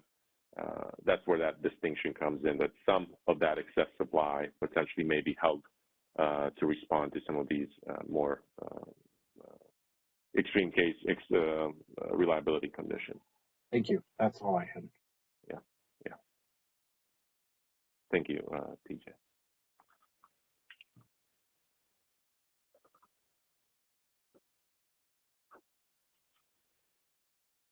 Okay. Let's see then if we can go on to the next slide and describe the second concept here that, again, we want to get stakeholder feedback on. Let's see. I think it's one more, Isabella, if we go down. Okay, I think that's the one. So this is the second mechanism that we introduced in the revised straw proposal for stakeholder consideration. And like I said, these are two ways that we've thought of potentially addressing some of the stakeholder concerns that we've heard regarding loss of control of supply, to be able to manage some of these more stress system conditions, particularly our RA supply. This is the second mechanism, could potentially work in tangent with the first one as well, but we certainly seek stakeholder feedback on that, and if there's a more effective way of addressing some of these concerns at the start. And I do appreciate the point that Don made as well, that the other way of addressing this is by effectively other supply being other EDAM entities, including excess supply into the market. I think that's certainly probably where we want the market to evolve, but I think we recognize at the beginning, I think it will be important that there's some of this ability to hold supply to address some of these more stress system conditions as we gain our legs in the market. So the separate mechanism, this net EDAM export transfer limit, we've introduced, and again, we seek feedback on it. We may not have all the answers in this particular framework as well. We've thought about the concept and how it could work, but we certainly would appreciate some more stakeholder feedback on it and how to make it more viable or addressing any certain gaps that may come up.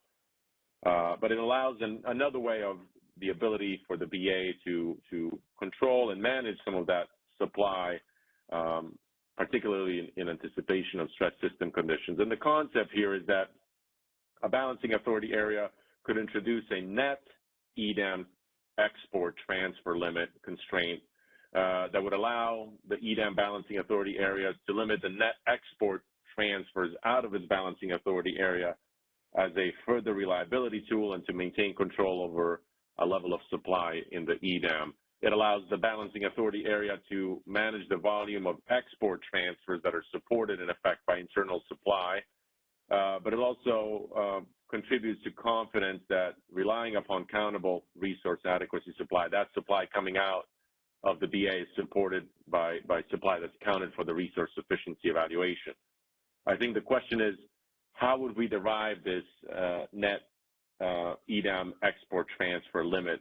And one approach that we put forward in the revised straw proposal for considering this framework is basing that limit on the resource sufficiency evaluation countable supply that the balancing authority area could use. So the concept is that if we look at the difference between the resource sufficiency evaluation countable supply, this is all the supply that's eligible effectively to count towards meeting the resource sufficiency evaluation of a BA in the day-ahead time frame, and then you subtract the actual resource sufficiency evaluation obligation for that entity, and that difference could effectively form the basis for the net EDAM export transfer limit. That's the amount of supply that effectively you would be able to support exporting and transferring and supporting export transfers to other balancing authority area. This would not necessarily limit transfers that are wheeling through the balancing authority area, but it's looking at that net between the imports and the exports and setting that net export limit.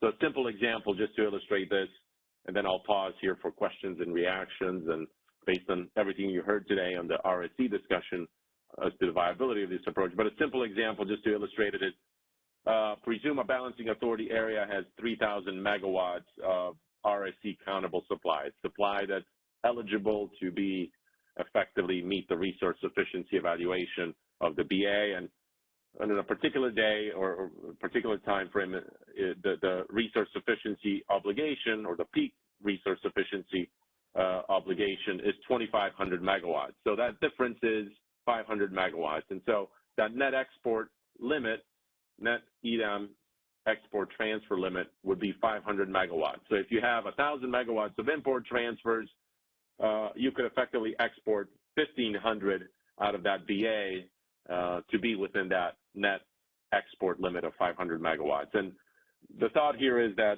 each EDAM balancing authority area would effectively have the ability to decide, do they need a limit, or is it just, they're not going to necessarily, have a specific limit in mind. But they could also decide that if, once you calculate this kind of floor of 500 megawatts in this example, they could decide on any particular day, depending upon the conditions, that they could go above that and set their limit even above that difference between the RSC countable supply and what the obligation is for that particular day from a resource sufficiency perspective. So that's the concept here. And the idea is, again, that it helps, again, manage in particularly stressed system conditions. It allows you to manage and retain some of the internal supply to respond to conditions. You would expect that in normal conditions, this limit would be fairly high, but in more stress system conditions, you would the difference between the RSC countable supply and the supply that, and your resource sufficiency obligation would be zero or limited or smaller. And in those instances is when you would probably have the ability to retain some of this supply within the BA to manage those stress system conditions. So that's the concept. We certainly would appreciate any feedback, reactions, and further developing this. Is this the right metric for calculating that that net transfer, looking at the RSC countable supply minus the obligation, the resource sufficiency obligation? And what are some of the other, we'd certainly appreciate comments on what are some of the other considerations to keep in mind when considering the implementation of this type of an export transfer constraint. That will help us certainly shape the next iteration on this approach.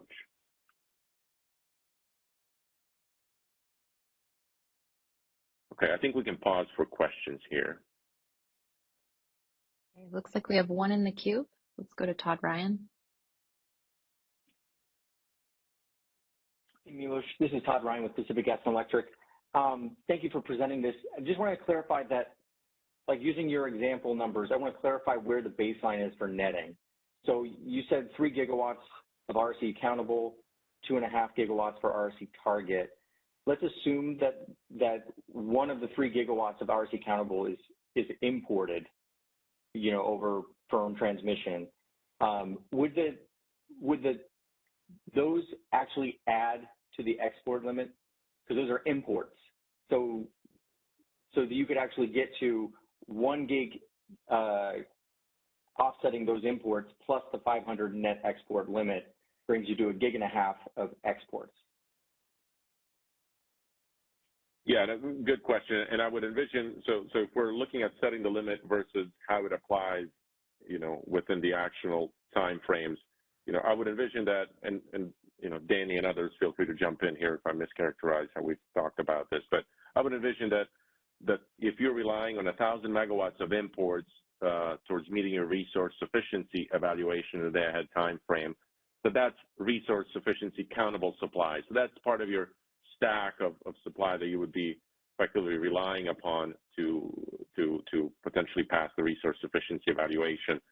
And then you would subtract the actual obligation, the resource sufficiency obligation for that BA, and that difference is then the net transfer limit.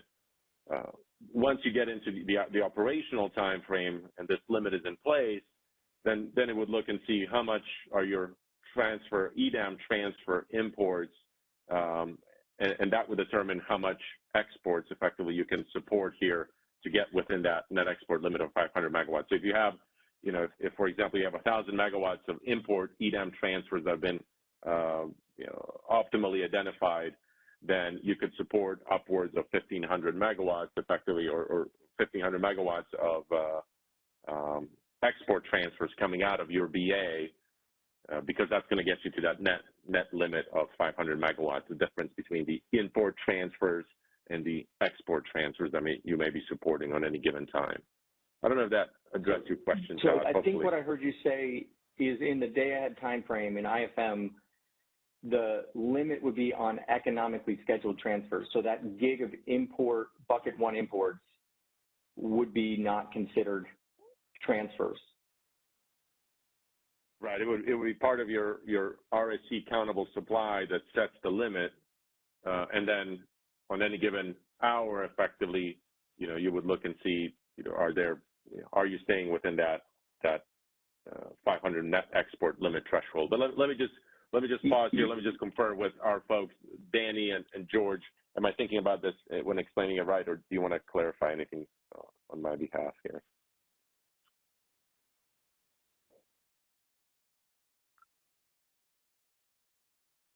This is Danny. I think that defining rules around how we would exactly set the export limit is a little up for debate, and whether this is formalized with static rules all the time or is a little bit more dynamic and at the discretion of each BAA operator is something we could look into. The idea here is that each BAA and the CAISO BAA would have the ability to control the net EDAM export transfers out such that they aren't getting, I guess, going back to Michelle's example, a bunch of intertie supply that is clearing EDAM transfers out that the CAISO BA would then be on the hook for.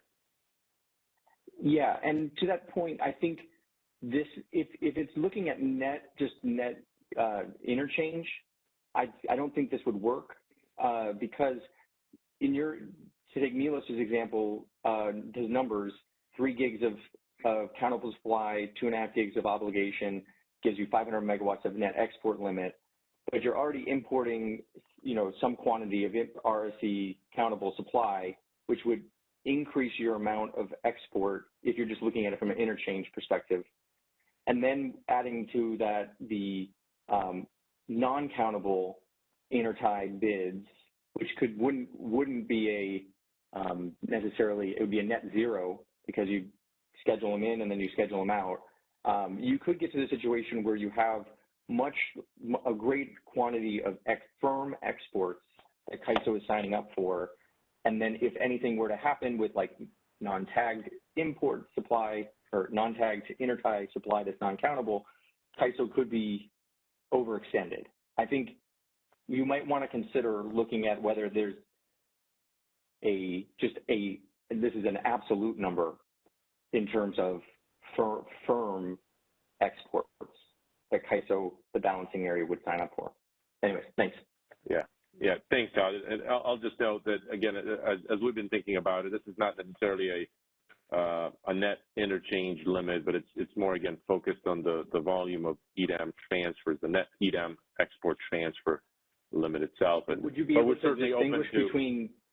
Would you be able to distinguish between like bucket one that is bid in with economic bids at zero, say for a RA contract, that might look like an intertie. That might look like a scheduled transfer. Mm-hmm. Yeah. A good, certainly, Todd, if you guys can put some of these thoughts in how do we shape, what are some different ways of shaping this potential net EDAM transfer limit? We're certainly open to different approaches. We certainly thought about it, again, in the context I described, but there may be other ways of thinking about the metrics around this net EDAM export transfer limit and the merits of it. There are certainly potential implications associated with having a limit, but we certainly are open to other ideas and thoughts on how to shape and frame this particular net export limit. So appreciate the thoughts and the thinking, Todd, and certainly open to suggestions. Thank you. Okay, there's a question in the chat from SRP. Why would the EDAM BAA have control to determine the net EDAM export limit like in the EIM BAA ITC concept? Yeah, good question. And again, the thought here was, there's some ability to to potentially manage in more stress system conditions, in particular, how much of the supply that's internal to that BA could potentially be exported to support transfers. Part of the question we're asking, is there a need for this type of a net EDAM export transfer limit? Is there a value in it? Do other BAs see a need for it? We thought that this may be a solution to some of the stakeholder concerns we heard, particularly from ISO LSCs, that in more stress system conditions, there's the ability to hold and manage some of the supply that is exported for maintaining internal system reliability, particularly in light of some of the must-offer obligations associated with resource adequacy supply. But we certainly are open to other suggestions from entities. Is there merit to this type of an import? Are there others that are interested in managing some of the exports through this type of a export transfer limit? So that's, we haven't proposed this approach. We've put out a couple of mechanisms to try to deal with some of the concerns that we've heard, but that's where we want to get some of the stakeholder feedback. What are the pros and cons, and you know, do they see additional impacts to these export transfer limits, or do they see entities see a benefit to availing themselves of the ability to be able to set this limit? And we envision there's an aspect here of discretion as well, to the extent that BA does not want to have a limit or wants to, you know, go above and beyond in some of these conditions, beyond the limit that's calculated as I described, or through another mechanism. They have the discretion to do that. This could be just for those BAs that want to manage some of the risk based on different mechanisms that they may have in their BA for how supply is offered, but certainly open to suggestions on the value of this type of a concept. Thanks, Milos. And then we have another question from Energy Strategies asking if the limit is focused only on EDAM transfers and if it takes into account any transfers using bucket 1 and 2 transmission. Yeah, the limit is in the context of EDAM transfers and how many of those EDAM transfers to support. It's not intended to limit or impact exports. If this is what the question was getting at, it's not intended to impact exports to or non-EDAM transfers that are exports effectively to non-EDAM balancing authority areas. You know, so it includes the totality of EDAM transfers that may materialize, whether it's bucket 1, 2, or 3, that ultimately, by that transmission being made available to the EDAM, but the market identifies those efficient transfers between balancing authority areas into EDAM. Thanks, Milos. I'm not seeing any other questions. Okay. Believe it or not, folks, we're through the resource efficiency evaluation section. Maybe, Isabella, I think we had maybe a 10-minute break planned somewhere in here. This may be the right time just to allow people to shift from the RSC discussion, because the next one I think is going to be probably fairly extensive and we'll need all the time, is the transmission and how transmission is made available. So maybe Isabella, let's give it a 10-minute break or so, and then we'll come back and start on a completely new topic, related but new, transmission availability in the EDAM. So I'll turn it over to you, Isabella. I don't know, is it 10 minutes that we'll take? Yep, let's break for 10 minutes and return here at 3:05 p.m. Pacific time.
All right. Hello, everyone. Welcome back from the quick 10-minute break.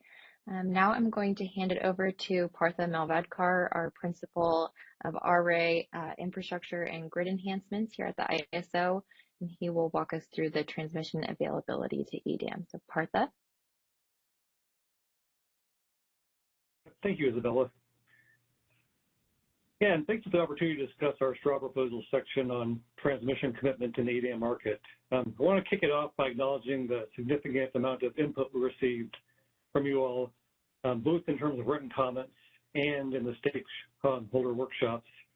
I'd also like to acknowledge the number of diverse views on several of the more challenging topics, particularly related to transmission rights held by transmission customers and the transmission cost recovery options.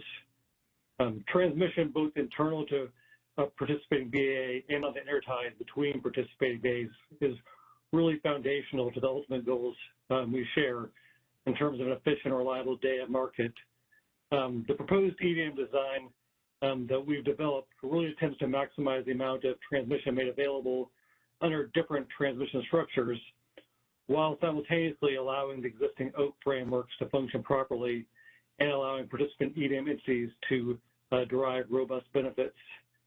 In this proposal, we really try to strike a balance between the various reliability and efficiency priorities, while simultaneously respecting existing contract rights in the EDAM market. So I really look forward to the discussion today and your further input. And yeah, I want to thank everybody again for their participation so far. I'm going to flip to the next slide. So to kick off the discussion today of the straw proposal, we continue to describe the transmission buckets framework to distinguish really between how transmission is made available to the market.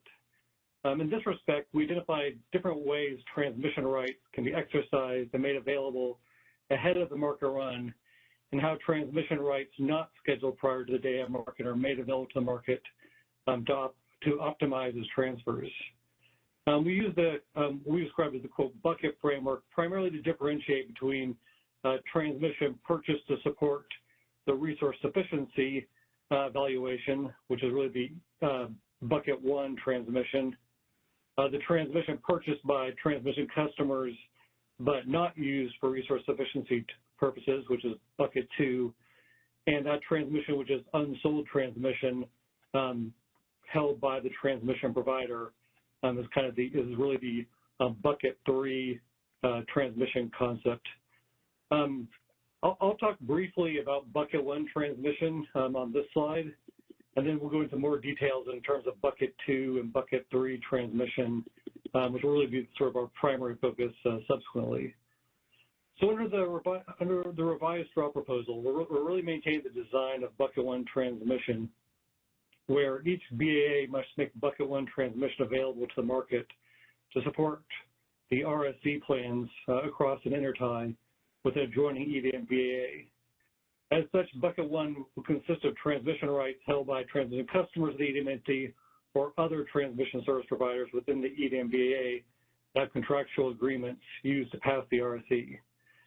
Because this proposal didn't really change between the straw proposal and the most current proposal, and there was not significant controversy around the bucket one transmission design, most of the focus of this transmission is really going to be on bucket two and bucket three transmission concepts, with an extensive discussion on additional transmission recovery options that we've teed up. We're going to flip to the next slide. And just for everybody's sake, I'll probably pause for comments after the bucket two transmission discussion. But yeah, look forward to receiving your input at that time.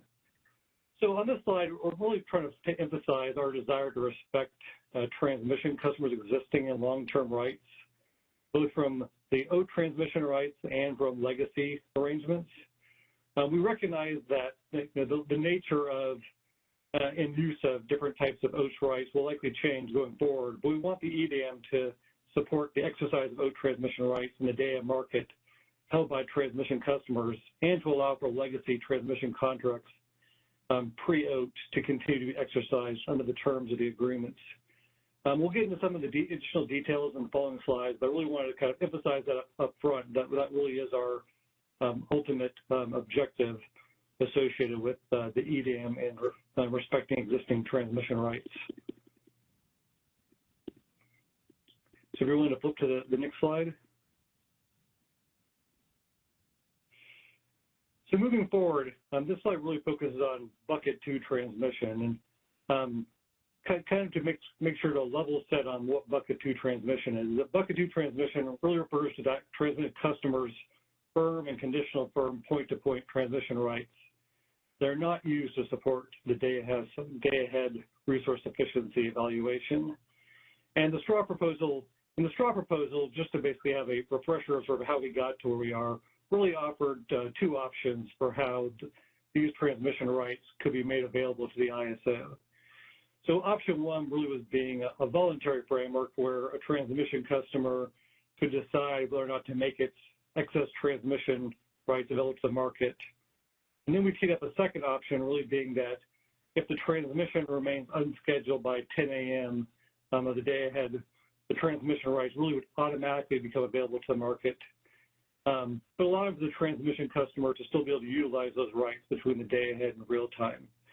And before we move on, I'd really like to recognize that some stakeholders supported the voluntary framework to making those bucket 2 transmission rights available. These stakeholders viewed the framework where unscheduled rights were automatically becoming available as devaluing their current rights and exposing transmission customers to potential congestion price risks between the day-ahead and real-time market. Ultimately, as a part of the EDAM proposal, we decided for the straw proposal that a voluntary framework could lead to withholding of transmission and day-ahead congestion costs across interfaces that would be inconsistent with what actually would material in real time, resulting in artificially increased congestion and creating market inefficiency. So this proposal really aims to maximize the amount of transmission available to the market by including all transmission rights that are not scheduled by the time of the day at market as a part of the optimization.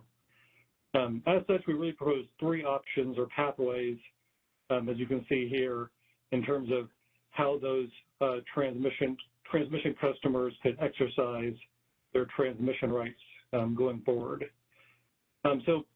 Pathway 1, which as we laid out in the EDAM straw proposal, would allow transmission customers to schedule the transmission rights prior to the day-ahead market processes and allow that transmission customer will be eligible for an allocation of the transfer revenues from the EDAM entity if the transmission constraint binds.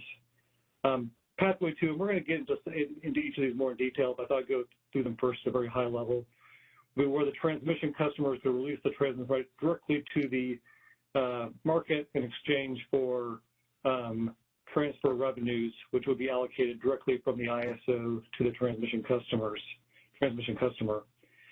And Pathway 3, under Pathway 3, the transmission customers could still use their rights if feasible, but the EDAM entity would allocate potential day-ahead revenues in feasibilities back to that transmission customer, and that if those rights are not exercised prior to the day-ahead market or directly turned over, the only option, the option to use that right really would be subject to it being feasible given the real-time market dispatch. So going into some of the details around those 3 pathways, Pathway 1 really describes the option where a transmission customer holding the firm rights or conditional rights at an interface between EDAM BAA chooses to physically exercise those rights prior to the day-ahead market. While the transfer revenue allocation will go directly to the EDAM entity, such transmission is eligible to receive transfer revenue if the transfer constraint binds. So in this case, we really expect the queued transmission entity that would be going back to the EDAM entity would then in turn be passed back to the transmission customer to keep them whole for their transmission rights provided. So that first pathway forward is the exercising the transmission rights prior to real time by the transmission customer. Pathway 2 is a second option given, and it really allows the transmission customer to release the transmission rights to the EDAM in advance and receive the day-ahead transfer revenues directly from the ISO. The release transmission would be made available to optimize the transfers, and the ISO would settle, as indicated before, directly with that transmission customer. The one caveat I note is that after turning those over, the transmission customers cannot schedule the use of that transmission rights in real time under the terms, but they could continue to use a self-schedule option or economically bid into the market. But those really would only be accounted as feasible to the degree that that entity is trying to self-schedule that transmission into the market. I'd also like to touch briefly on eligibility of the transmission rights to be designated and released to the EDAM. We proposed in the EDAM proposal to limit the transmission rights eligible to be released under this pathway, Pathway 2, to those held under long-term reservations. These longer-term duration rights could be registered in the ISO systems to facilitate their designation and release to the market in advance. We'd allow the transmission customers to still determine on a daily basis how much of its transmission rights would be available to the EDAM market for that day or for a longer-term framework. But the transmission customers could not, for example, purchase a daily right, offer into the market, and potentially arbitrage short-term differences between expected congestion costs versus the out rate via this pathway. So touching on Pathway 3,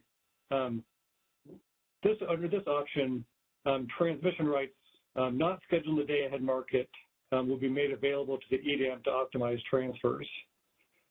Transmission customers, however, that do not schedule prior to the day-ahead market or explicitly turn over their rights in exchange for transfer revenues, sort of via the Pathway 1 or 2, could still exercise those rights between the day-ahead market and real-time if feasible. However, I note that exercising these rights for transmission may create uplifts, primarily caused by differences in congestion prices between the day-ahead market and the real-time market.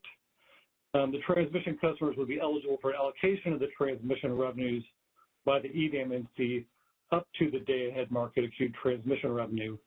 However, if the transmission customer exercises these previously unscheduled transmission rights after the day-ahead market timeframe, the EDAM entity might allocate uplifts based on the difference between the real-time and the day-ahead market congestion, which could lead to some level of risk to the degree that the real-time market congestion was higher than the day-ahead market congestion that we see. So just to sort of recap, the ISO, we believe that the identified pathway provide transmission customers a range of options to consider using their transmission rights without impinging unduly on their ability to exercise those rights. But we recognize that we really appreciate the stakeholder feedback on the proposed transmission availability approach, where firm point-to-point transmission is made available to the right to maximize transfers and benefit the market as a whole. Prior to moving to the legacy transmission arrangements, maybe I'll pause here for a second and see if there's any comments before moving forward. We do have a question in the queue, so let's go to Stuart. Hey, Partha, thank you for this. A quick question on Pathway 2. Obviously, you're setting up, the focus is on long-term rights, so all the mechanics will be set up via the master file in advance. What application are you looking to use for a customer to indicate they want to confer those rights to at 6 a.m. in the morning? What application are you looking to use? That's a good question. I'll defer to either James or George on that question.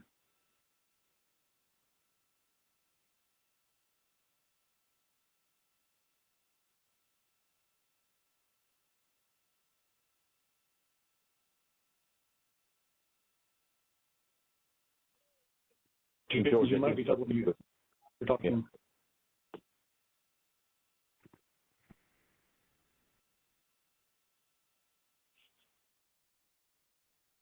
Maybe let's come back to him, Partha, here in just a couple of minutes. Looks like he's having some audio issues, but let's hold that question, Stuart, and come. Oh, there we go. Okay. Sorry for that. So, Stuart, can you repeat the question, please? Yeah, just for Pathway 2, George, I'm just trying to understand. The mechanics will all be set up via the master file, as described in previous meetings.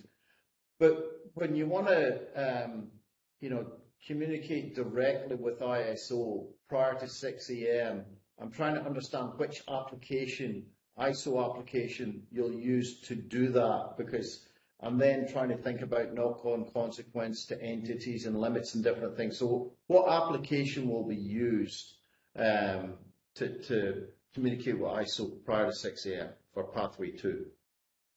Right. So all scheduling limits will be submitted in Cyber. That's our mechanism for receiving information. Not only bids, but any kind of information that is dynamic in nature and can be used in the market. And as you mentioned, most of the transfers will be will be defined in the master file, but we also envision the possibility of supporting dynamic definition of transfers via Cyber, so that you won't have to be limited by the 7-day lag in the master file to define transfers. If it is something that needs to be defined for the day, or it's a result of a bilateral agreement between BAAs, we talked about this earlier today, subject to some agreement that can be struck through the bulletin board. You want to put in bucket 1 transfers in place. They're not pre-registered in the master file. You should have the ability to declare this in Cyber. And along with that, you will also submit a scheduling limit, which is what the market will observe for that specific transfer. So the scheduling limit is really how much transmission capacity is released for a specific transfer to the market. Okay, that's perfect, George. And part of that submittal will be the CRN, so that when we will, as we discussed earlier this morning, we will be able to, as an entity on the transmission side, see what's been scheduled, the CRN, and what's been tagged. And then as we move to real time, the CRN will be on the tags also. Is that how it's going to work? So the CRN is a specific identification for contracts that involve in the contract path a transfer. And as we discussed in the past, what makes sense for these transfers is to be bucket 1, of course, to take the benefit of them in the RSC. And these are the only kind of transfers that you can actually self-schedule, the ones that they're attached with the CRN.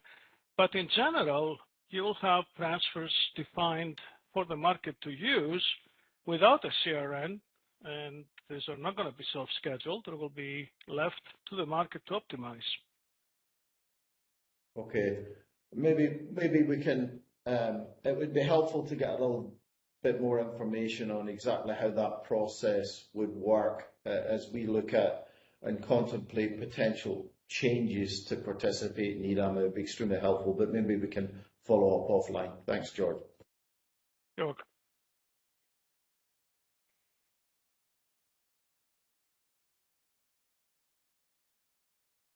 Okay, let's go to Mike Wilding.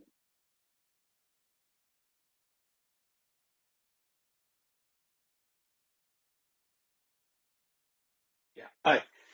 Thanks, Partha. I just had a quick question regarding, the bucket 2 and the transfer revenues. Wanted to know if congestion was treated the same way, subject to the allocation, or if that's completely different. I mean, there's no,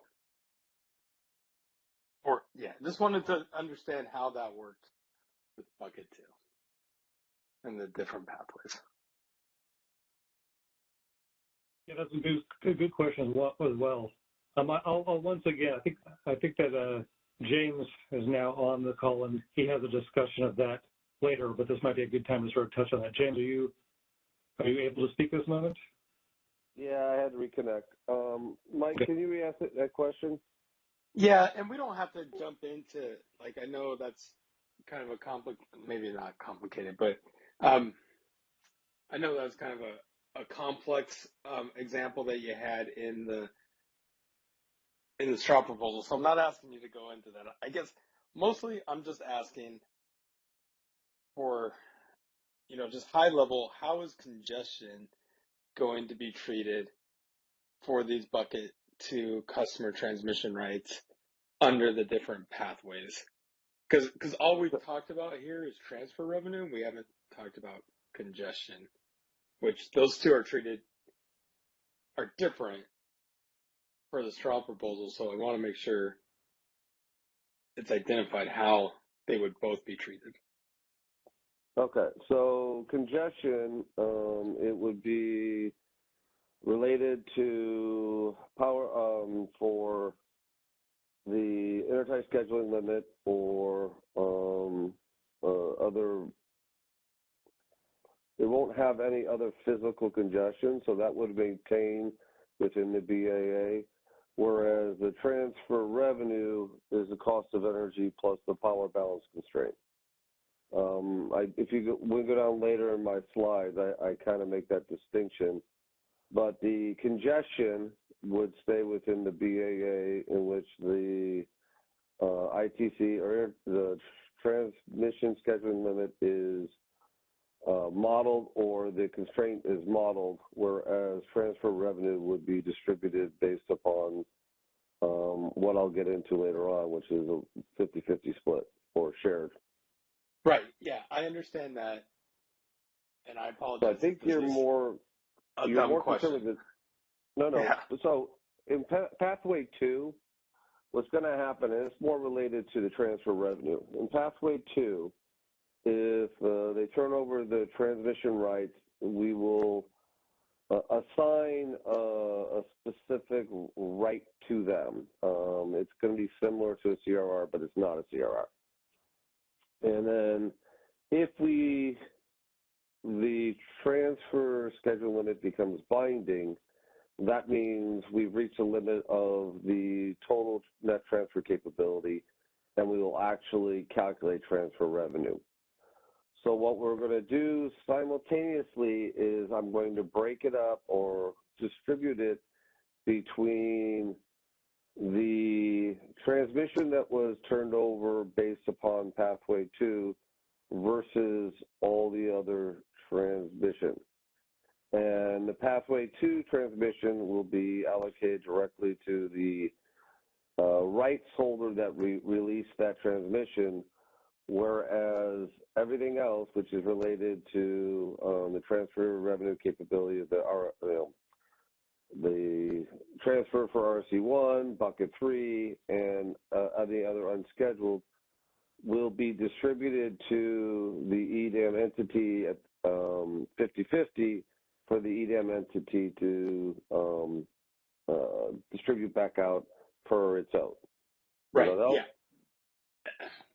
Not really. Kind of. So maybe I can hold my question till you get to the example. I don't know if you're going to go over the example of transfer revenue and congestion revenue that was in the straw proposal. But you had the example where you had transfers between BAs and there was both congestion and transfer revenue. And so my question I did enhance that example, so why don't we wait until then? Okay, so, and I'll just tell you, we can wait till then to answer. But my question is, absent the allocation, I get the proposal of allocating the congestion revenue.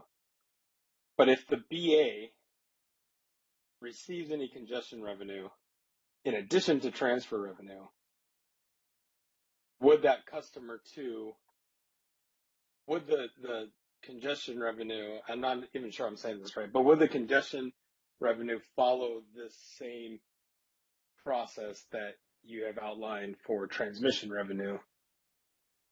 And so we can table that, but that's kind of what I'm trying to get at. Okay. Yeah. So we can hold out for that. Maybe I can just clarify. I think just to clarify for Mike, James, I think the question was particularly in the context, and we may be using the terms here interchangeably, but they're not really interchangeable. In the context of Pathway 3, I think Mike's original question was, entities receive transfer revenue for making the transmission available, but later we say they may cause certain uplifts that are differences in congestion, and I think that's effectively the question. Is the uplift that they create a transfer revenue difference, or is it a congestion revenue difference for transmission at the interfaces? So it's going to be, it depends still, but it really depends on what is binding. But between EDAM to EDAM, it should result in transfer revenue. But if it translates into internal constraints, such as now it's caused the ISL or ITC to bind, then that becomes congestion revenue. So they're all connected, and I kind of understand it. Where you're trying to ask your question, Mike, we don't follow the same as we do this pathway. Internal congestion is when you get beyond the transfer limit or the transfer location, and you've now gotten into the BAA, and now you're dealing with internal constraints. So that is internal constraints, even though the transfer schedules may incorporate some of those congestion revenues. Those congestion revenue is distributed to the entity as an internal constraint for redistribution, whereas any transfer revenue associated with it, because if the ETSR is binding or the transfer is binding, is going to be split between the two BAAs. Okay, so let me make sure I understand that, and maybe this is causing the confusion for me. So congestion revenue only occurs when the transfer is binding within a BA. So and I don't want to, I'm trying not to skip ahead, but I know we're down that path. Sorry. So the congestion revenue only occurs when there's congestion within a BA. So, and the proposal is to allocate that 100% to the BA where the congestion occurs. So in other words, there would never be an instance where there is congestion revenue because of the limit binding at the intertie, where it would be split 50-50.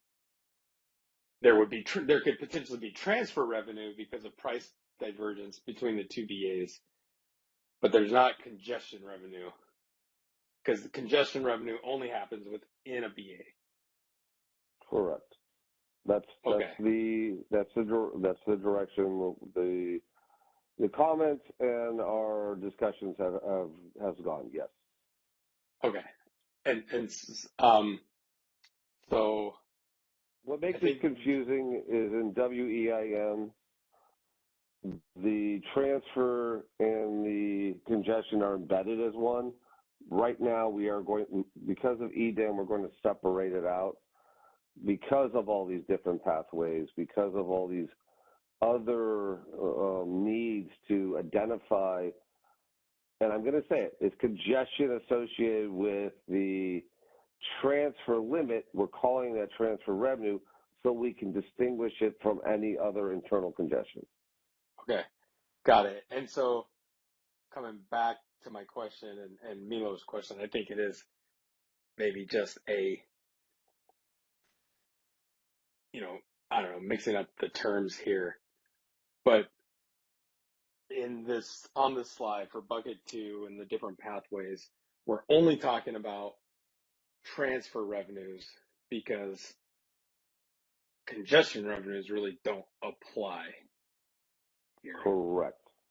Okay, got it. Which is why in each of these pathways we refer just to transfer revenue. Okay, got it. Thank you. Sorry for the roundabout. No, it's good. We need to get everybody on the same page when we're discussing this.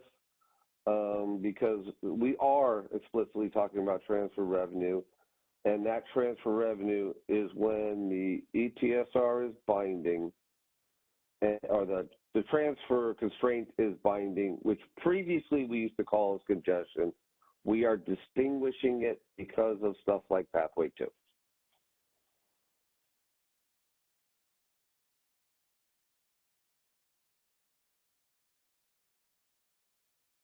Okay, let's go to Kathleen.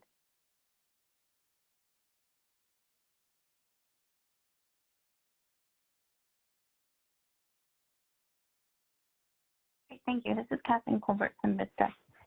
I have a couple questions, Partha. Can you go back to the slide?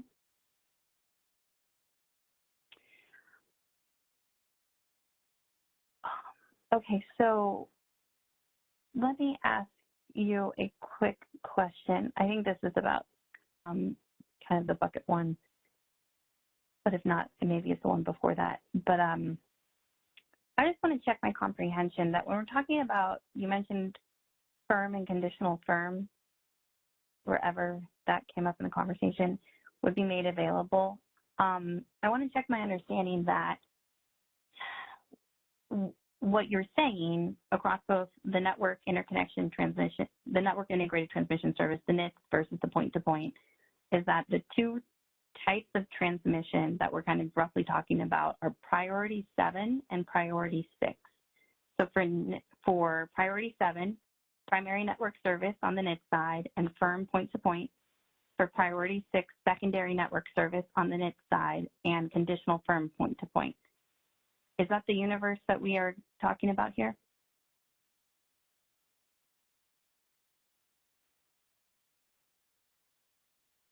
I will defer to others in terms of that transmission priority. That's how I understood it. That would be sort of the comparable levels in the Eastern RTO markets, but somebody else so somebody else from the, particularly from the EDAM community wants to sort of correct me on that. I certainly would appreciate it. But yeah, I believe that's correct.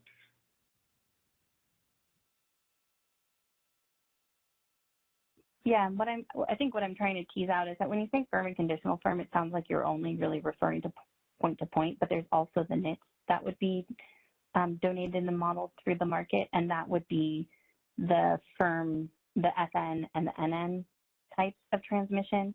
And then on the point-to-point side, I understand it's the firm and conditional firm. So I'm pretty sure it's priority 7 and priority 6. It would be helpful to be explicit on that. It's a clearer way to identify the types of transmission that are eligible to designate it by the priority type.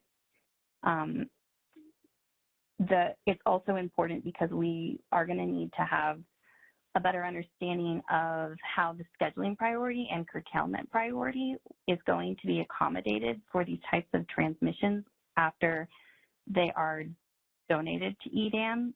If there are self-schedules that are submitted from resources that hold those transmission rights that have been released or exercised, as you put it, in the market, it seems to respect the OAT rights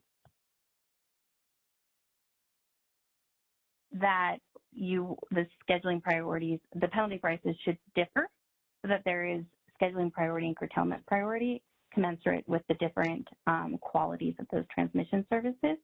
I think that's something that we need to talk about in more detail. Can you go to the next slide? Before you move on, I want to make sure I understood your comment. So this is basically the concern that you're raising, the idea that under the existing OAT arrangements, you want to make sure that transmission that's turned over and optimized by the EDAM market doesn't maintain the current priority levels when a redispatch or curtailment is necessary, and that you're concerned that the market might not do that. Is that really what you're getting at? Yeah. Okay. Yeah. Thank you. Thank you for that feedback. Really appreciate that, Kathleen. Sure. So my next question is, I saw the 9 a.m. deadline and then the 6 a.m. deadline. I'm a little confused as to why the deadline isn't 10 a.m. across the board, since the only other constraint I can think of is the resource efficiency test, which I believe the binding run is at 10 a.m. So it seems like any transmission could be donated or scheduled for use in EDAM up to 10 a.m. Can you explain what I'm maybe missing?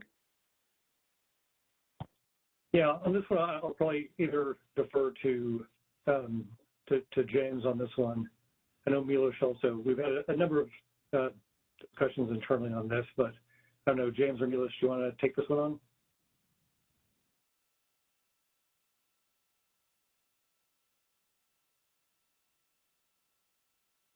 Sure. This is Milos, and then I think we have George jump in as well. But in terms of the 6 a.m., we were looking at a time in particular where we wanted to get enough certainty in advance that the transmission would be made available to the market.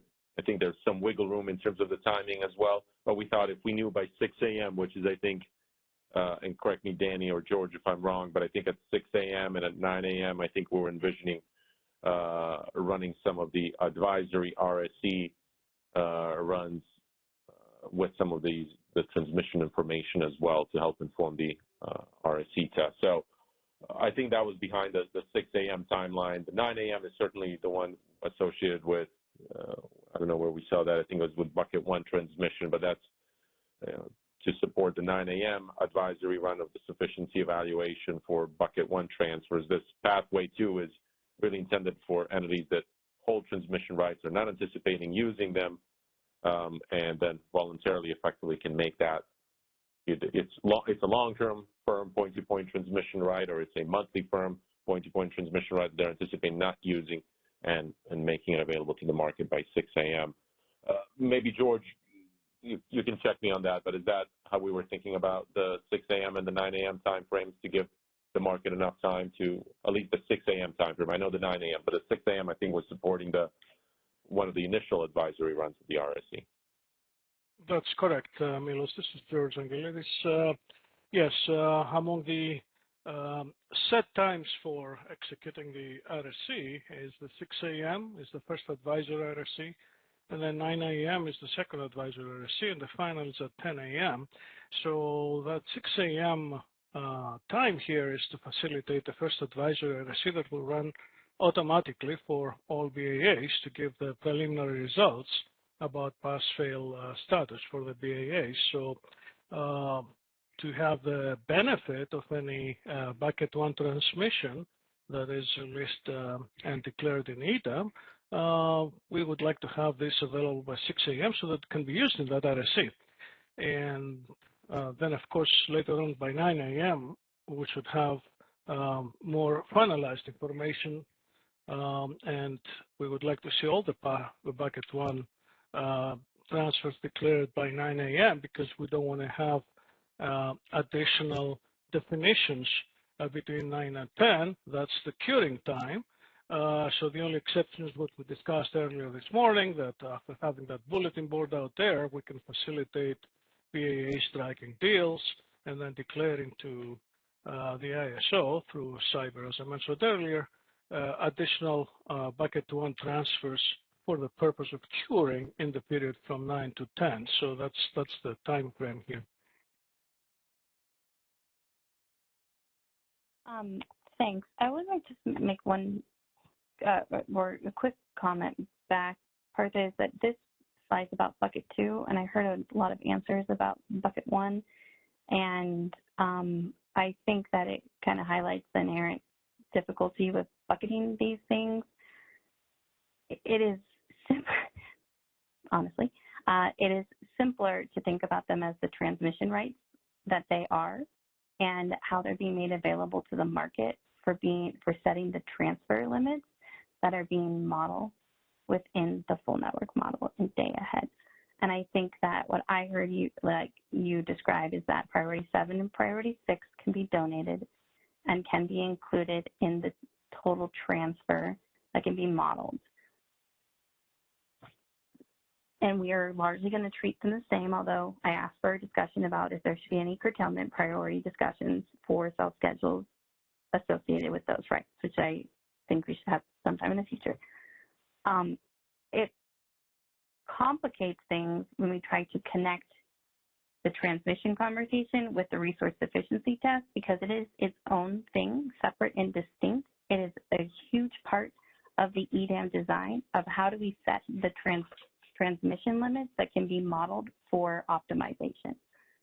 So in the context of this conversation, there isn't a great deal of difference. There isn't really any difference between bucket 1 and bucket 2 if it meets priority 7 or priority 6. It doesn't make a great deal of sense to me that there are different deadlines or times associated with bucket 1 versus bucket 2. Bucket 1, I think you just said 9 a.m., but bucket 2 has a 6 a.m. This is all getting probably a little too in the weeds. I would really recommend the CAISO continue to take a step back and just focus on the priorities of the transmission being donated, regardless of who is donating it. It doesn't matter if it's a load serving entity, a network customer, or a transmission customer. If it's priority 7 and priority 6, it can be donated and it can be modeled in the market. And then the rules that you've laid out here, Partha, day-ahead transfer revenue, should all be consistent, right? One other thing I would note is that it doesn't seem very helpful to restrict transmission from being made available at any time earlier, like sooner than the close of the day-ahead market. If you have to make it, try and align at the same time. But I would really encourage the CAISO to don't conflate the RSE with this of what needs to be modeled transmission to increase the overall efficiencies of EDAM. Does that make sense?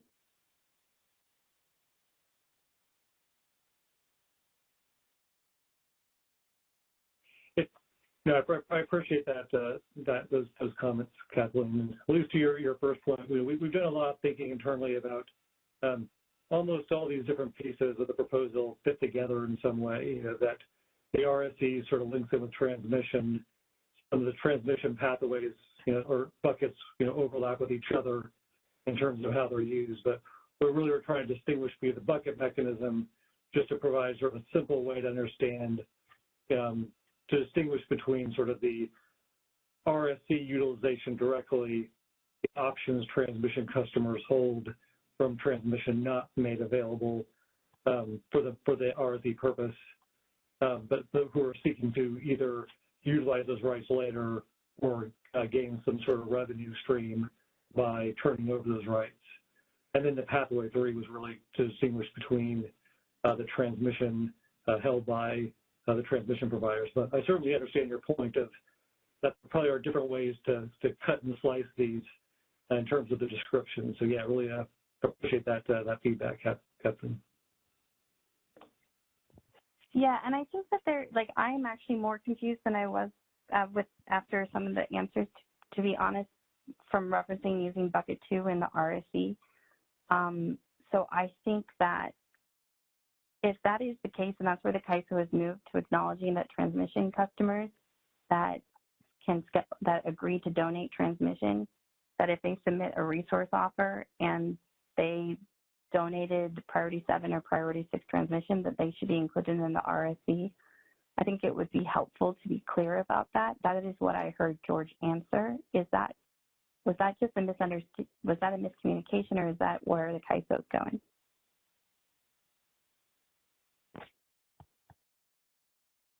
George, I'll let you clarify that if you'd like. Yes. So the resource efficiency evaluation only uses bucket 1. Other buckets are used in the market per se, including the bucket 1. But RSE looks only at bucket 1 to transfer requirements to perform the resource efficiency evaluation. What we're talking about here regarding the 6 a.m. declaration is affecting the transfer revenue distribution. And I think James covered that. If you declare any bucket by 6 a.m. and you release it to EDAM for optimal use, which means you don't self-schedule it, right? Then transfer revenue collected on that is distributed to the transmission customer that releases that transfer capacity. After 6 a.m., it's falling under the proposal for distributing transfer revenue, which is 50-50 to the EDAM BAAs across the transfer. I think that's the significance of the 6 a.m. declaration.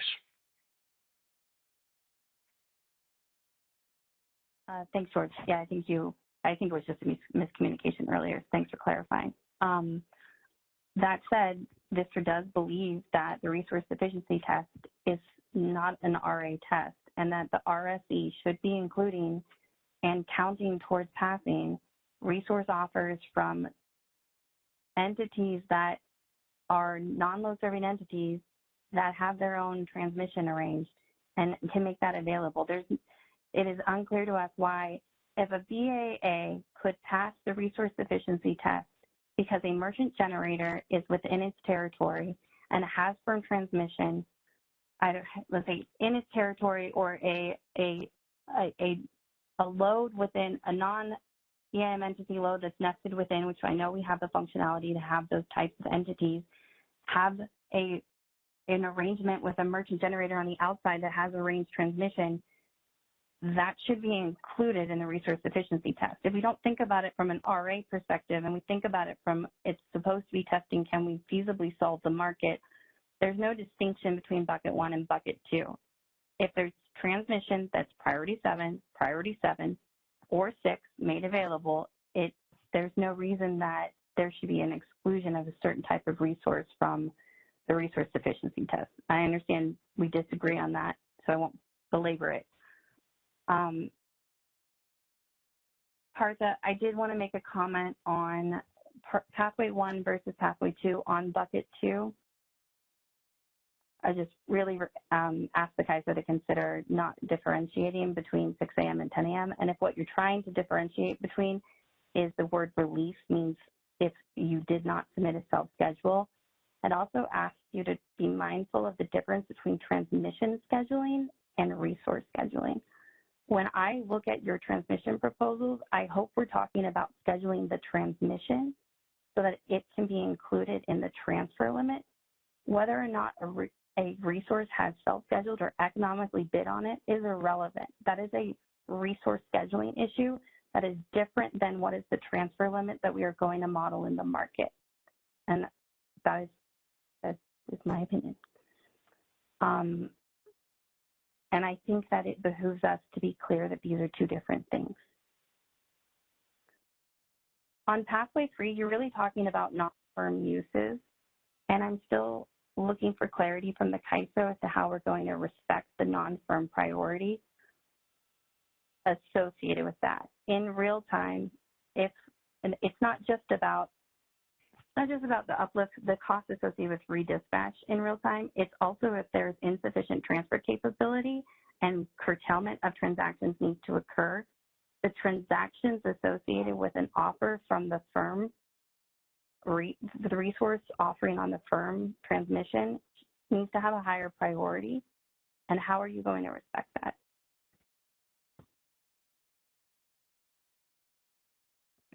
Thank you again, Kathleen, for those comments and feedback. It's they're comments to think about, and I really appreciate your sort of clarification around them. So yeah, thank you again.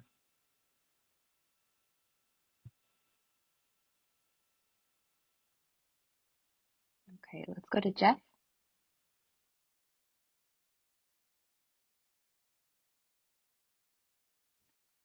Hi, Partha. This is Jeff Spires with PowerX.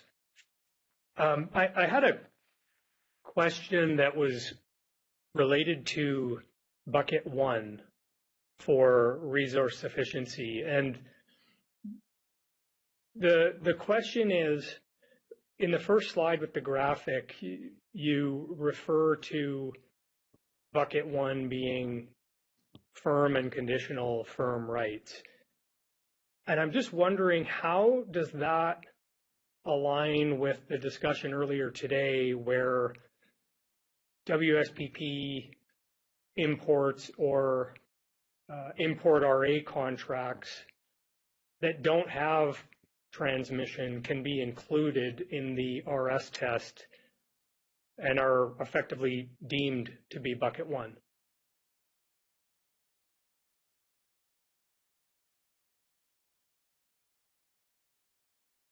No, thanks, Jeff, for the question. I don't know, George, do you or Danny want to jump in? I think this is probably primarily an RSE level question, probably a little less of a transmission question in terms of the confidence of those transmission rights. Yeah, sure, Partha.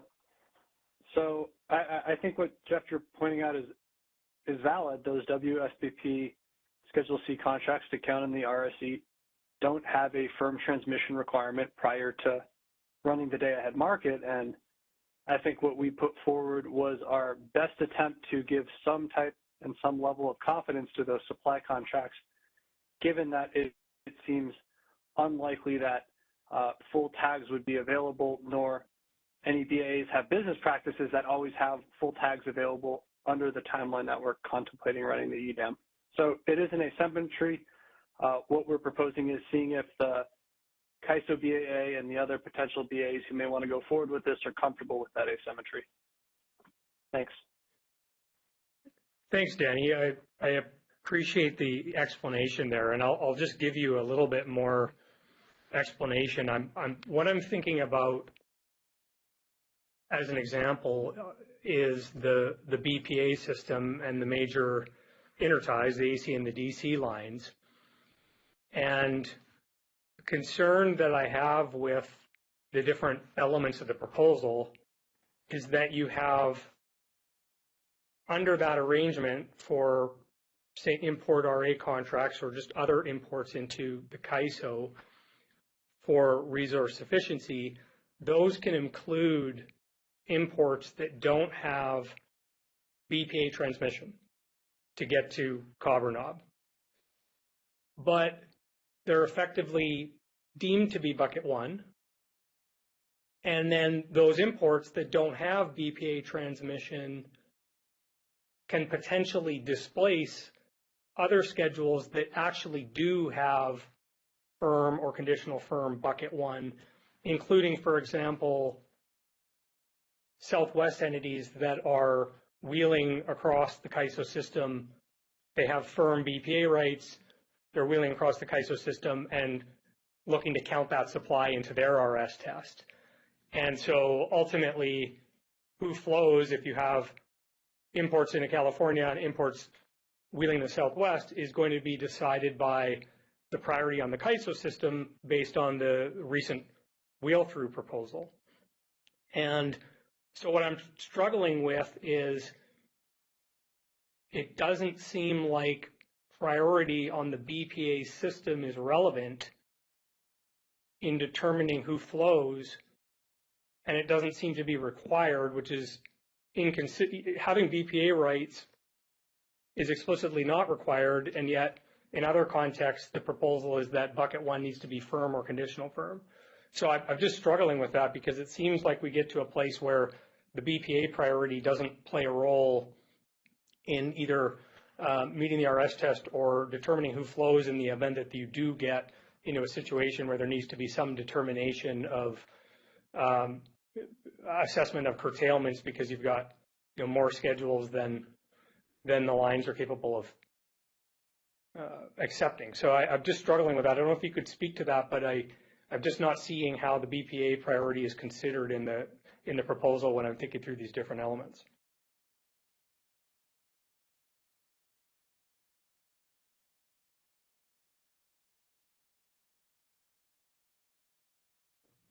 Thanks for that. Thanks for that comment. I do think that is a fair question that you're teeing up, and we certainly would look for more comments on that. I think that's we've heard and we're looking for ways to both allow for the existing WSCP Schedule C contracts to be able to function at least at the start, while having confidence in those that those will materialize in real time. So I think as Danny alluded to, we're looking for feedback to make these both achievable. But certainly would welcome anyone else's input from the ISO if they want to expand on that or correct me in any way.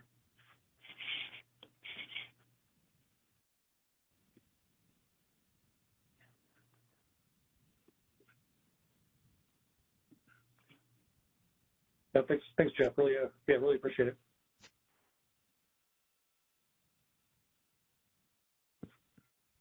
Okay, let's go to Laura. Hi, this is Laura Trelease from the Energy Authority, and I had a couple different questions. Maybe, George, if you don't mind going back to Kathleen's question about Pathway 2, and if we are talking about Bucket 2, and you had mentioned that only Bucket 1 is needed for the RSC, then why is it that the ISO needs to know the transmission rights? Why does that need to be made available at 6 a.m. if it's not for the RSC? Yes, Laura, this is George again. So, as I mentioned, the designation of transfers that are available to the market to optimize, there is a cutoff proposed here at 6 a.m., which only affects the distribution of the transfer revenue.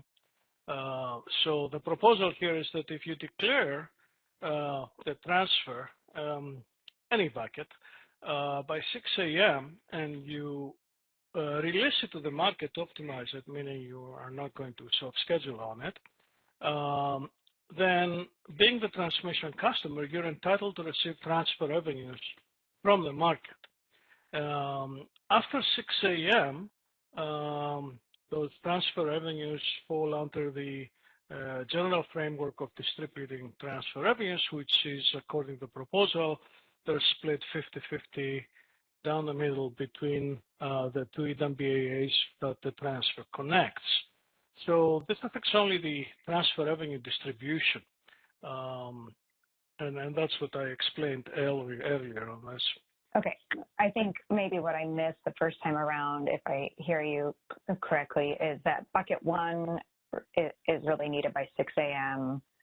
and Bucket 1 receives transfer revenue. So Bucket 2, you're just matching the timeline for Bucket 1 for transfer revenue to be received from the ISO directly. Did I understand that right? Well, what I said earlier about the transfer revenue distribution, that affects all the buckets, right? Now, specifically for Bucket 1, we would like to have it declared by 6 a.m. because at 6 a.m. we run the resource sufficiency evaluation, the first advisory run. So it's good to have all the Bucket 1 transfers that we know of. And then, even more important, at 9 a.m., we're going to have also anything else that is going to be declared as Bucket 1. So this affects the resource sufficiency evaluation, which only deals with Bucket 1. But for all the buckets, the designation by 6 a.m. really affects the transfer revenue distribution. So these are two different things. Okay. And then for this same transmission going into real time, if there's additional transfer revenue, I know it's kind of all bucketed as congestion revenue, then does that just follow the EIM process where that goes to the EIM entity and the EIM entity distributes that out, or is there still a direct connection with the ISO for that transmission in real time? I understand that we have a difference of the transfer revenue distribution, the way it's proposed here as 50-50 overall in EDAM, and what is in place for WAME, which has a different distribution if the ISO is party to the transfer. I believe we'll have to re-examine this. Consistency is good. It's probably something we need to discuss. I don't think we have it in this proposal, but it's a detail that we need to cover. It's a good question. I don't have the answer to you right now if it's going to be the same proposal also for EIM or whether it's going to stay where it is. Milos, maybe you have something to say. Yeah. This is Milos. I think, and James, correct me if I'm wrong, but I'm pretty sure in the proposal we noted that we would look to align the distribution between the EDAM and the EIM. So we sought that alignment, and we'll talk about that portion when we get to the transfer revenue discussion. But I do want to note, just I think we've had now a couple of different comments on why 6 a.m. and, you know, for turning these transmission rights over to the ISO. As I think George said, ideally would have them by 6 a.m. I think there's some wiggle room, especially pathway 2, if we need to, if there's some opportunity to get them maybe 7, 8. But the idea is that well before 10 a.m., and we just thought 6 a.m. was a reasonable time frame for letting us know and giving us some level of certainty, along with pathway 2, the transmission rights are going to be made available to the EDAM, so we can count on those. But again, there's if people need, if there's a benefit to 7 a.m. or 8 a.m., so long as it's before 9, I think there's some wiggle room from us on at what point in time are those rights made available. We thought 6 a.m. would work with our systems, and when we're aligning it with the different advisory test runs. But we certainly understand if there are different perspectives on needing some additional time.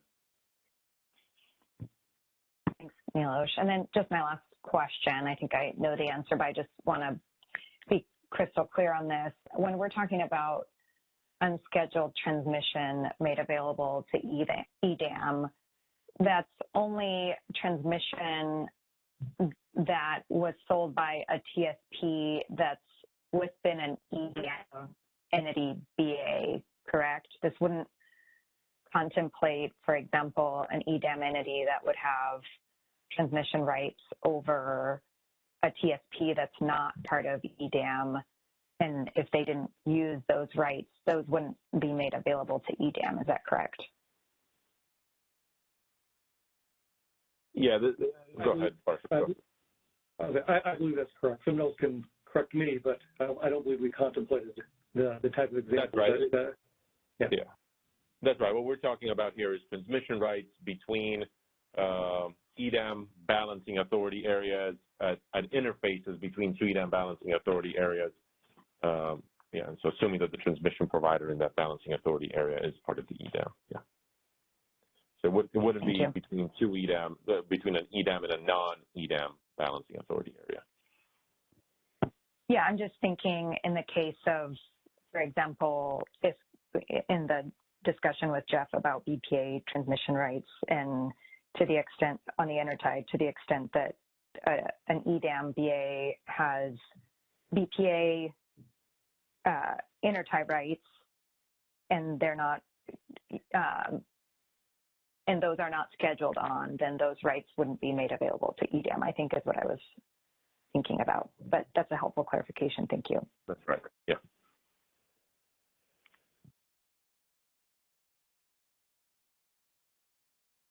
Okay, let's go to Russ. Russ is next. Yep.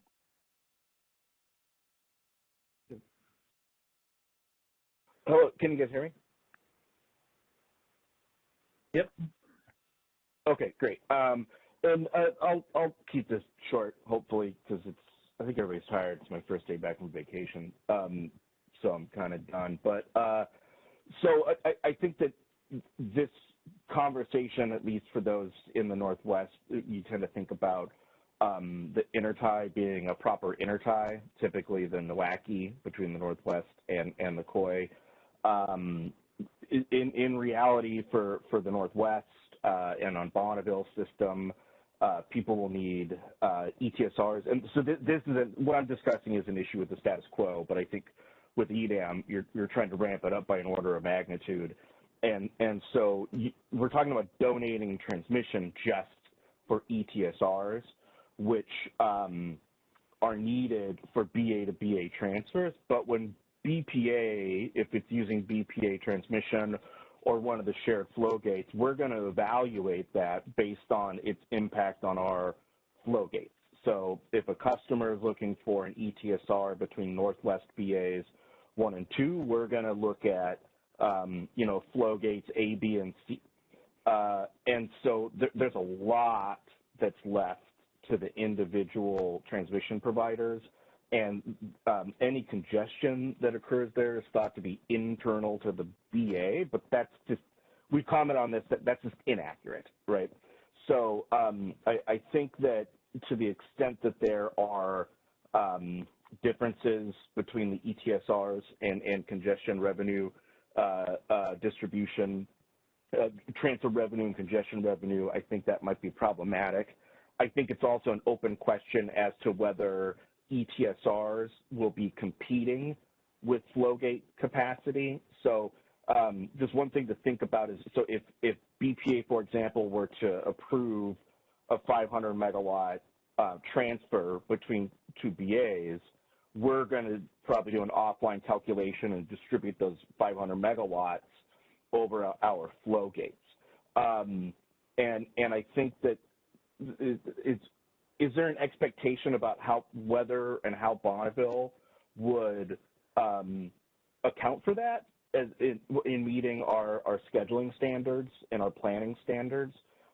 Because I think that the conception here is that the whether it's buckets 1, 2, or 3, that the transmission is mutually exclusive and discrete.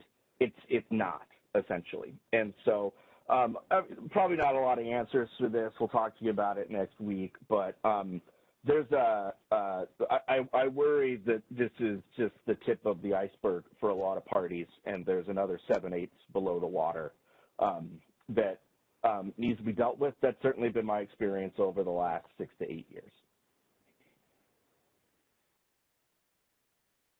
Thank you, Russ. And I'll certainly let George or James respond. I recognize that these are complicated issues, and they probably be best handled through discrete examples in terms of understanding what the implications are of the modeling and of the cost allocation between the transfer revenues and between congestion revenues. So, yeah, thanks for that comment, Russ. It's really, really appreciated.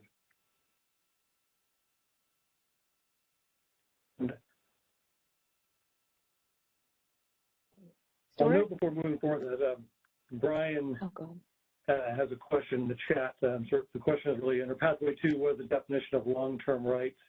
The way that we defined or described it in the EDAM straw proposal was sort of monthly duration or longer. So it would exclude daily, weekly, but sort of those monthly or longer rights would really be sort of what would be limited under Pathway 2. And yeah, Brian, if you have anything else, please follow up.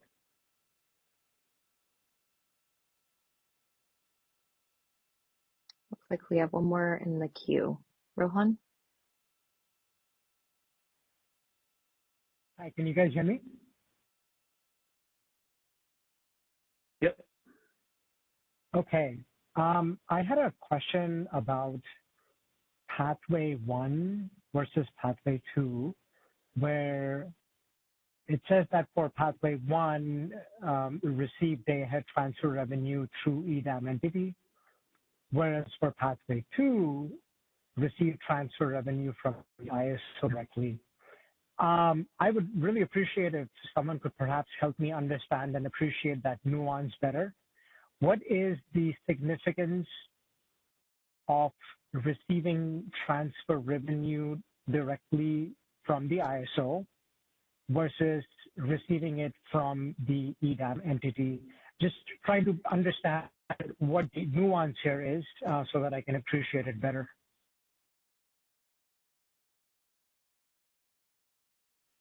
Yeah, I'm happy to take a shot at this, and James or George, feel free to jump in. I think the distinction under Pathway 2 is that these rights are really being turned over to the EDAM marketplace specifically in exchange for the congestion revenues. And so once they're released over, it will be the ISO that will be directly settling with those transmission rights holders that are being made available and optimized in the EDAM marketplace.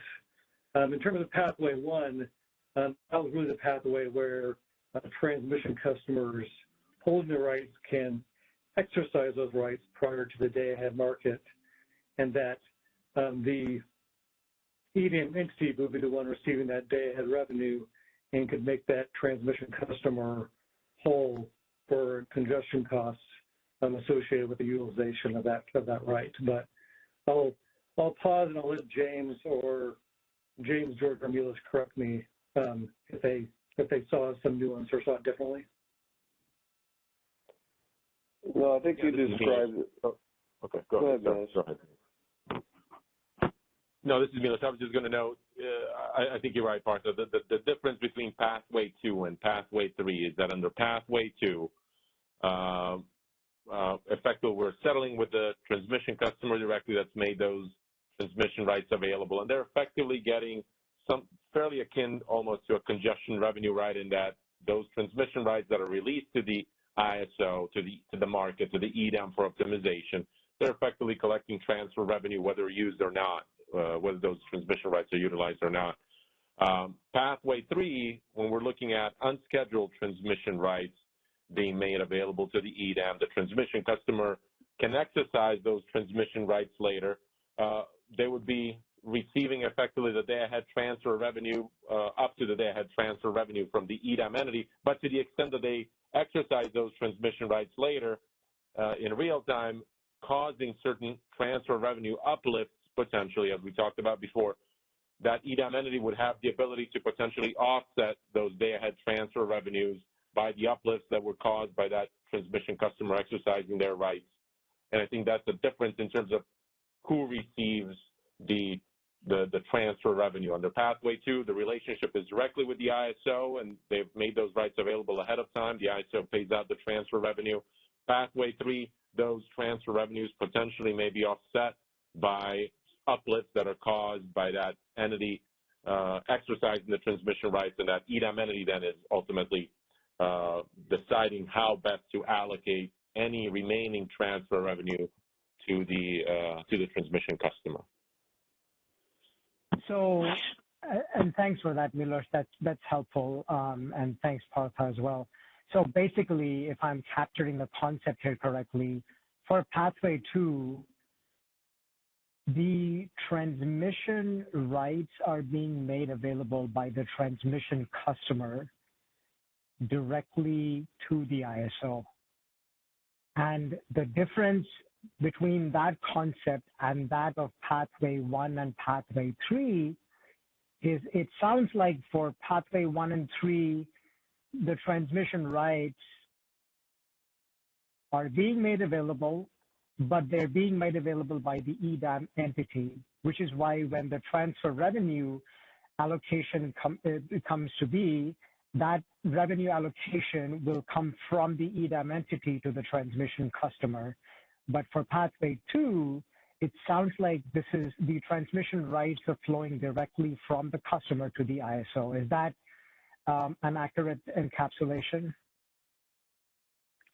Not quite. I mean, in all these instances, ultimately, the transmission customer is the one that holds the transmission rights. Under Pathway 1, the transmission customer is choosing to exercise those rights and use the owed transmission rights that they hold and use them in the day-ahead time frame. They're going to support bilateral arrangements, etc.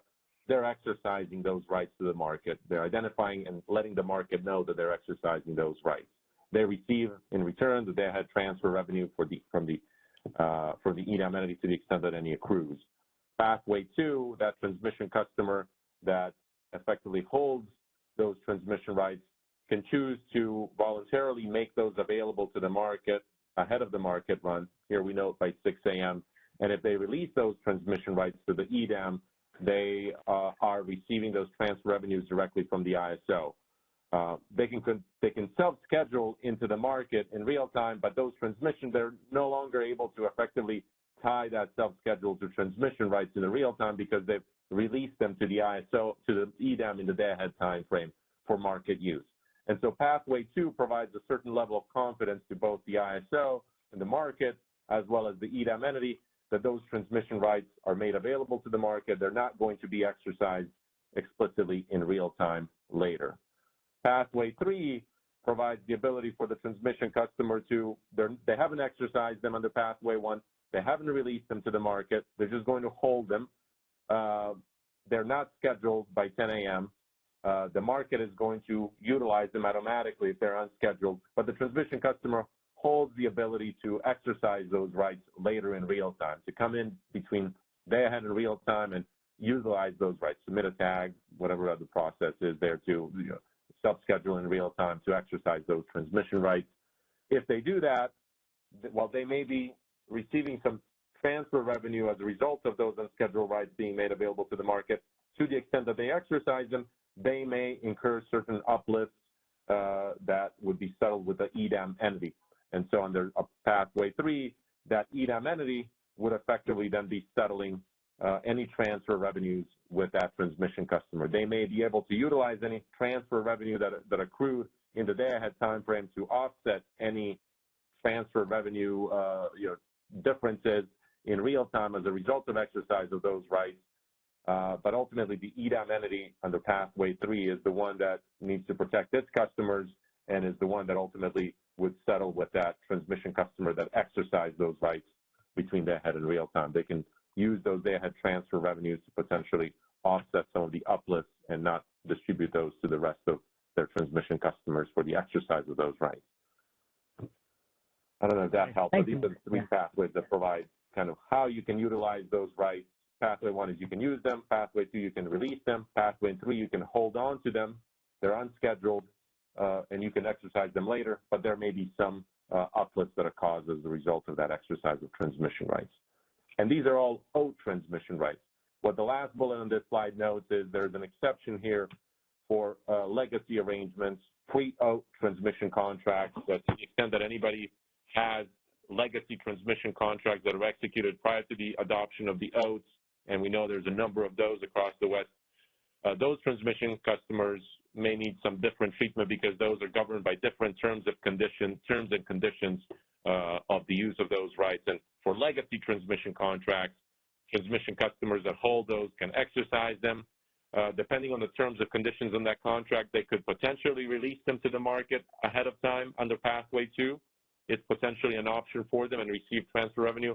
But to the extent that those remain unscheduled, those legacy rights remain unscheduled by 10 a.m., the market would not utilize those because, again, they may be governed by different terms and conditions than the OATs that would be modified on a going forward basis. So hopefully that helps. Yeah. Thank you, Milos. Appreciate that. Yeah, thanks, Milos, for moving us through the next section. So, yeah, really, we can skip that going forward. I noticed that Tong has his hand raised up, so let's take a question from Tong.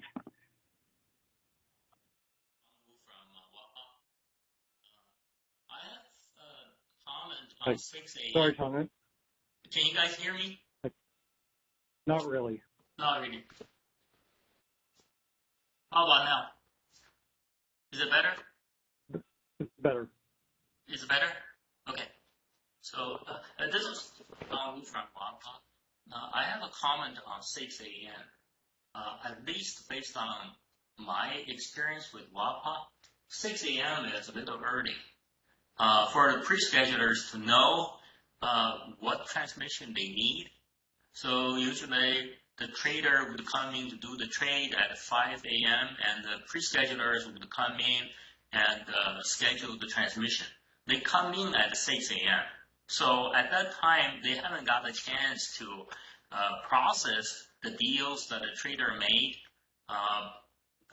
So of course, there are certain positions, those are long-term. It does not depend on day-to-day operation.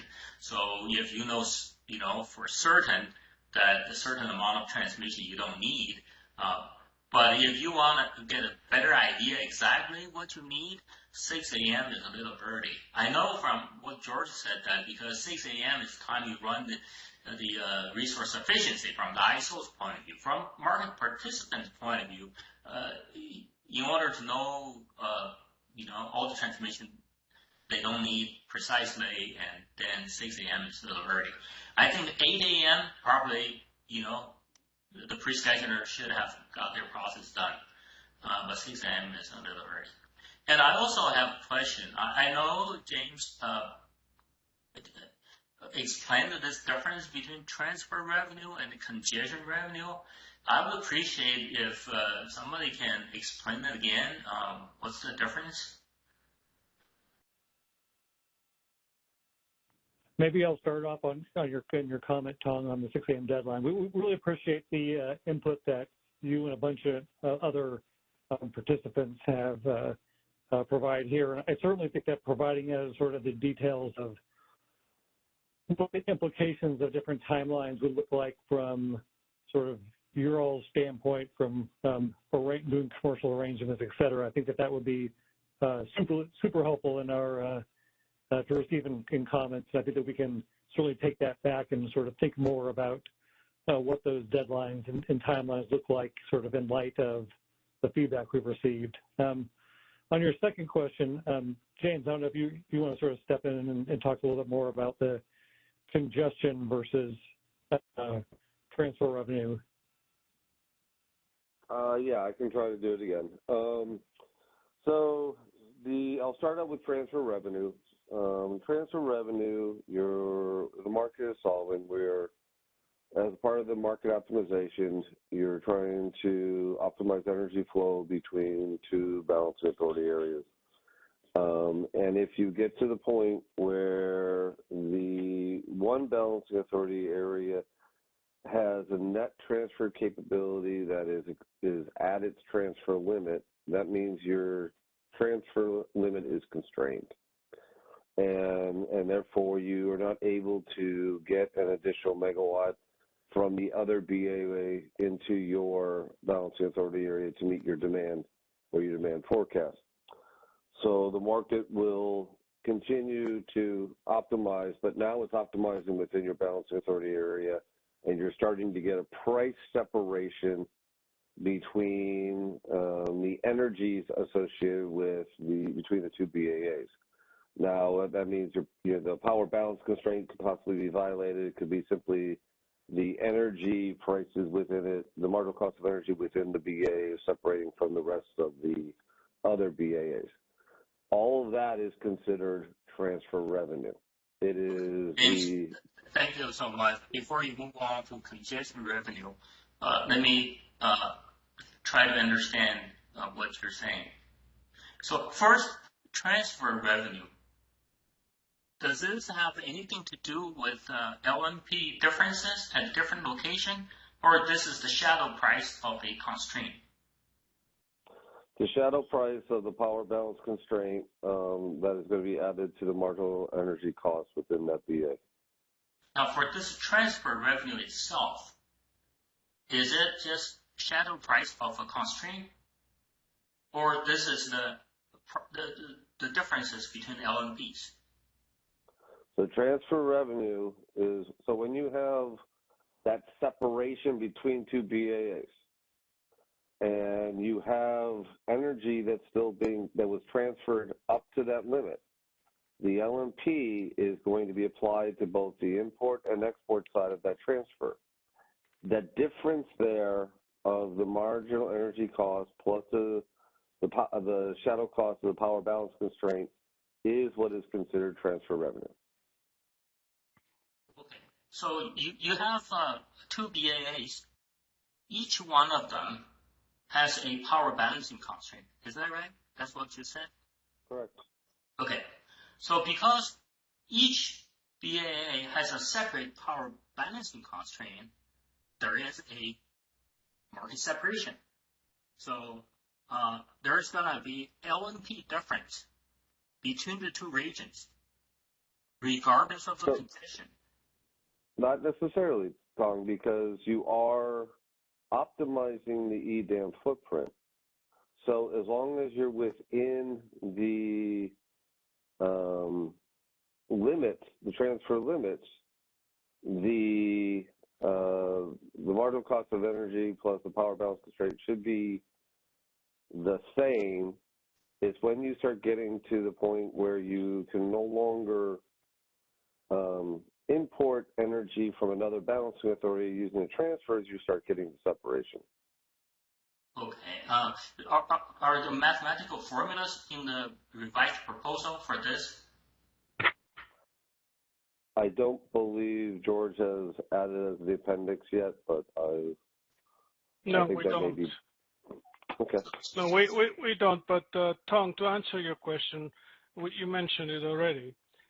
What you're looking for is the shadow price of the transfer scheduling limit. When the transfer is at the scheduling limit, and it happens for all parallel transfers that separate two BAAs or two BAA groups, then that transfer revenue is really that shadow price of the constraint, of the transfer scheduling limit constraint times the transfer schedule.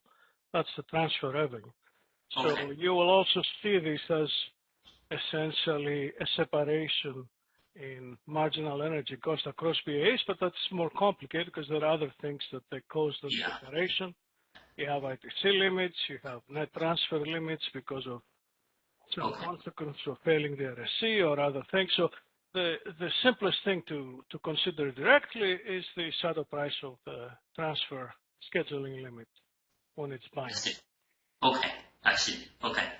So it's basically the shadow price of a transmission constraint, which is the scheduling limit constraint. So it's a subset of the price differences between the two regions. Yes, because there are other regions that they there are separation. Yeah, there are other regions that set the LME. Yeah, one example is the greenhouse gas constraint, right? That causes price separation too. Also there are many reasons. Right. This is only a scheduling limit. You can have flow limits. I'm sorry, what other limits? You can have a flow limits that are binding, in addition to this scheduling limit. Yeah, but you're talking about physical congestion limits? Yeah, physical congestions. Yeah, you have separation, but these are more locational too. There you have the effect manifests between locations on the grid, whereas the scheduling limits manifest price difference across areas, across BAAs or BAA groups. So they're different. Okay. They're not physical. So George, thank you so much for that clarification. So when you consider congestion revenue, do you exclude the contribution of this shadow price of the scheduling constraint? Otherwise, you will be double counted, right? So would you exclude it before you do the CR? It's excluded, and that's why when we're referring to congestion revenue, that will be collected through the marginal congestion component of the RMP, whereas this transfer revenue is actually collected through the difference of the marginal energy component of the LMP across BAA. So yes, they have different elements of the LMP that they affect, those two. Okay. Well, thank you so much for the explanation. Yeah, if you have a mathematical formulas or if you have examples, that would be better. But at a high level, I have a better understanding now. Thank you.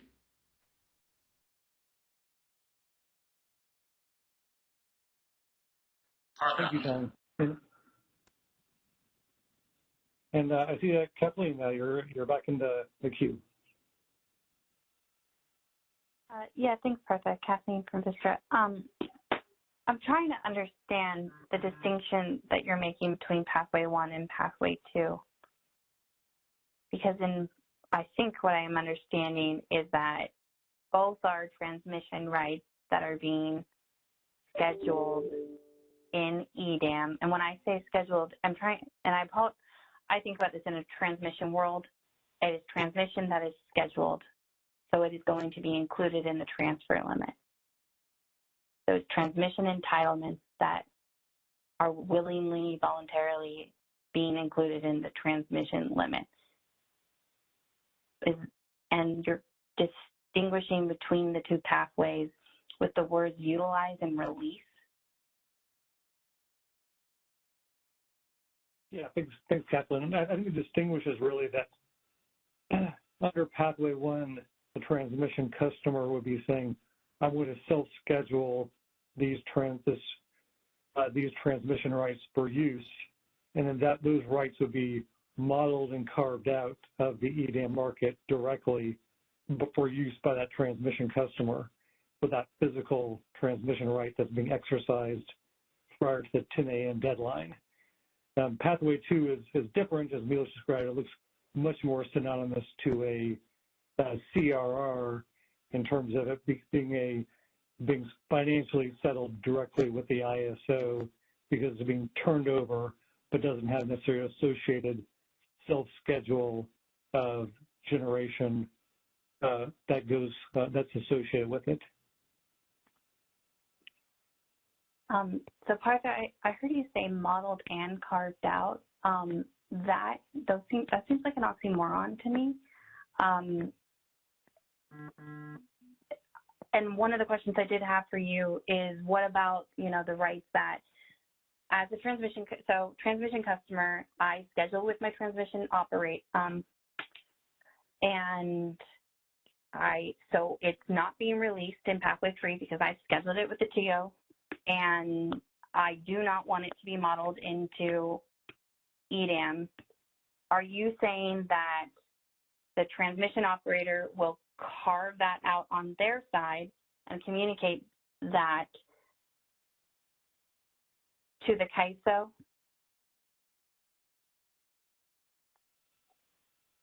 James, do you want to discuss a little bit about the flow of information that would take place between the transmission EDAM entity and the ISO?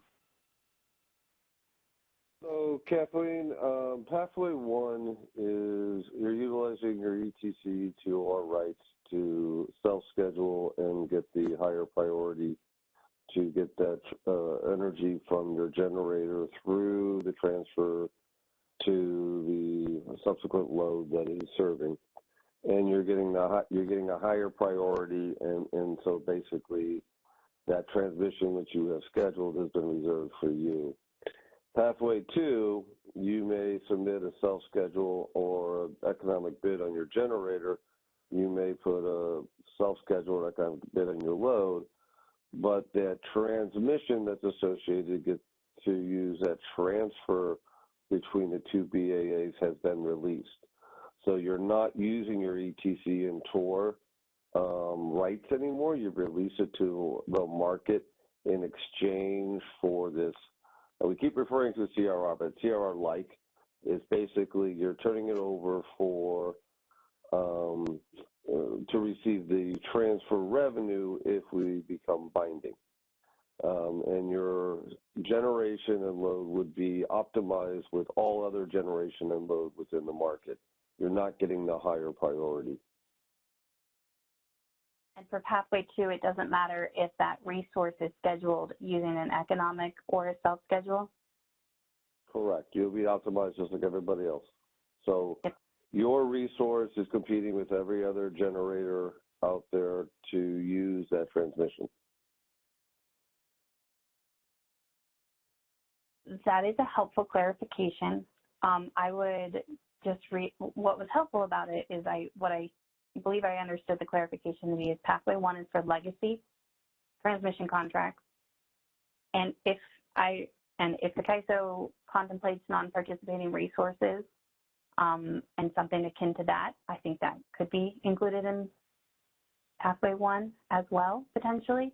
But so they are legacy rights or non-participating. Pathway 2 is participating resources, either self-scheduled or economically bid, but that have communicated to their transmission operator they're willing to release their rights.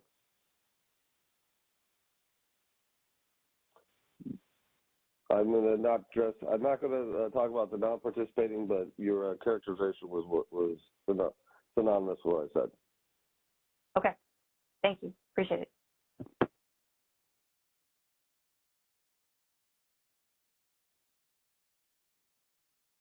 Thank you for that, Kathleen. I see, Mike, you have your hand raised?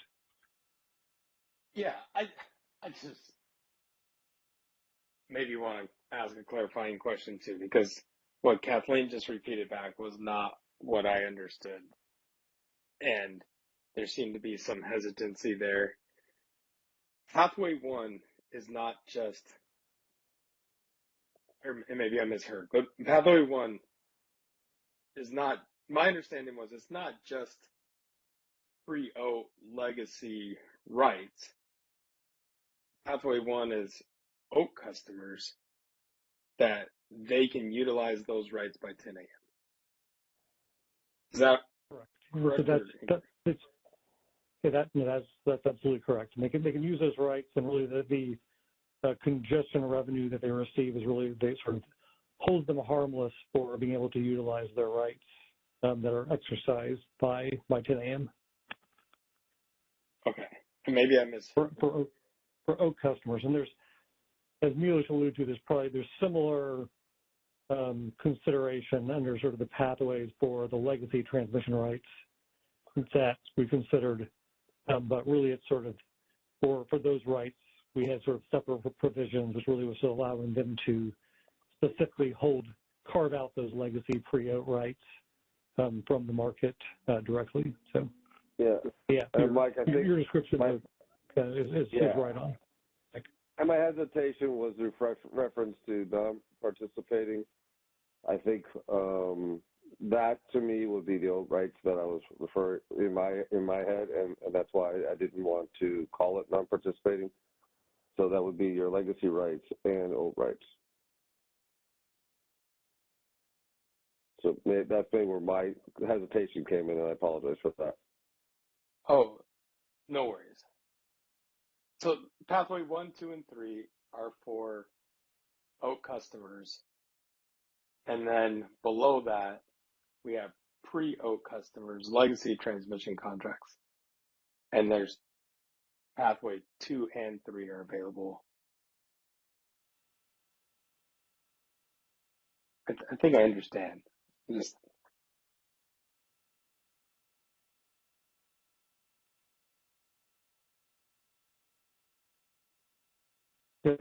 Thanks, Mike. And we're certainly happy to have good questions, and really appreciate the follow-up. Happy to, if you have more questions, we're happy to follow up later in this presentation or offline. So really appreciate it, Mike. I'm not sure who the questions are coming from. I saw that Kevin Smith has his hand raised a second ago, but.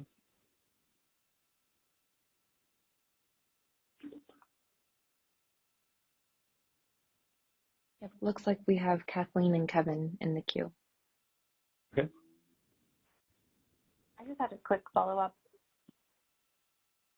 When I said non-participating, I meant specifically to the recommendation that we've made and that we talked about earlier about how we should have more conversations about non-participating resources so that designated network resources and their equivalent can offer at base schedule like priorities, which is different than a self-schedule. I was not trying to say, and OAT customers that can self-schedule. So what I'm trying to understand is the only difference between pathway 1 and pathway 2 whether or not the transmission that is being donated, then the scheduling coordinator submits a self-schedule versus an economic offer.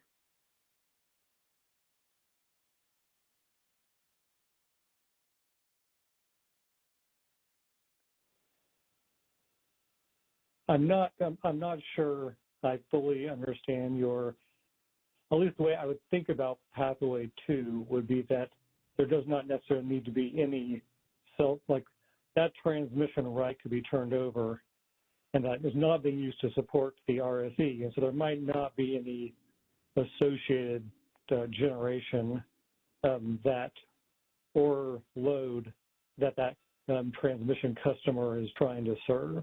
And so I would think of it as a very separate concept in terms of pathway 2, in terms of turning over those transmission rights in exchange for receiving the transmission revenues from the ISO.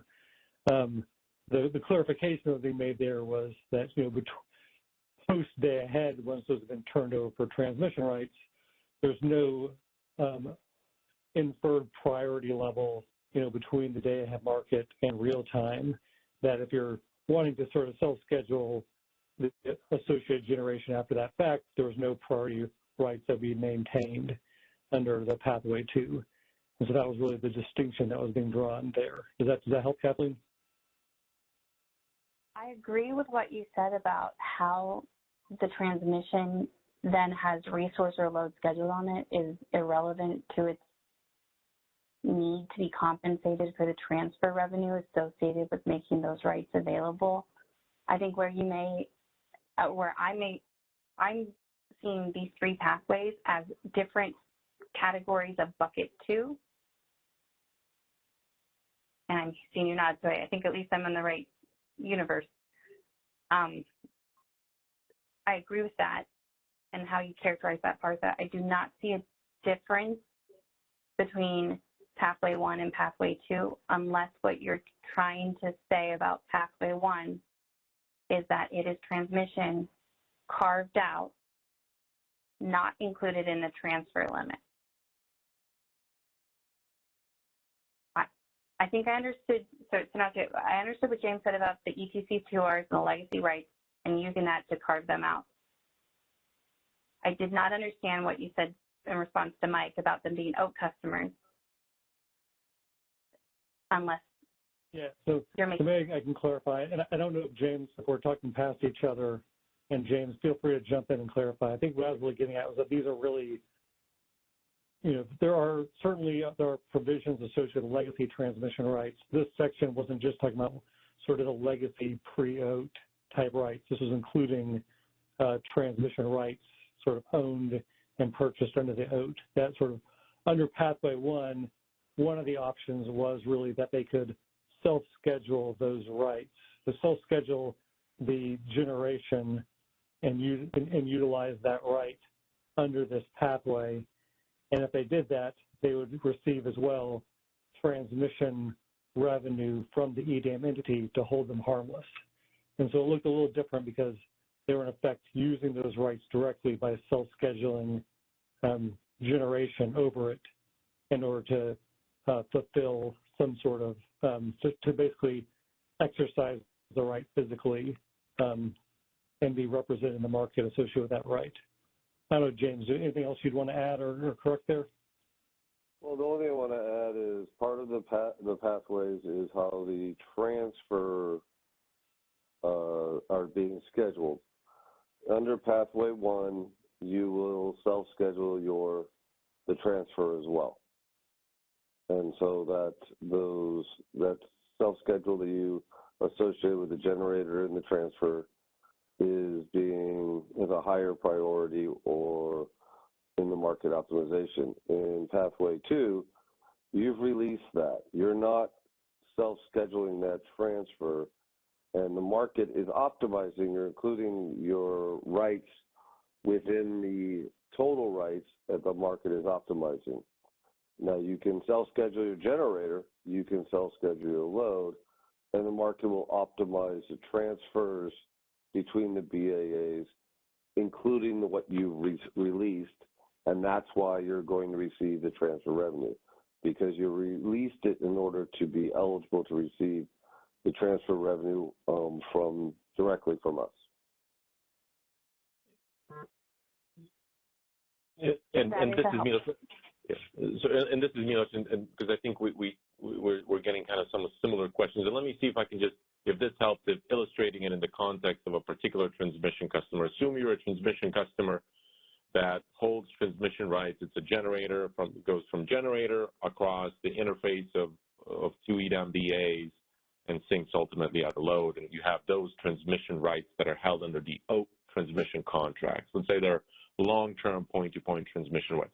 What Pathway 1 says is you can schedule those, use those explicit transmission rights that you hold under that OAT contract, and you submit a self-schedule into the market. You identify, you register those transmission rights with the market ahead of time, 100 megawatts point-to-point from generator to load across an interface between two EDAM balancing authority areas, and you've identified now to the market that you're going to exercise those transmission rights. You've submitted a self-schedule tied to those transmission rights, and then everything else that James noted kind of follows through. There's a hedge that ensures that you're not charged for the use of transmission rights, since you're bringing those transmission rights to the market. Pathway 1 says you can use those existing rights that you have. Pathway 2 says those transmission rights you're not going to use to support resource sufficiency evaluation. They're just transmission rights that are not going to be utilized in the market potentially, and you want to make those available to the market ahead of time. You're going to release them to the market. The same 100 megawatt point-to-point transmission right between the interfaces of two BAs is turned over to the market for the day, for example, and you let the market know that those are available to the market to optimize. In that instance, the transfer revenue will be settled directly with that transmission customer as an incentive for making those transmission rights released to the market in advance, and you're going to receive the benefit through that transfer revenue directly from the ISO through a settlement of those transfer revenues. And then just pathway 3, I'll note that that same transmission right that somebody holds 100 megawatts from the generator across the interface, across 2 BAs, across the interface, they're not going to schedule them in the market on the pathway 1. They're not also going to release them, but they're thinking I may need to use them for some reason in real time, so I'm going to not release them to the market. I'm not going to schedule them day ahead. If they're not scheduled by 10 a.m., that 100 megawatt point-to-point transmission right gets released. Now it is available to the market to optimize transfers at that interface. That transmission customer, even though they were previously unscheduled transmission rights that the market used on the pathway 3, that transmission customer could come in and exercise that 100 megawatt point-to-point transmission right. They would submit a self-schedule in real time, identify the transmission rights that they're looking to use through that CRN congestion or that contract reference number. They can use those transmission rights, but in using those transmission rights, they may cause certain uplifts that then would need to be settled. And what we're proposing on the pathway 3 is that that transmission customer be settled directly with the EDAM entity who could use those day-ahead transfer revenues that may have accrued to offset any charges that they may have caused by the exercise of those transmission rights now in real time.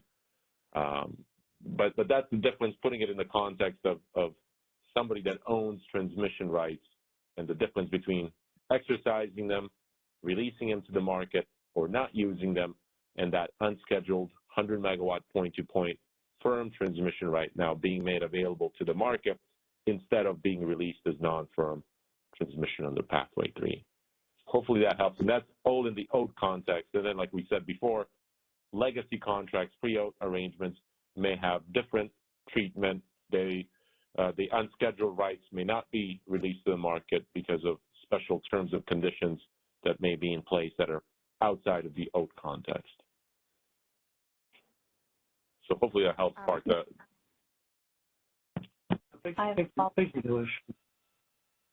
Milos, where is the pathways for transmission holders who want to utilize their transmission rights? They schedule with their transmission operator by the day for the, pre-scheduling requirement deadline that's in the OAT and do not want their transmission rights modeled through EDAM at all.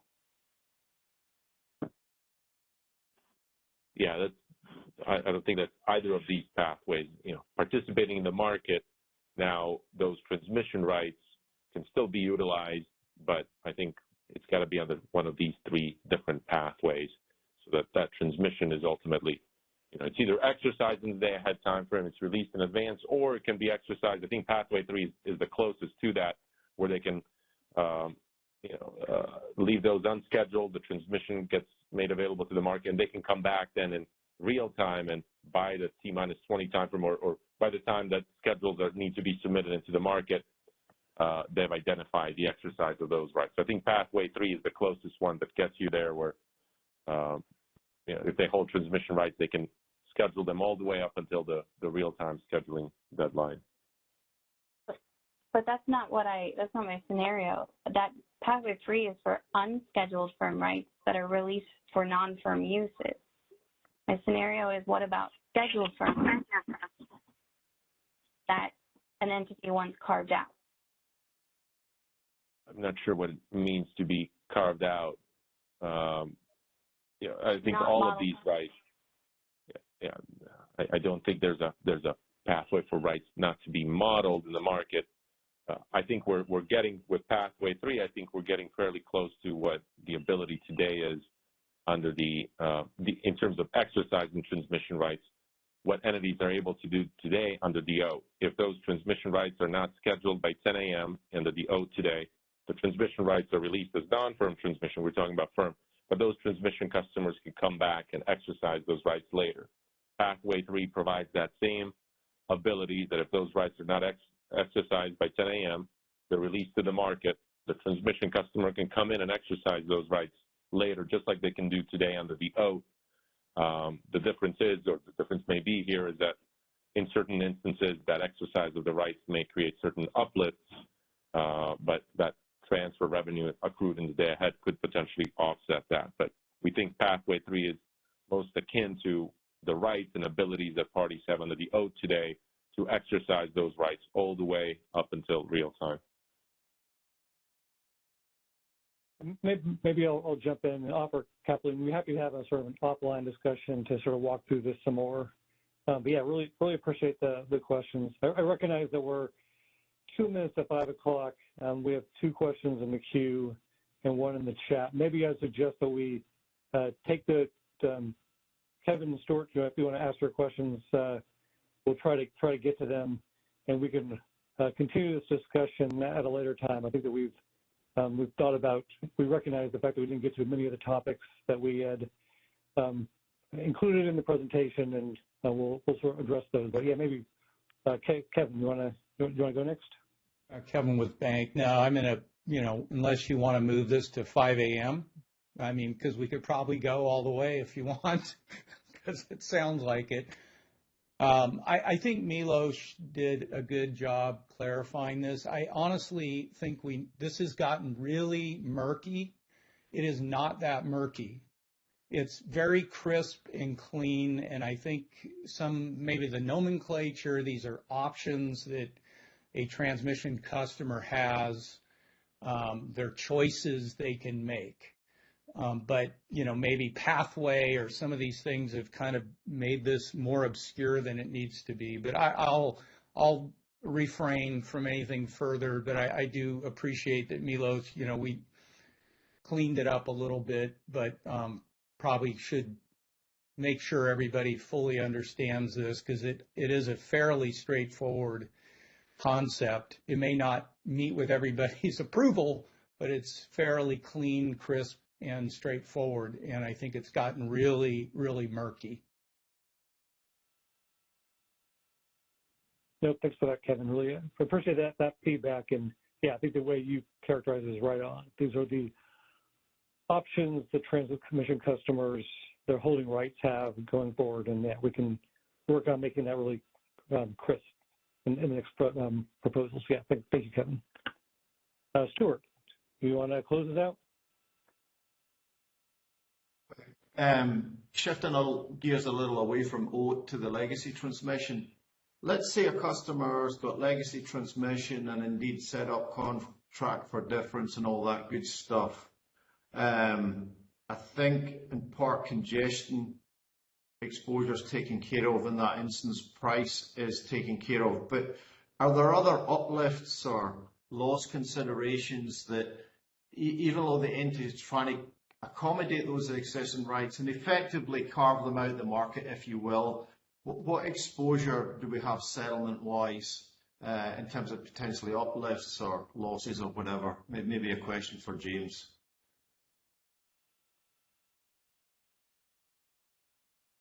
Stuart, I think this is discussions that have to occur in future. We haven't got into details on what other exposures or other exemptions legacy should have. So I believe it's for a future discussion. Yeah, makes sense. That's fine, James. I appreciate it. Thanks, Partha. No, thanks, Stuart. And, maybe I'll propose, and I'll allow others can jump in if they propose differently, to pause there on the transmission discussion, unless others at the ISO sort of want to push to complete it. So we really, the next topic really is kind of getting at bucket 3 transmission, as well as various ways we're looking at potential lost transmission revenues and ways to compensate that in the market. But yeah, so maybe we'll look for another time later to schedule some more time to continue this discussion. But maybe I'll kick it back to Isabella. Or I don't know if Isabella or Milos want to close this out for today.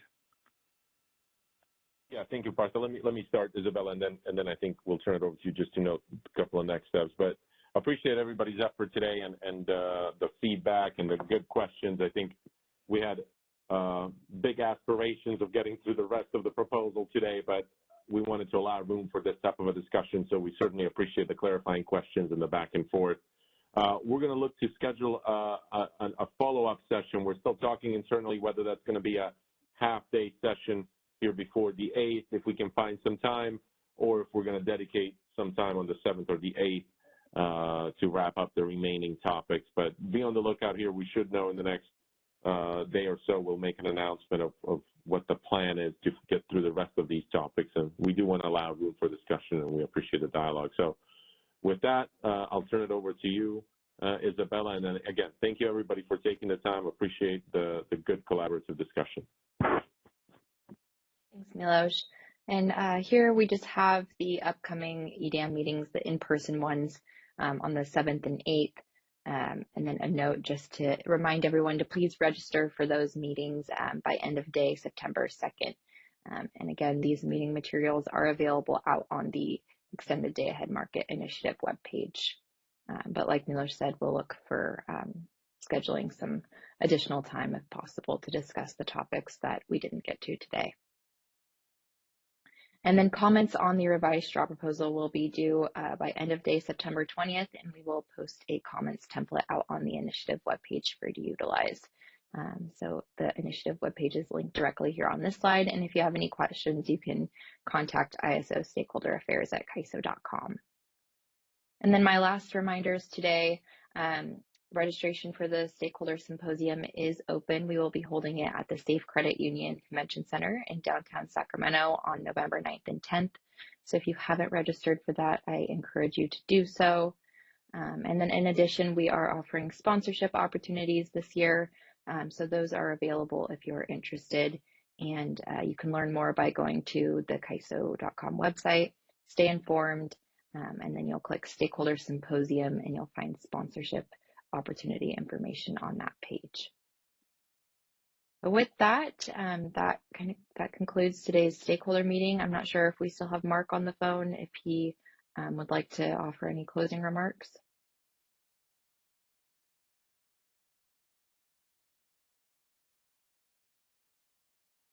It looks like we might have lost Mark. So with that, thank you all for joining us, and have a great rest of your evening.